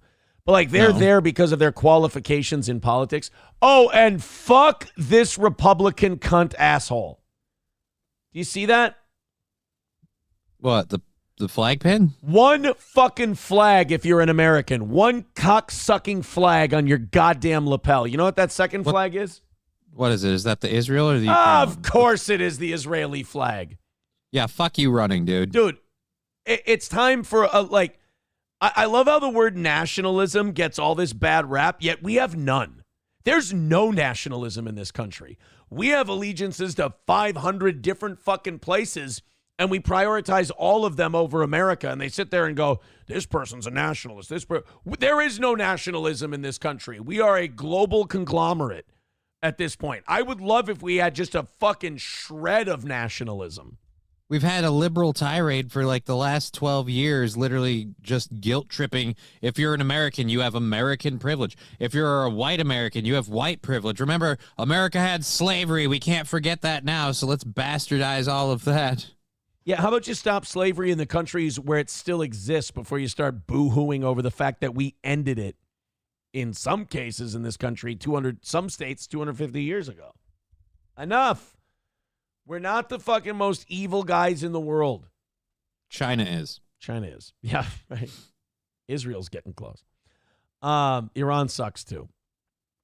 But I guarantee this guy's a Republican. I don't want to hear America first out of these retards' mouths. I'm tired of them. I hate Republicans too because they're like, well, we have to support Israel. No, we don't have to support or not support them. We can just be America. Protect our own Why can't we interests. be America first and let Israel take care of themselves? We've held their hand long enough. It's about time they deal with their own bullshit. I'm tired of having to deal with the drunk guy at the bar picking fights that I have to pull him out of. All right? That's all it is when it comes to Israel. Yeah, I'm sorry. Israel has proven many times over now that they're fully capable of building up a body count on their own. And defending themselves. Yes. See, don't we have a right to defend ourselves? You do, but we have a right to not get involved. Right.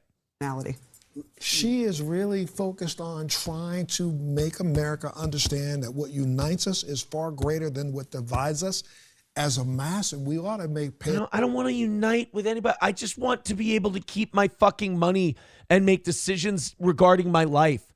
I just want to be able to stop being taxed to the fucking hilt for everything and having more and more of my money taken away and watch my budget shrink and shrink because of our terrible monetary policy. Dude, it's nothing personal against Kamala Harris. She's got shitty fucking ideas that are going to hurt my life and my children's life. So no, thank you. Stop with the hard sell of she just wants what's best for all of us. I don't want a leader who wants to do what's best for all of us. I want a leader who's going to tell me, I think you know what's best for you. Go do it. I don't need her to fucking help me out. Leave me the fuck alone. I don't want a leader, literally, and I know I'm not going to get this with Trump either, but I don't want a leader that's going to give money to Israel or give money to the Ukraine. I'm tired of that. I want a leader that's going to go, hey, Ukraine, so that money we've been loaning you, when do the returns start? Right. I want a leader and Trump doesn't do this, and I know he won't, but I'd be super stoked for Trump if he's and we're going to go in and we're going to make Ukraine repay all of the money that we've loaned to keep again, I want the money back. I'm sorry. Are we talking about the same Ukraine where we're quote unquote fighting for democracy, yet they suspended elections? Yeah, where we're propping up a Jewish dictator who has a quasi-Nazi army. In fairness, we're good at that. We do it in Israel all the time. Pay attention to those people on the fringes who are taking away the wrong message. Those people who have some form of mental illness who are taking away the wrong message, saying that if my side doesn't win, then burn the whole thing down. We can't do this. Yeah, he's right. I disagree with that. My opinion is if we choose that one side, the country's going to burn down faster, but it's not going to be the people who do it. It's the fucking military industrial complex and the intelligentsia and the deep state that are going to burn it down. I'm not saying Trump can't burn it down. I think it's a slower burn. You've got to remember. It's a controlled burn. Yeah, right. It's a brush clearing. Folks like me, and we probably got 40 million veterans alive. The majority of them put their hand up in the air and said, I do solemnly swear and affirm that I will support and defend the Constitution of the United States, because 40 million veterans. Don't you see that as a fucking problem? Yeah. Doesn't that maybe tell you that we've been doing a little too much warring in our day? Do we want to talk about how this administration's been treating those veterans with all of the immigrants they've been bringing in? Right. Or even before the immigrants came in. Even when you didn't have an excuse. We've been you were treating fucking them our like veterans shit. since we founded this country. Yeah. We'll wave the flag for you on your way back to on your way to war, but when you come back, we'll go, ooh, could you get out of here with that wheelchair? Bad optics. Yeah, and we'll wave that flag for you again when we fold it and give it to your next of kin. Yeah. And then when you can't fucking go when you can't go to 4th of July celebrations because the fireworks make you lose your fucking mind, we'll make it months before you can see a mental health professional. That'll be good. Oh, but don't worry, that trans kid's going to get all those drugs they need because, hey, what could go wrong? Right? What could go It's wrong? foreign and domestic. Period. Hey, Montel, we have way more enemies domestic. It's called the CIA. It's called the FBI. It's called the Pentagon. Our country has been taken over and occupied for 60 years now. All these fucking And I'm really worried he's about to put this on like MAGA and Trump supporters. Like, get ready. Enemies foreign and domestic, and we need to start really dealing with some of these because he's called them already. He's called people crazy. I love everyone saying like, oh, these crazy extremists. Like, but are they on your side or the other side? Yeah. And people like Montel Williams don't give a fuck if there's more regulations and more taxes. They can afford it. Yeah. And they'll just look at all the poor people and go, well, this is what's best for all of us. Really? You know what's best for me? Get fucked. That's why I put a uniform on, to protect this for your generation, for your generation. Have you ever served, Let's not asshole? focus- Yeah, no. He's the real deal. Okay. Easy on the. You started with asshole, so I was going to kind of save you from yourself there. No. Montel's the real deal. Okay, never mind. Montel's All the real right, deal. because I've gotten used to a lot of people talking about like military servicemen. Montel's the real like, deal. yeah. The thing that annoys me about Montel is the thing that annoys me with all rich people is that like they don't consider that what they want could hurt people with lesser means than them. And they just go, well, shut up, poor person. We all know what's best for you, so we want this stuff done. It's like that's not compassionate. That's not as you guys always think you're the compassionate ones. That's not compassion. Compassion is leaving people enough to make their own decisions, live their own lives, and pursue their own ends. Yeah, but if I drag you kicking and screaming to what I view as a better future, eventually you'll have to thank me for it. So just shut up and let me drag you. Right. Focusing on how we protect this and stop firing up those idiots who really think that they can.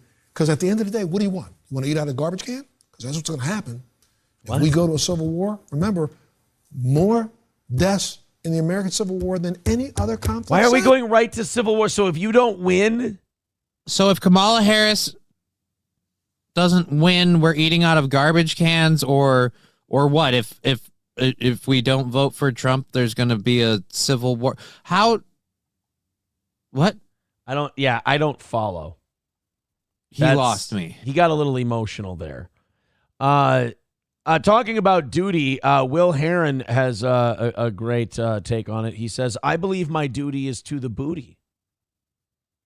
You know, I can't disagree with that. There are a lot of Americans who share that opinion. By the way, this is why Fox News and CNN don't have live chats, because they would read shit like that and go, let's analyze that for a moment. Let's discuss whether or not the booty is a duty of the United States and what kind of trouble it may have gotten P. Diddy in. Buffalo Jockey with $1 says 700K homeless people in our country, but we can send trillions to Ukraine and Israel. It's fucking bullshit. Buffalo Jockey with another $1 says he's talking Civil War. He's the Black Tim Pool. Well, at least he takes a side, you know. Old Montel Williams. All right, guys, we got about 45 minutes left in today's show. I want you guys to hammer out the $50 that's left in tonight's goal, because I want those evening show people to lose all of their overtime, have you guys take it away, and have you guys rip all of their ability to support the show away from them. I'm sorry. Does that come off bad? Yeah, it seems bad. I'm really enjoying how far ahead we are right now, and I just want to stay ahead. I get it. I don't want to start a show with any kind of goal for that show, if that makes sense. Oh, yeah. No, dude, I totally know that. That's how I do my thing. It's awesome. So Streamlabs, PayPal, Venmo, everybody jump in with a couple of bucks. And let's knock out that last 50 for tonight. That would be very entertaining to me. Oh, boy. The New Hampshire Libertarian Party says anyone who assassinates Kamala Harris would be an American hero, and then deleted the tweet. This is not helping, guys. It's not good. Montel Williams is not going to shut the fuck up if you start typing shit like that. Oh, boy. Hey there. We just had, like, how many days of bagging on people for rhetoric at Trump? Like, yeah, you know what we should do? Let's put the same rhetoric out there about Kamala Harris. Yeah. Oh, hey, Snigger Niggardly. Breaking news. Explosives found in a car close to where a Trump rally was being held in Long Island.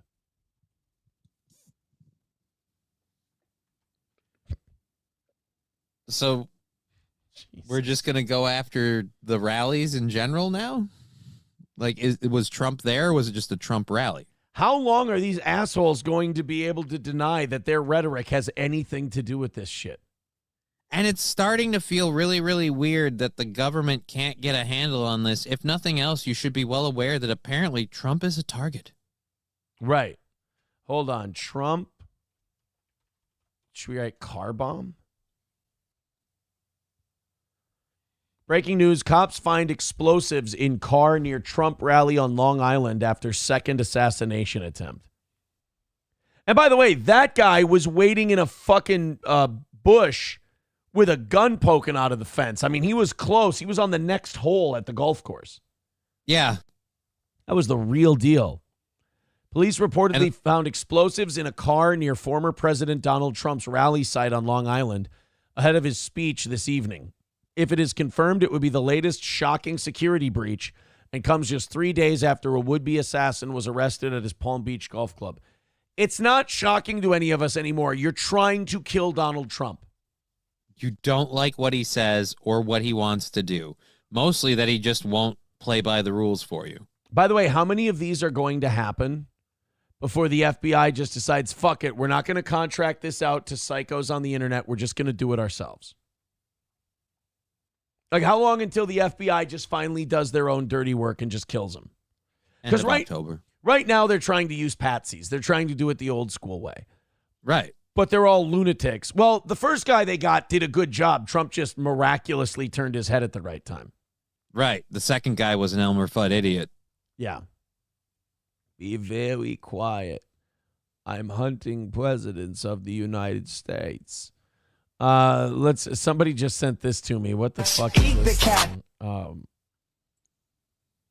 Let's take a look.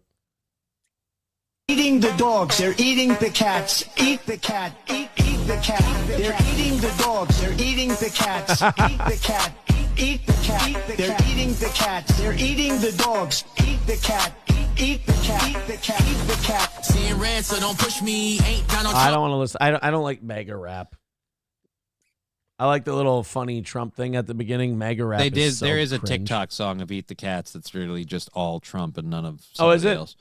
Yeah, there was one that somebody, and that's what they're playing there. But somebody apparently had to add their spin onto it. Okay. I didn't see the music video before either. I've heard the audio though. By the way, thank you for that $10. $40 away from telling the evening show audience that they get no overtime this week. Keep going, guys. 4 more $10 chip-ins. We got this thing nailed. We've got some people in the chat. Kevin Soundboard says, explosives found a few blocks from my office. Crazy shit. Tons of police and helicopters at the Coliseum. Trump needs to hire his own security. He really does, dude.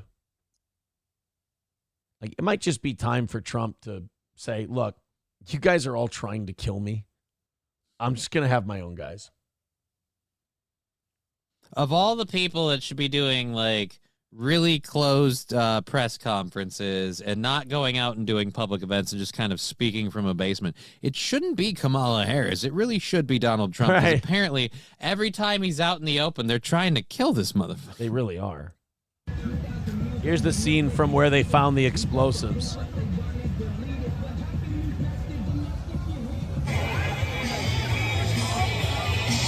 God, look at all those Democratic supporters there. These are all Kamala people. Was that Hogan's music? Was that Real American playing in the background? Hold on. Oh, no, it wasn't.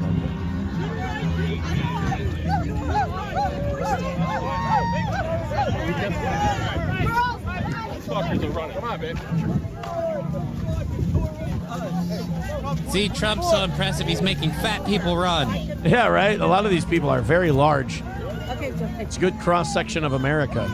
They are big supporters of Donald Trump, figuratively and literally. Can't we see some decent MAGA titties? Fuck. All we got were big MAGA beer bellies. Holy shit. Look at this. Breaking. First images of bomb found in car near Trump rally. It's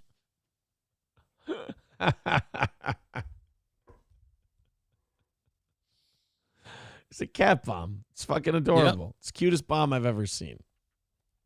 I want to pet that bomb. A third attempt on his life. Like, how long until these people just admit, yeah, the shit we've been saying really is making crazy people do crazy shit? Nope. How long for the media to be like, see, all this crazy Trump stuff Trump is saying is leading people to want to kill him? Like, how long until they blame him again? Probably 30 seconds after they talk about this event. Right. If history is any judge. Buffalo Jockey with $1 says, I was talking to a coworker yesterday, and as I hate Trump, but I'm starting to want to vote for him because of these attempts. I mean, possible. Snigger Niggardly says, rumor has it the car contained Gino and Keanu's stand-up. Oh, shit. That's mean. Guys, that's not very nice. They're trying very hard to replace compound media lost income. By the way, I don't hear anything about that compound censored. I haven't either. I don't hear anything going on with that. I mean, I think what they did was they cut a bunch of costs and they took on a bunch of extra members. Each of them did. So they're happy. I think it was more just a way to get rid of all the dead weight at compound media without Anthony having to just go, I'm firing you. So instead he's like, well, we've merged. And in a merger, you know, we got to cut people loose. Because Anthony was throwing $50,000 every quarter into his fucking bank account from his personal funds to keep compound media, to keep a playground on the air for those guys. I mean, it's not hard to get a podcast on the air. You don't need 3 people in a fucking booth. It's not necessary. But I think him and Gavin just kind of have their audience. I don't think those audiences are ever getting bigger again. And but merging them together goes well for both of them. And it gives him an out to drop people. Yeah, they have enough of an audience, though, I think, that they can they can make good money still. But they can't make enough money to keep like a fucking posse of employees around. It's not possible.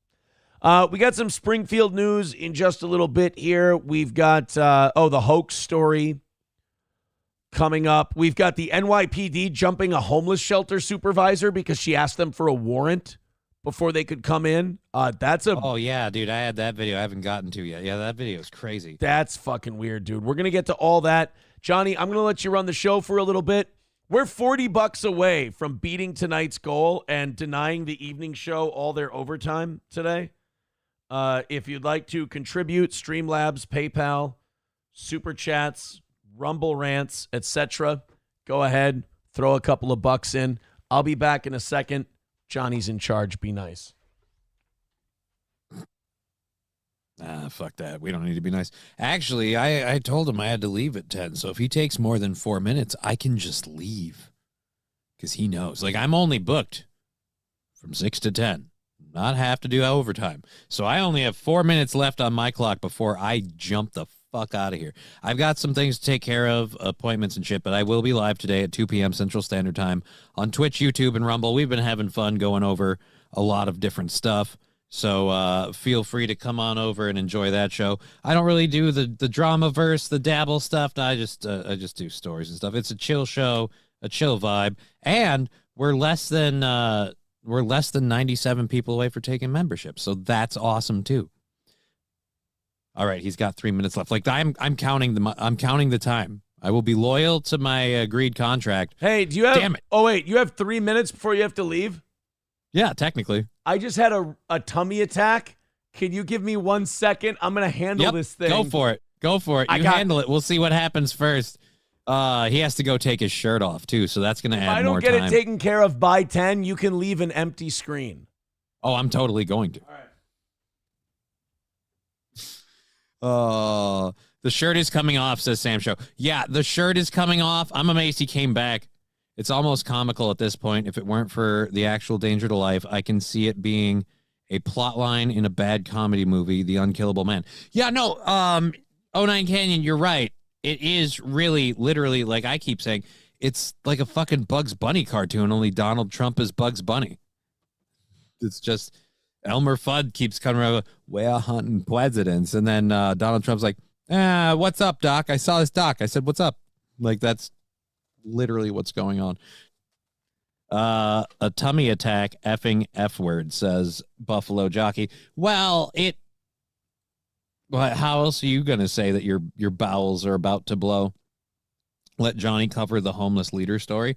No, I've had it in my docket for like 2 days and I didn't get to it. So fuck it. I don't give a shit. He can cover it. It's just a video. I'll donate to a Johnny solo show. Well, that's what my show is for, but thanks for that admission.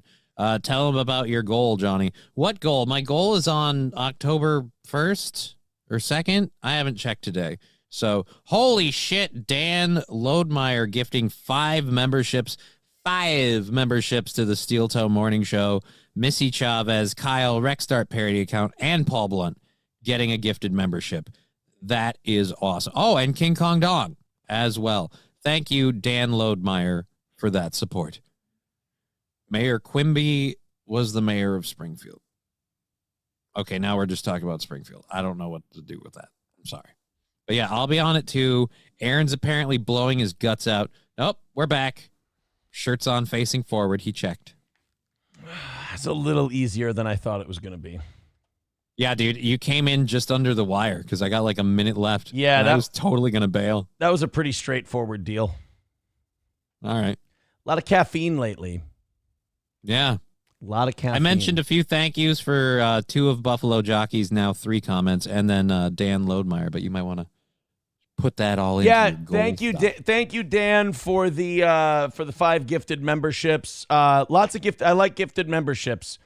Keep those coming, and then a bunch of $1 over on Rumble. We're $25 away from bending the evening show over and fucking them hard in the ass. And I like that idea. I really like the idea of stealing all of their overtime from them. It's fun. MSO doesn't like that I'm rubbing it in. He says, very annoying. You meet today's goal, but waste half the show begging for another. We didn't waste. We talked about it for like 15 seconds at a time. It's not a big deal. We're just being, and every time a donation would come in, we'd mention it. Like, we kind of have to. Kevin Soundboard says, even if anyone hates Trump, the amount of attempts should make you question why. You would think. By the way, Johnny, thank you very much. Yep. Just Kidding LLC on Twitch, YouTube, and Rumble. The Game Over podcast will be on today. All right. I'm going to cut Johnny's thing loose here. All right. Take it easy, buddy. Goodbye. All right. Now I have to move over. There's Matt's microphone. Look at me all unprepared and shit.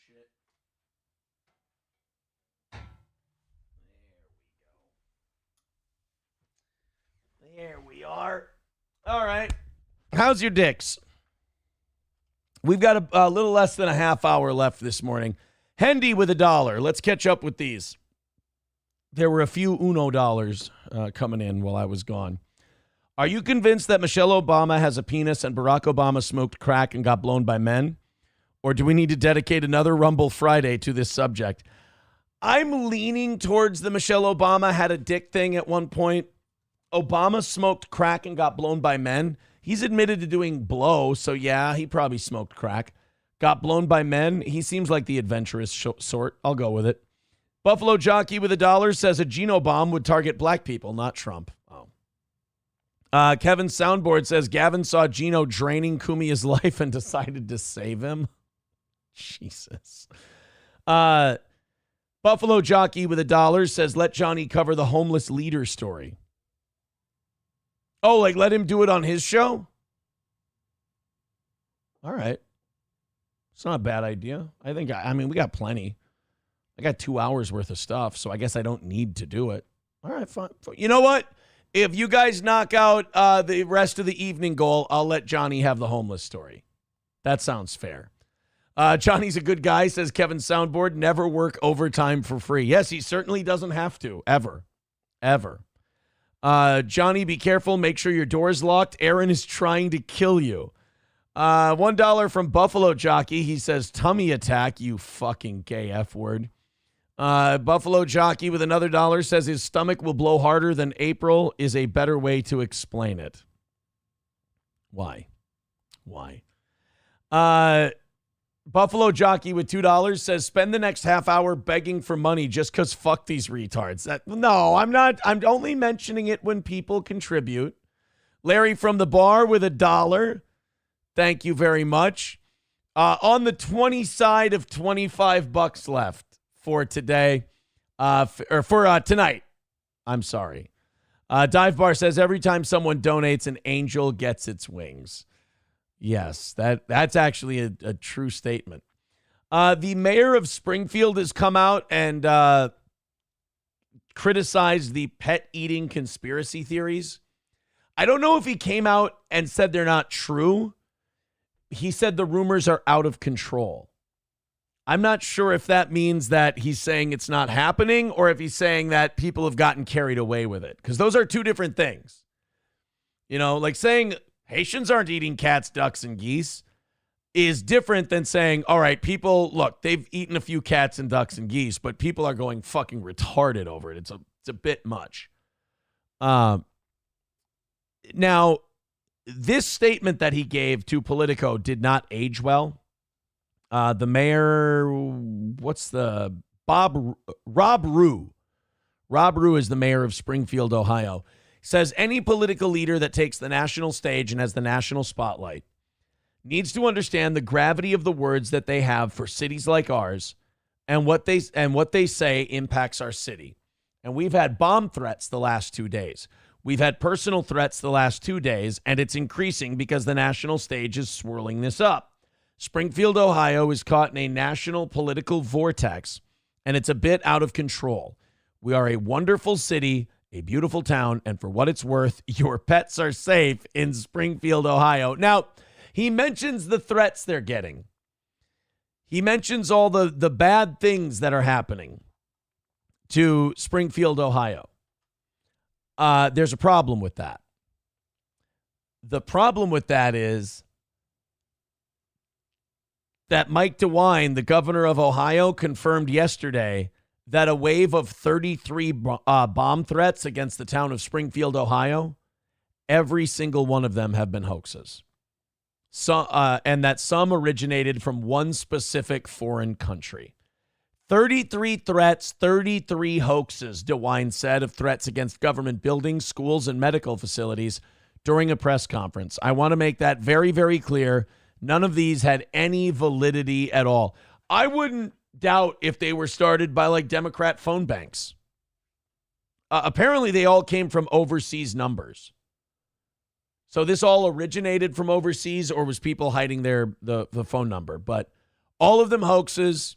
So remember, the media was doing this bit where they were clutching their pearls and they were going, "Oh my goodness, the horror, all of these rumors about eating cats and geese. It's leading to all these bomb threats and school shooting threats and all this other stuff." Even the governor was getting in on it, going, "This is so terrible. This is awful." And now yesterday, the governor had to come out and go, "Yeah, it turns out it's all bullshit. It's just a bunch of pranksters from overseas having fun with us because we're a big news story right now." That's it. So that's got to chap their ass that they can't blame Trump for that one. Let's go to old Governor Mikey DeWine. At least 33 separate bomb threats, each one of which has been responded to, and each one of whom has been found as a hoax. So 33 threats, 33 hoax. I want to make that very, very clear. None of these had any validity at all. There, I just look at this guy, and you look at Joe Biden, and you just look at Democrat, Republican, doesn't matter. We got to have an age limit on these fucking people. I mean, just the eye test. This guy does not instill confidence as a leader.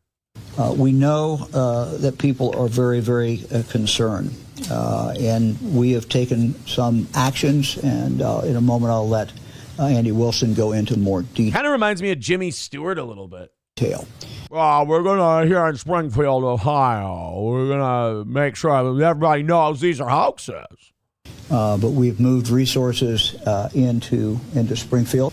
So I want to say to the parents in Springfield, a lot of shock collars, not for the dogs and cats, but for the Haitians. We just, every time they get close to geese or ducks, we're going to make sure we've got this thing under control.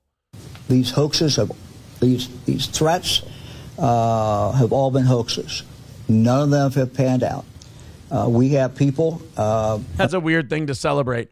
No fucking bombs went off in Springfield, baby. We got this. We got this. No bombs.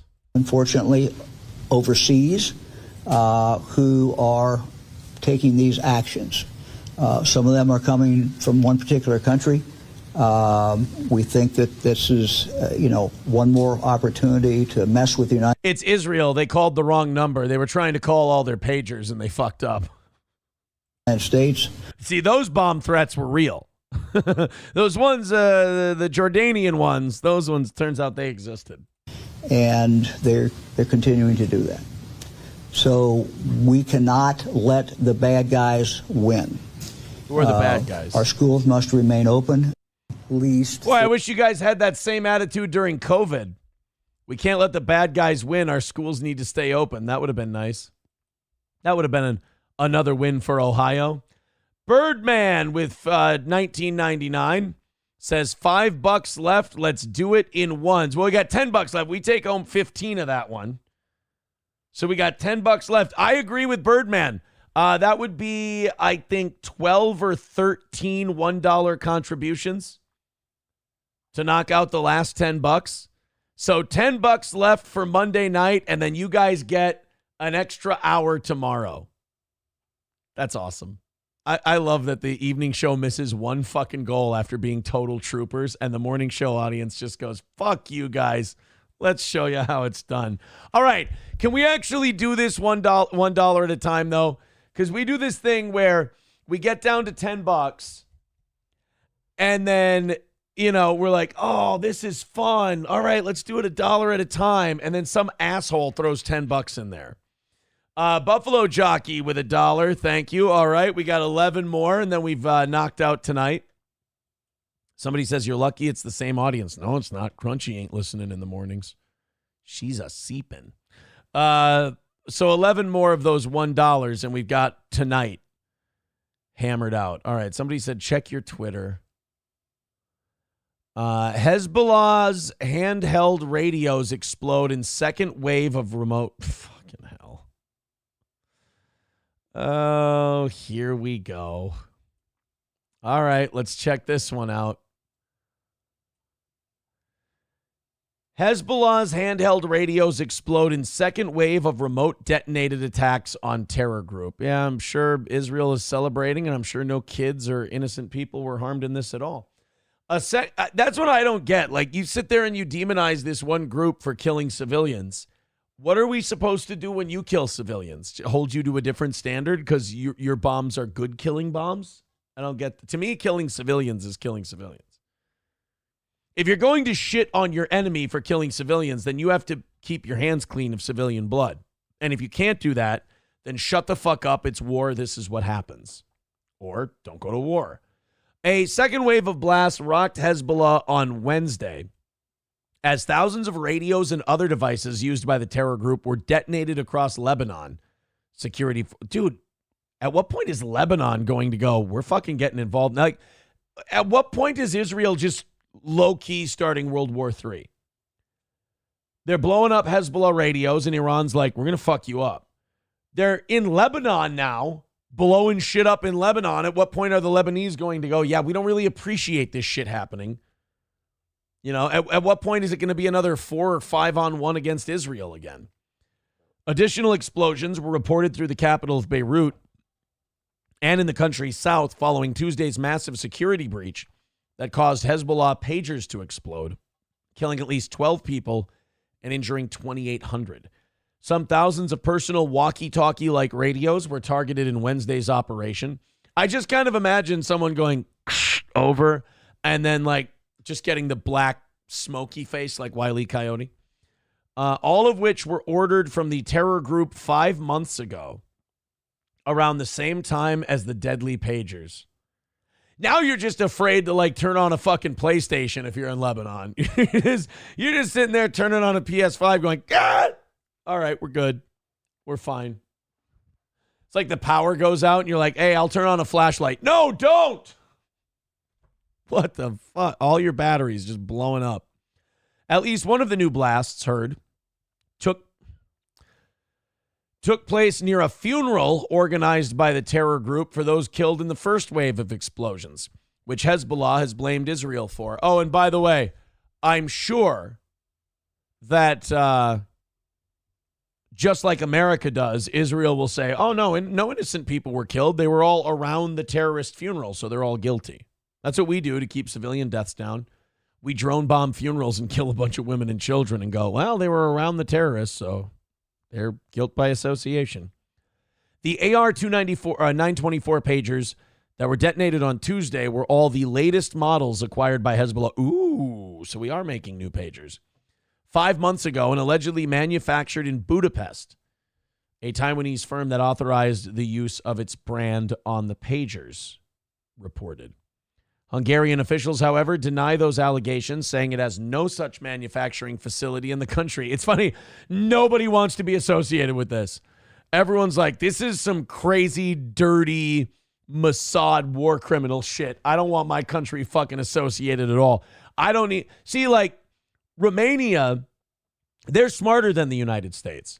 They hear Israel did this to Lebanon and Iran, and they go, we don't want any of that fucking smoke. We don't need Hezbollah and Hamas blowing shit up in our country. Fuck that noise. We had nothing to do with it. Whereas America's like, Israel's our buddy and our oldest ally. We sure are darn glad that they're defending themselves. It's like, all right, well, I guess be careful on the sidewalk for the next few months. You never know.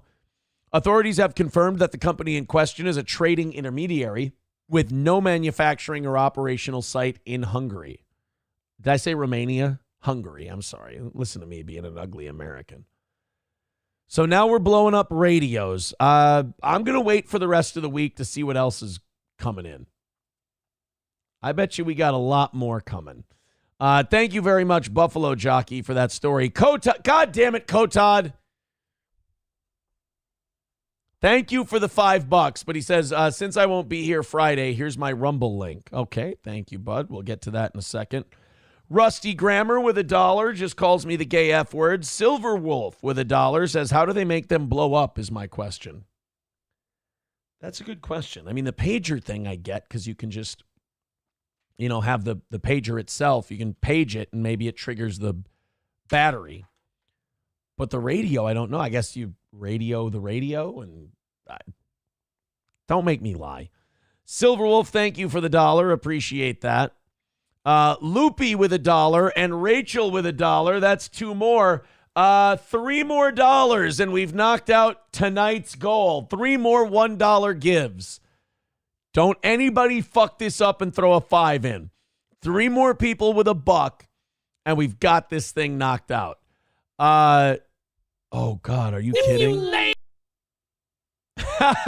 Kino Casino, Peter Popoff miracle of grifting subs. Oh, this is great. Your hands upon the cell phone or the computer screen or the tablet, whatever device that you are watching this holy message upon. And if you lay your hands upon it, you can feel the miracle working power. Amen. You can feel it coming into you. Ooh. And now you can feel yourself subbing. You can feel yourself gifting many subs. And the blessings will come upon you, the divine wealth. Amen, brothers and sisters. Praise be. Orbital bacon for a sub. Hell yeah. Oh, Lord. Zerin for a sub. And Sneeders for 5 subs. Subs amen. From amen, the skies brother. above. Can I say hallelujah and amen for the brother gifting 5 subs? 2 things. one, how dare you think that I grift hard for money? And number two, I need to be funnier about it. Because that is them seriously being like, come on, guys, fucking, that's me, like, doing the goal thing. But, like, they're doing it in a funny way to hide the fact that they do need to do it.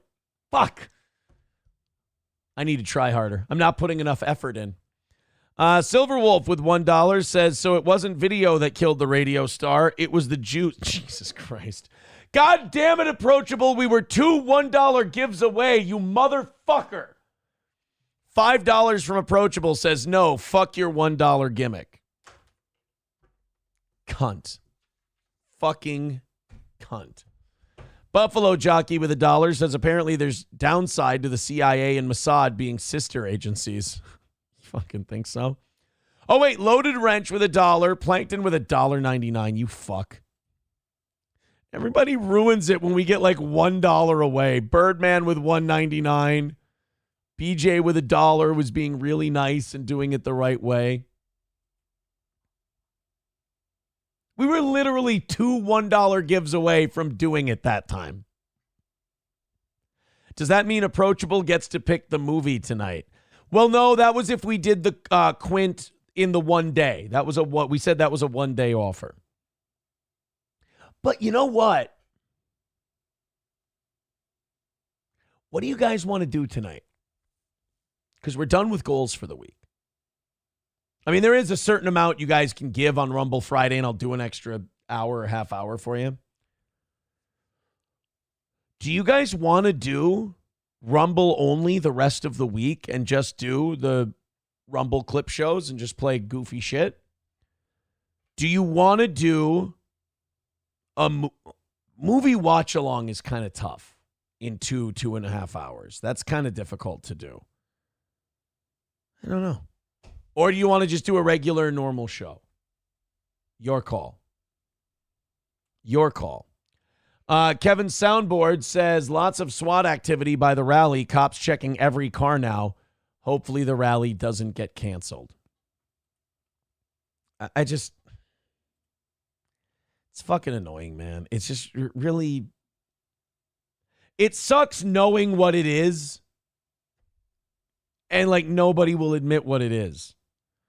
Trucker 18-wheeler with $1.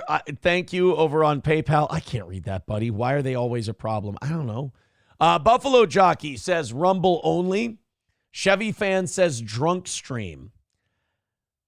I got to think about a drunk stream for tonight. The problem with a drunk stream is I did my share of drinking this weekend, and I kind of wanted to, cool it for the week.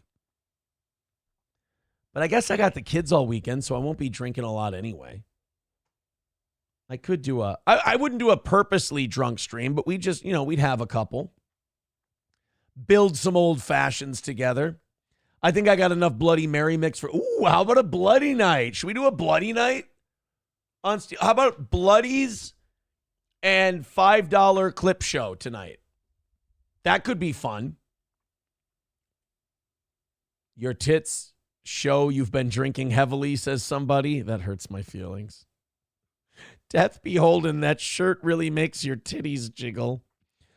Give me tips with $1, says, so Thursday's goal is hit. It's Wednesday today. Yes, but we will not be on tomorrow morning. I have to take a scheduled vacation day tomorrow. I got to take a scheduled break in the action on Thursday. Buffalo Jockey with $1 says, you have the kids all weekend, so you'll be drinking? No, I said not. Didn't I say I have the kids all weekend, so I won't be drinking? I said I won't be. 09 Canyon says, they paid for you. They own you, Aaron. Now drink, you whore. Stop trying to fix your shirt. Your tits are too big for that shirt. I don't like you. So mean. They're all just so mean. Aaron makes Bloody Marys using cat's blood, says MSO. Tito's and Zigzag. No, it's not. I don't do Zigzag. I found a really good one. I'll go grab it. I'll show you. Don't call me sugar tits. That really stings. Sugar Tits. I got a spicy Chipotle. Bloody Mary. Ooh, Hulkamasha Baby says, let's watch Con Air. Hold on a minute. If it's inside of a 2.5 hour runtime, we're watching Con Air tonight. 2 hours and 3 minutes. We just won't pause it. We'll just watch it and we'll hang out. All right. Everyone in the chat has to give their opinion. Rumble clip show, Rumble Con Air watch along, or Rumble and YouTube normal show. I'm going to go with the Rumble chat on this one. Whatever you guys decide. First 1 to 5 votes wins. You want to do normal show, Rumble clips, or Con Air watch along. You get to decide. Buffalo Jockey with $1 says Con Air, let's go. MSO says Con Man watches Con Air. Normal show says Carlos. So that's 1 for normal, 1 for Con Air. 1. Con Air. All right. Another 1 for Con Air. Europa watch along. No. Chips and Diff says your tits do look big in that shirt. Oh, wrong opinion. Shut up. Another 1 for Con Air. Another 1 for Con Air. Looks all right. We're not doing Europa the last battle. God damn it. All right. We're doing Con Air tonight. Con Air watch along this evening on Rumble only. This will be a lot of fun. We'll have some bloodies and we'll watch Con Air. Aaron, please watch this. It exposes how big they are. Oh, God. I'm not ready. Side of a 2.5 hour runtime. That is the design of the shirt. That is not my tits. That's the color difference in the shirt, and it makes the wrinkles, and it makes the tits look bigger. I got little baby boy titties. You fucks. Give you guys 4.5 hours of solid anti-globalist, anti-Semitism, and pro-nationalism, and this is how you fucking repay me. God damn you. Talk about conspiracies all fucking day just for you fucking jamokes. And what do? Now I'm choking. Oh my God, it's like the devil's advocate. I'm like the prosecutor. Buffalo Jockey with $1 says, has Matt ever watched Con Air? Make him watch it with you. Matt doesn't do Wednesdays, but that would be very interesting. All right, Con Air watch along tonight. Now I'm fucking excited. Now I'm pumped to do a Con Air watch along. And then I get a little vacation day on Thursday, and then we've got Rumble Friday. So we're done with YouTube at the end of this show. Interesting. Oh, we talked about the Titan sub yesterday and how they were sending text messages just before the explosion. Apparently, new details now show that the passengers may have understood their doom, and that is the most terrifying thing. Because if it would have been one of those deals where the ship just went, nobody knew what the fuck was going on. But if these guys knew there were micro fractures as they were going down and that they were fucked, that had to be gut-wrenching. The first picture of the Titan submersible following its deadly implosion last year was revealed on Monday by the U.S. Coast Guard as authorities opened a public hearing into the deaths of 5 people on board. The newly released image provided most of the public its first glimpse of the Titan broken tail cone on the floor of the Atlantic Ocean. Fragments of the vessel are also visible on the floor, debris that recovery crews found in the wake of the implosion. Here, God, that's eerie. I can't believe so much of the ship survived an explosion like that. I guess you're underwater, so it's not like anything burned. You know, you get the initial explosion and then that's it. The passengers would have been killed in milliseconds as the high-pressured water rushed to fill the space inside the sub. The temperature would have gone far higher than boiling for a brief moment, with explosive forces that left little of their bodies. Human remains were located in the debris field, however. Oh, God.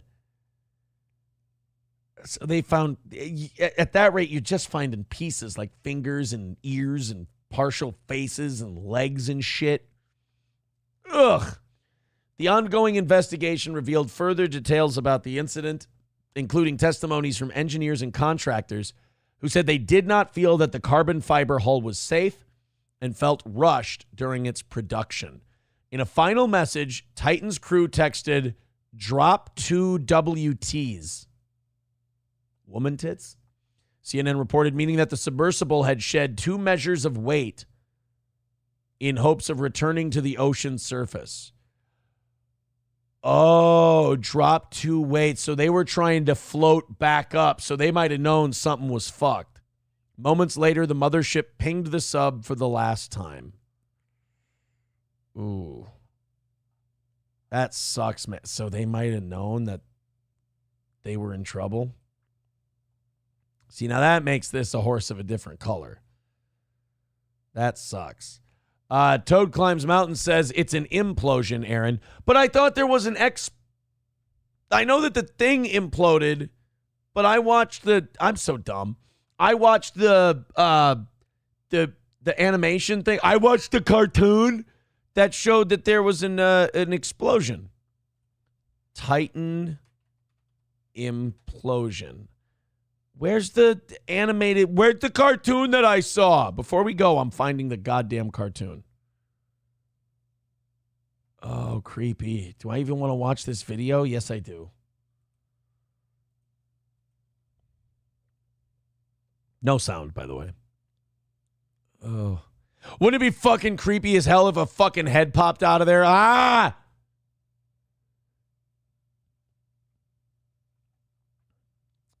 God, that's so gross. Just imagine it's the darkness of the ocean floor, and then as your high-powered fucking lights go on, you run across a leg. Ugh.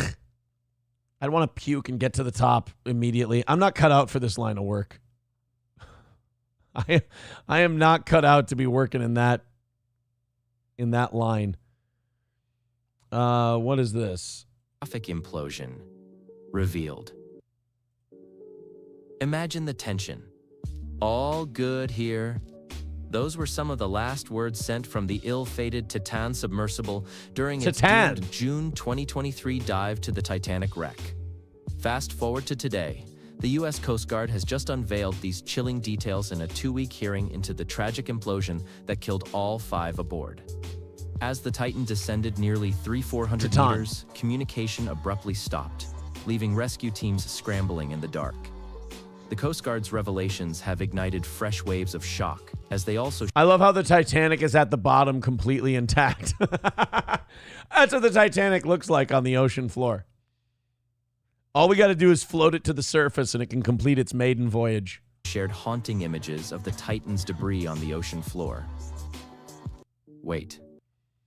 How many wrecks of the Titan are we going to have before we decide that it's just not worth doing anymore? Where's my fucking implosion cartoon? Show me my cartoons. Titan implosion animation? Nope. I want my cartoon.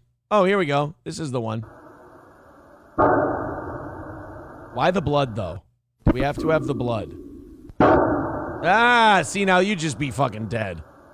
There's all your guts. Peace out, homie. You're done.